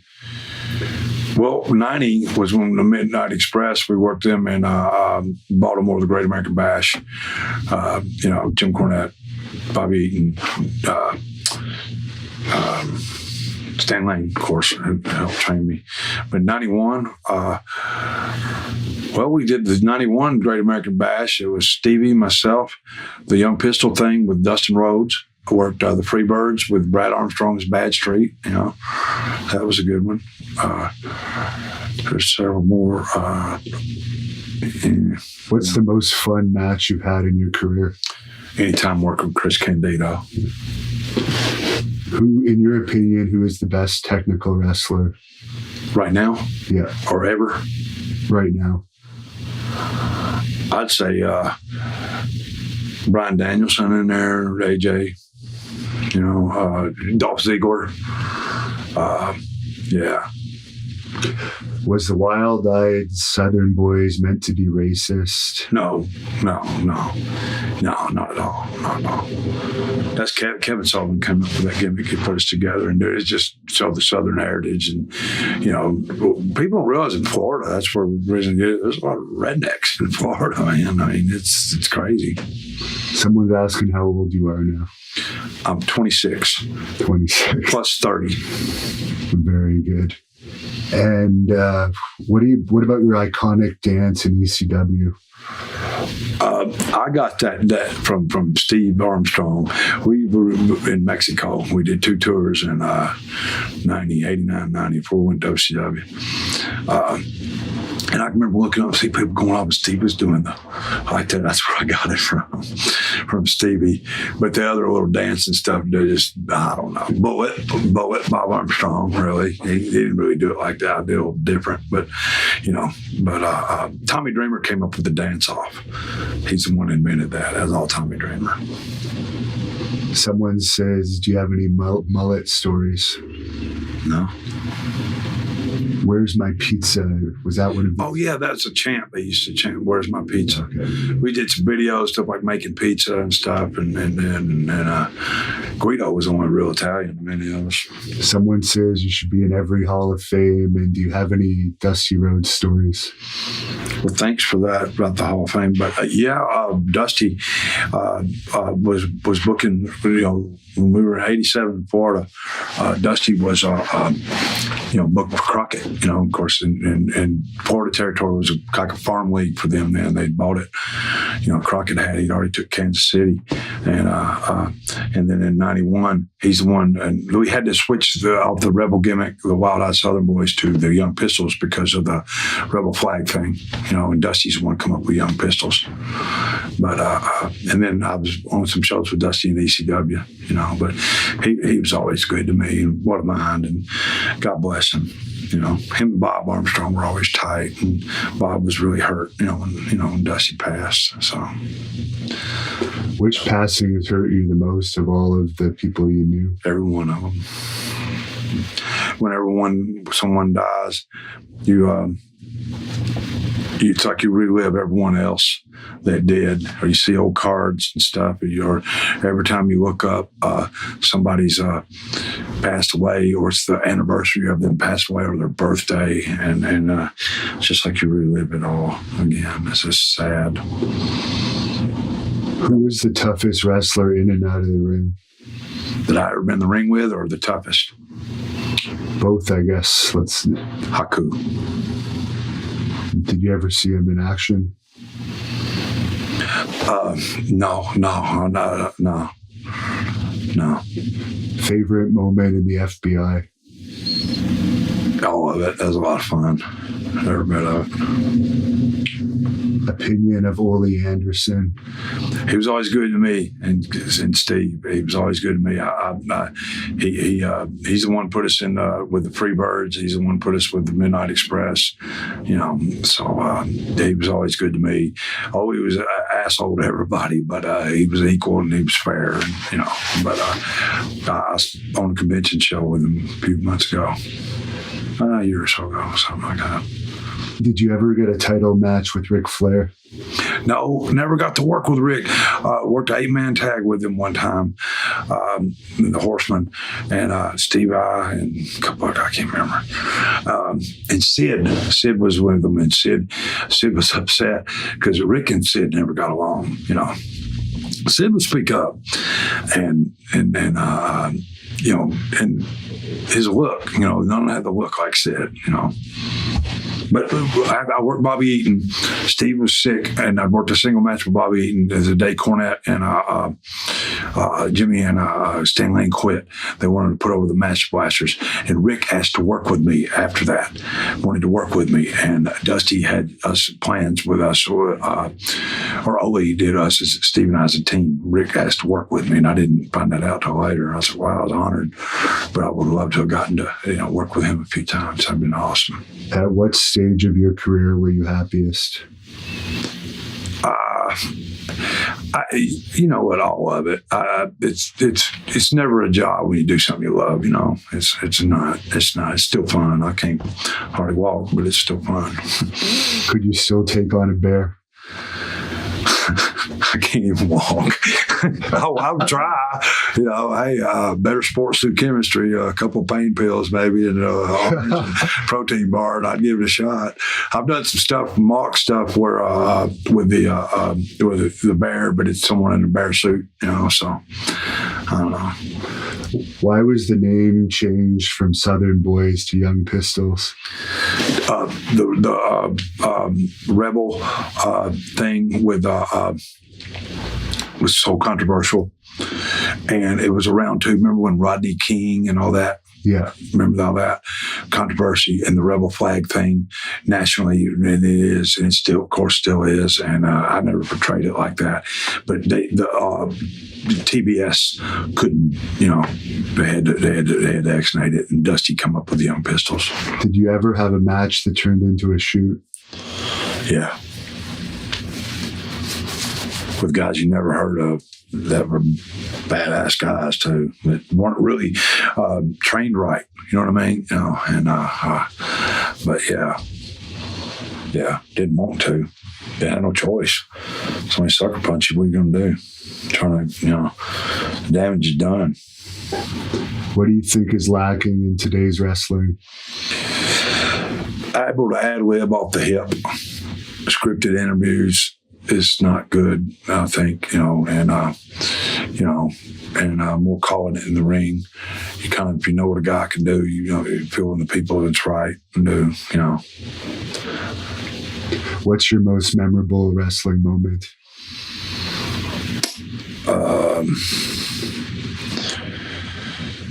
That's hard to say. Probably anything with Midnight Express when Steve and I were together, and as a single with Candido, Chris Candido. Have you ever had a match where you've had to go into business for yourself? Yeah. Favorite food? Steak. Although I don't eat it much, but yeah. Thoughts on Tommy Rich? Love Tommy. Learned a lot from Tommy. Tommy knew how to get over. He knew this business. He's a lot of fun to be around. A lot of fun to travel with, and just crazy. Worst experience of ECW? Well, the time when I was, I guess when Louis Spicoli died, that was sad. That was sad.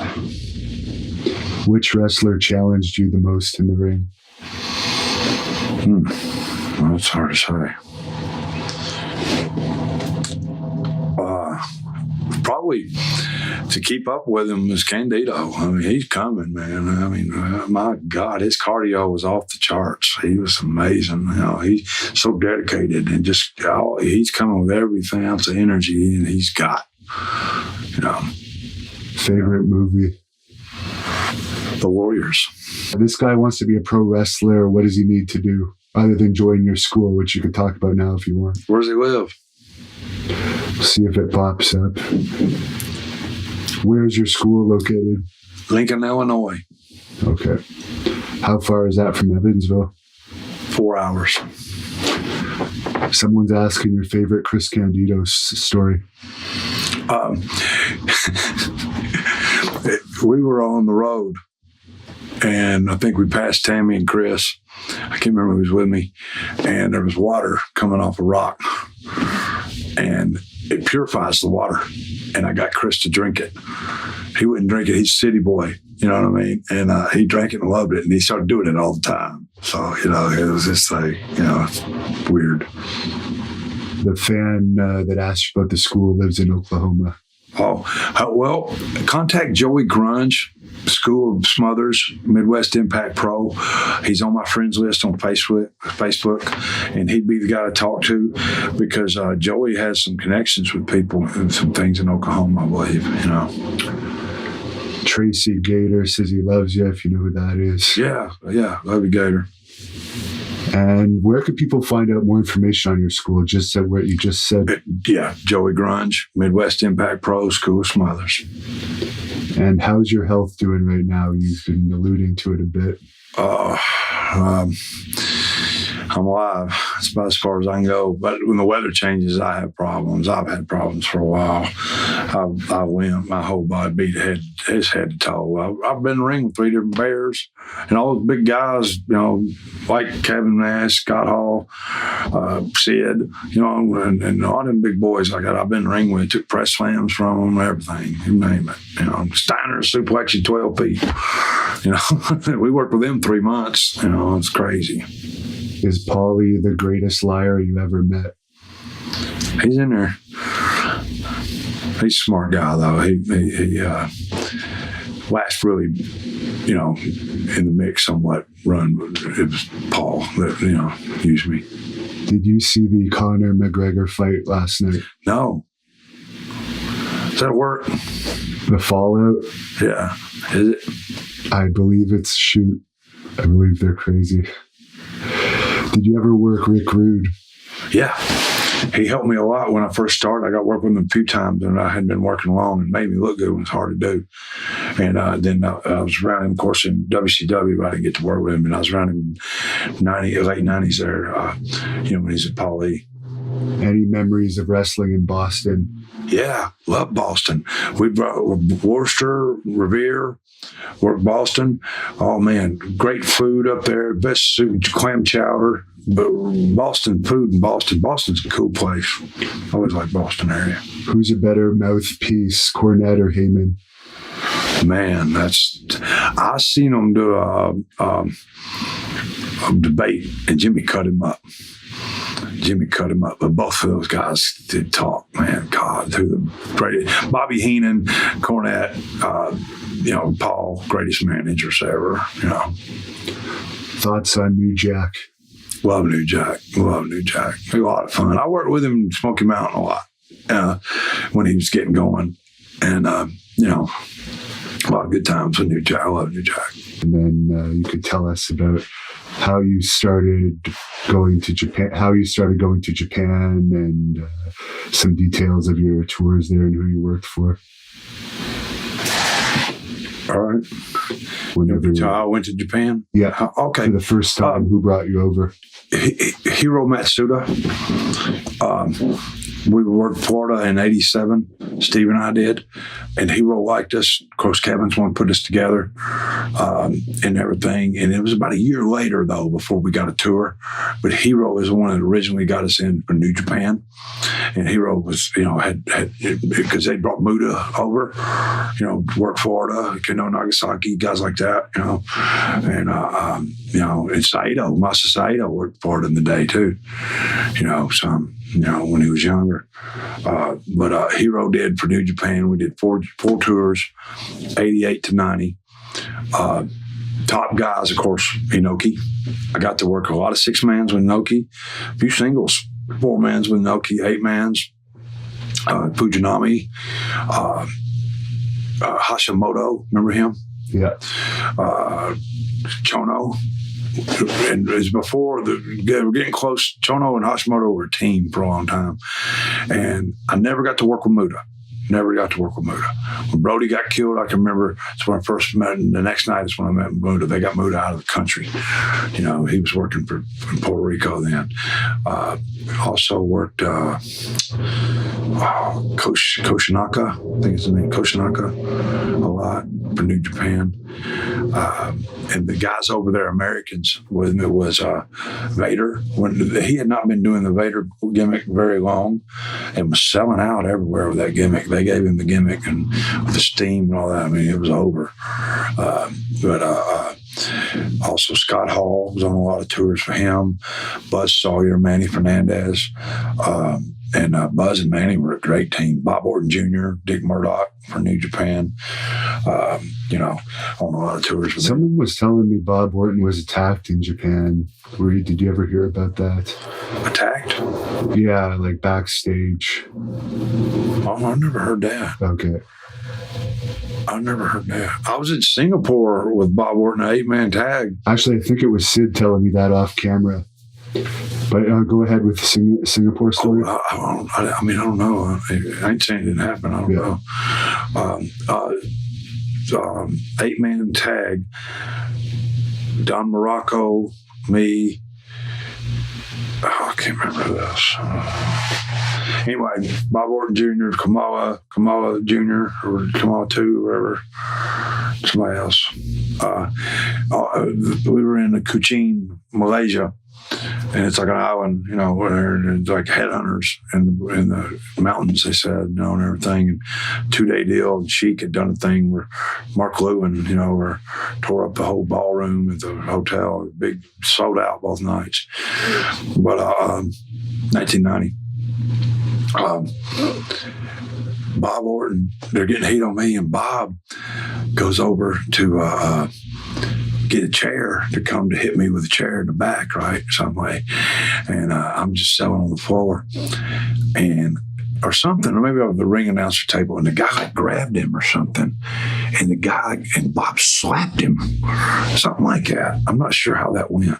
I believe he slapped him, and I'm like, oh Lord, and there you told the guys pull the guns, and the guards, the army guys and stuff, and that guy was would be like a governor, of that state of Malaysia. Oh my God! If he had to go out in public, he apologized, and they said, "Lucky he didn't get shot." I remember that. Yeah. So, how many tours of Japan do you think you did total? I did 23. Wow. 4 for New Japan, 2 for All Japan. I did a few for FMW. I can't remember how many. I did a lot for IWA Japan, Wing. Worked Terry Funk in Japan. Cactus and I were tag champions for IWA Japan. Worked Terry Funk a lot. Different partners he had over there. Sure did. All Japan. Got to work with, you remember Kawada? Yeah. He was great. Worked a lot of 6-mans, 4-mans with him. Kobashi, remember him? Yeah. Yeah. Mizawa, Mr. Baba. Got to work with him. Tenru wasn't there when I was there. He had his own company. and then Americans over there. Some of the other guys I can't even remember, the Japanese guy. Americans over there was Doug Furnace, Phil LaFon, the Can-Am Express thing, the Patriot, and I can't remember what Jackie Fulton was called, but them. Who else? Johnny Ace, Dan Spivey, Dr. S.T. Williams, Boss Man. Or all the guys. Joe Deaton, and what a crew. Terry Gordy. I was on the tour when Terry Gordy OD'd. Well, he didn't. He lived. He was in a coma. He passed out on the plane. Never woke up. Weeks later or something. It's crazy. Kenny Murrah and Wing. What did you think of Victor Quinones? He was running Wing, wasn't he? Yeah, he was always good to me. I can't say nothing bad about. I always got my money. Always made good. He let me sell gimmicks and stuff and over there. And a lot of guys didn't like him, but he was always good to me. You have a fan asking if anyone's ever asked you if you're related to the Smothers brothers, and have you ever met them? Nope, never met them. I'm not related to them. My name is Smothers. Someone wants me to ask you about the Mongolian Mauler, Peter Miller. I didn't really know him that good. I knew him. I was on a few shows with him. He passed away, I believe. I don't know when, but I didn't know him real good. I met him a few times. What was Stan Hansen like to team with? God almighty. I worked with him a lot in Japan and in WCW. Believe it or not, you know who Stan was good, always was tight with, try with? Sid. Can you imagine Stan and Sid? No, I wish I'd known that. Yeah. They were always hung together. Always. Stan was a machine, man. He was a romping star. I like some of these young guys call him an old man. Him, Bruiser Brody, guys like that. Sid, God. Someone says they remember you wrestling on local outlaw shows in Kentucky for Dale Mann. Yeah. And you'd usually be wrestling Eddie Gilbert. No. I never worked with Eddie for Dale Mann. Okay. I never worked with Eddie for Dale Mann. Or was that at the fair? I don't know. I worked for Dale Mann a lot. When I got released to WCW in 92, I worked for Dale Mann a lot. There. Worked some military bases with him, too, for him, too.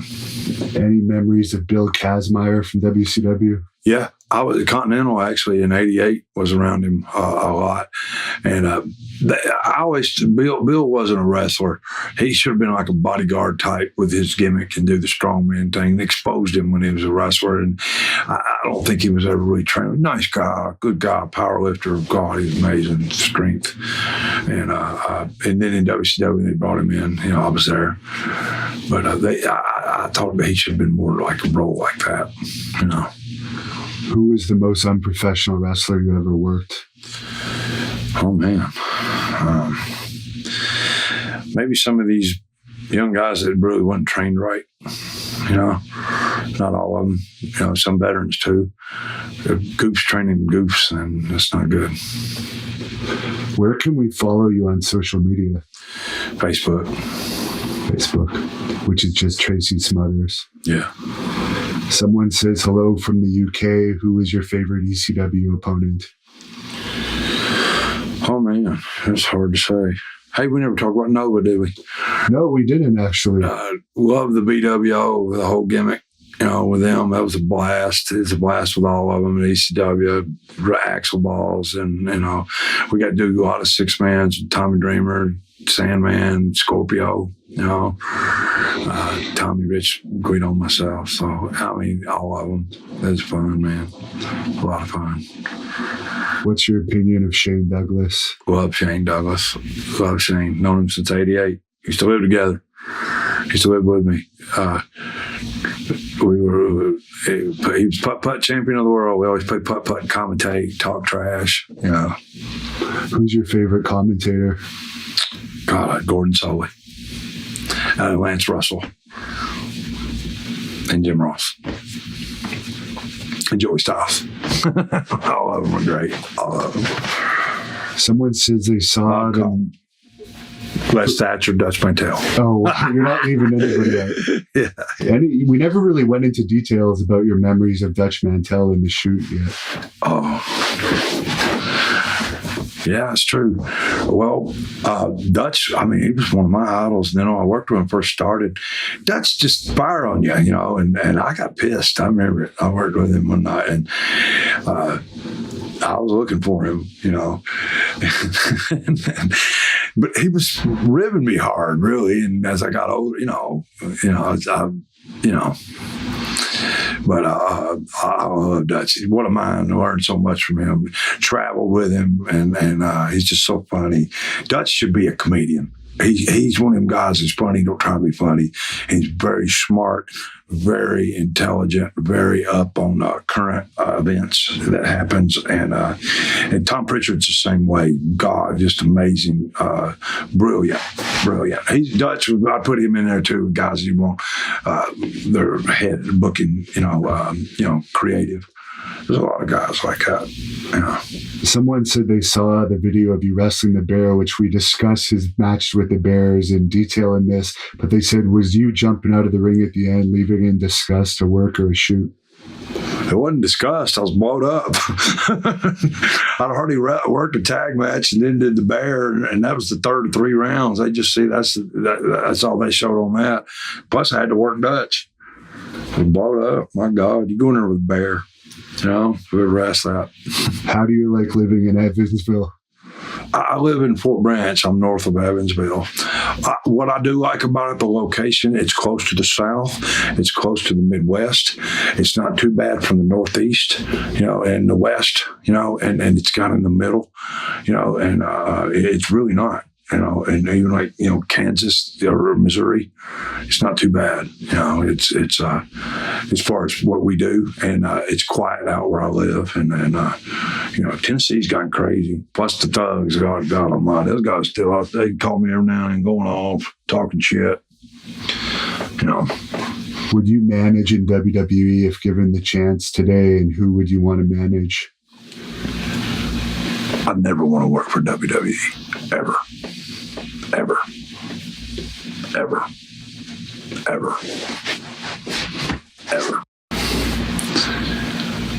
What's the biggest problem with today's WWE product? Oh, I ain't saying there's a problem. I mean, just that's a different question from a different guy. Yeah. Scripted promos, and give them bullet points to hit, and then put it in their own word, or own, I don't know how they do it, but I can't see how a guy that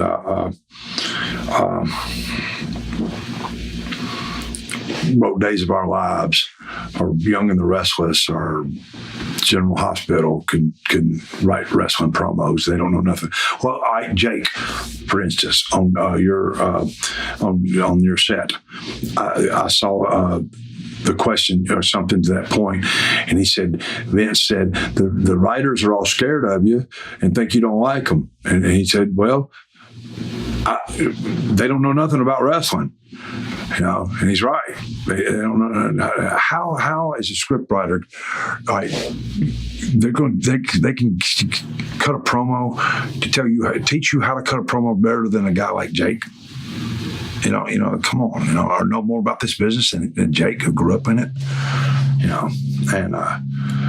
Guys like Jake. There's a lot of guys like that are well qualified. Kevin Sullivan, for one. There's tons more. And what are your thoughts on Manny Fernandez? I love Manny until you knock me and talk shit. I never did nothing to Manny. He helped me a lot in Japan, taught me how to watch guys and find out what they do, and taught me a lot. I'd been in business 5 years, and Stevie and I, we ran with him all the time, Buzz, and something got brought up about tough guys and on a shoot Randy did or something, and he started laughing at me, and I didn't think it was cool. I got upset about that. that. But tell the truth, it is a joke because I'm not, and I don't claim to be. You can do, but don't laugh at me. That kind of upset me, hurt my feelings. But we've talked. We did a podcast actually together and talked about old times in Japan, and stuff. But I have nothing but fond memories. I think back on it because, and he's right. When you think about tough guys, you think about guys like Carl Gotch, you're talking about Matsuda, you're talking about Danny Hodge, you're talking about guys like that. It is a joke. I don't know where that come from with me, but I mean, he told some story about in Pikeville, Kentucky. He hadn't seen me in a while. Said he hid my bag and said I was wigging out or something. He was ribbing me. That never happened. What did happen was this. He shot on me 3 nights in a row in shows for Bobby Blaze in that area there, Pikeville area and all that, up into West Virginia. And I don't know why he did it, because I always loved working with him, and I didn't know it was coming. And when before in '88, Manny was a beast, but Manny wasn't quite that in '94, and his health wasn't as good. And I got him, I beat him, but I never had a crossword with him, and I didn't understand why he talked shit about me, and it hurt my feelings more than anything. I got feelings, but I love the guy, man. He pissed. I heard something about happening to him, Tommy Rich. I didn't think that's cool, and I saw him knocking Tommy, and stuff he said, and I thought that's pot calling the kettle black. But sometimes some things guys sit down and talk, and we're all grown men here. Is Ole Anderson really as cranky as he seems to be? Yeah, he's happy being miserable. He will knock ice cream. Thoughts on Eddie Gilbert's death? Oh, that's sad.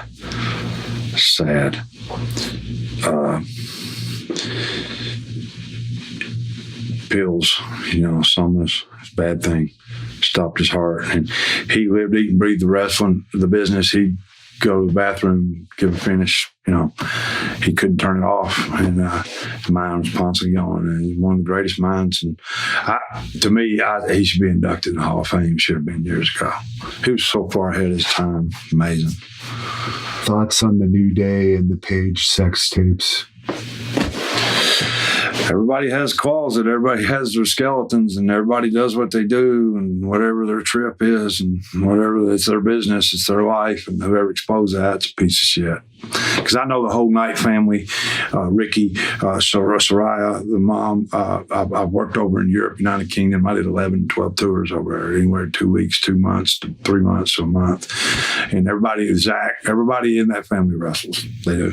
They're wrestling people and good people. And if they love you, they're great. If they don't, leave them on. Roy, he was a zebra kid, tough kid. You love him. He's a tough kid. He's been some bar with God. He's a guy.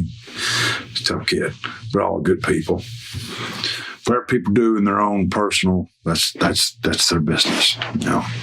Thoughts on Ronnie Garvin? Chopped me harder than anybody in my life. Said him, Chris Benoit, hell of a guy. Just saw him this past April, I believe. What a hell of a worker, hell of a man, good man. Retired, does some conventions, saved his money, lives in West Virginia, hunts and fishes. Did you ever work with Muda? If so, how was it? No, never got to. Would have loved. Watched him work Brad Armstrong. They went 30 minutes done on TBS, the old Saturday night main event, or Saturday night, WCW Saturday night. And Muda told him when he come out of the ring, told Brad, said, maybe you best worker of the United States. Is George Weingroff as tough as he thinks he is? Yes. What are your... George was Tennessee School for the Blind, state champion, UT Chattanooga. He was wrestling coach at Cheatham County, and he pro wrestled already. And Springfield wrestled Cheatham County, and I had Bobby Lee and at 167. And Bobby wasn't that good, good guy. He wasn't that good. I slammed him. There's a penalty, and there's a dual meet, and we lost the dual meet because of that. George told him to stay down. Yeah, George Weinberg. But George Weinberg was a beast. Lee legally blind, and what a wrestler shooter. Bill Watts loved him, was a hell of a worker, and was a legend at Tennessee School for the Blind, a legend, and at UT Chattanooga. And then to me, George didn't like the politics of the business, and he's right on. But boy, great shape, man. He's probably about 60 years old now, and he looks like he's 30. George is a beast. Who was your favorite wrestler? He do the Sheik gimmick, and I work with him for Del Man, and on military bases at Fort Campbell, and I put him over because usually Bayface go over and do, and Dale always want to keep him hot as a heel, and boy, he did it. He ain't a Sheik. I think he might be Indian, Italian, I don't know, but his dad, Sal Long, Herbie, brother, he's a state trooper. I can't take it. Eric, I love those guys. Favorite wrestler to tag with? They helped me a lot when I started. Favorite wrestler to tag with? It's hard. Stephen Guido, Ty, Most overrated wrestler of all time? I don't know. That's hard. Least favorite wrestler to tag with?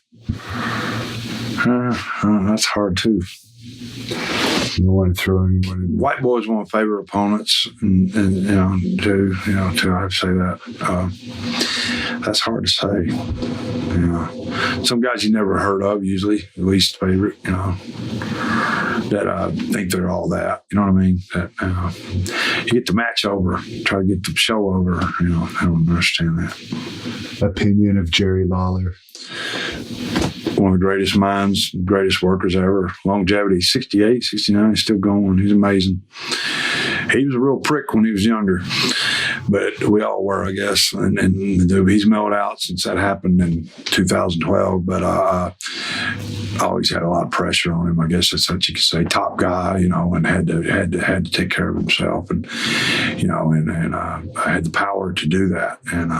But I learned so much from working with him, at me as a heel and him as a babyface, and just listening. And he was just a man. You learned a lot from him, a whole lot about the business, period. Thoughts on Brian Last hosting podcasts? Who is Brian Last? I don't know. Maybe that's a trick question. I don't know. Jonathan Dobbs says you're his least favorite. JD. Yeah. He's working right down the road. He works security over by the airport. Okay. Checking in trucks. Favorite and least favorite territory, and is there any territory you wish you had worked that you never got to work? Portland, Oregon. Wish I could have worked there. Least favorite? I don't have a least favorite. They're all fun. Apparently that the guy who hosts Cornette's podcast is the guy who we didn't know his name. Oh, I have heard that name. Yeah, I don't know. I've listened to Jimmy's podcast. I guess I know him. Okay. Thoughts on Ron Simmons? Great guy, strong, tough guy. Love to fish. He's an old country boy from South Georgia. What a football player. Retired as Jersey, Florida State. Beast, man. Ron. Did you know Len Rossi? Yeah. Oh, yeah. I grew up watching him. I know his granddaughter. She was going to get in the business for a bit, not necessarily working, but as a valet. I think she's flight attendant now. Was New Jack as bad behind the scenes as he comes across in interviews now, or is that exaggerated? No, New Jack was New Jack. That's not a gimmick, but no, New Jack was a professional. I mean, I never had any problem with him professionally. I love New Jack. Any Buddy Landell story? Oh God! One night, Buddy, I can't remember. We were traveling. And while we were traveling, he started praying. And then a shooting star come. I remember that. And he pulled the car over and got out. And he said, it was pretty cool. And his buddy was so funny. God bless him. Thoughts on the Dynamite Kid? Only met him a couple of times. I didn't know. I knew Davey better. But he was cool to me. Dynamite was. I respect him. Hey, so far ahead of his time in the ring, his matches with Tiger Mask, people, guys should watch that. Opinion of Bret Hart? Hell of a man. He was. I hate that happened. That Goldberg and all that, and the stroke, and everything. And, people bought him, man. He was over. Do you know anyone with more wrestling memorabilia than Jim Cornette? No. Someone says it was a pleasure watching you in Poughkeepsie, New York for ECW. Okay. Yeah, that was a good town. Good wrestling town. Could George Goulas have taken Luthez in a shoot? No. Thoughts on Billy Wicks? Where do I know? I know him, but I can't think. He's an older Tennessee wrestling legend that I guess was a shooter as well. Yeah. He was getting out when I was getting in, kind of, Yeah. I didn't know him that well. I've been on a few shows with him. Someone says, thanks for doing this Q&A. Thoughts on Impact Wrestling? Fred Urban died. Wow. You're welcome. Was Billy Christmas as manly as advertised? I don't know who that is. I don't think. Neither do I. I think we're getting too late. Some of these questions are ridiculous, so I'm going to getting goofy. Shut it down. And on that note, do you have any final thoughts to close off this interview? You've been about very 6 hours. Yeah, I don't know how long it is, but you've been very generous with your. I hope he makes some money. I do. I hope I ain't got nothing else to do. Sunday's the day I reflect anyway. Well, you've done a lot of reflecting today. Yeah, it's 12:43. Hey, let them get the money's worth, right? Good time, and then. We still want to bring you in. We want to bring you into pro wrestling. You don't want to wrestle, I know. I'll tell Joey, I don't want to wrestle. He don't want to work with nobody. So we'll just have him come in and just beat up our crew. Some of them need their ass kicked anyway. Their attitude, some of these guys, God almighty, man. But Midwest Impact Pro, Joey Grunge, got to plug that. He's my boy on Facebook. Look him up. School of Smothers. Go to Joey Grunge. Get the Joey F and Grunge shirts. Get everything with Joey. I love you, man. You're my brother. And we're trying to recruit Hannibal to come and be our bouncer. We got a lot of outlaw groups around us, a lot of groups around us that give us trouble, talk shit. So we just bring you in and then just bring you in. We'll have you just hunt them down and beat them up. Just go beat them up. So we're going to bring Hannibal in to beat the hell out of about 50 of them guys. Goofs. And some of the guys I try to help and train and do, you try to teach them the right way, but they will learn from goofs or mentors. Then they go like, oh, he's just a jobber, Freddie Joe Floyd, and this isn't. He stole Public Enemy's gimmick, and Johnny Grunge gave Joey the gimmick. He trained him and everything. So if any of y'all watching from Illinois area, CIPW, PW, you guys, but Rex, whatever your thing's called, I don't fucking know. He's a bunch of morons. We can bring a Hannibal in, beat the hell out of all of you. Everybody dies. Thank you for watching the Hannibal TV. Please help me out and like this video, then click the subscribe and get notifications buttons so you don't miss any of my latest shoot interviews, match videos, or news updates. Follow us on Facebook at The Hannibal TV for more live streams and videos. And while you're at it, follow us on Instagram and Twitter at The Hannibal TV.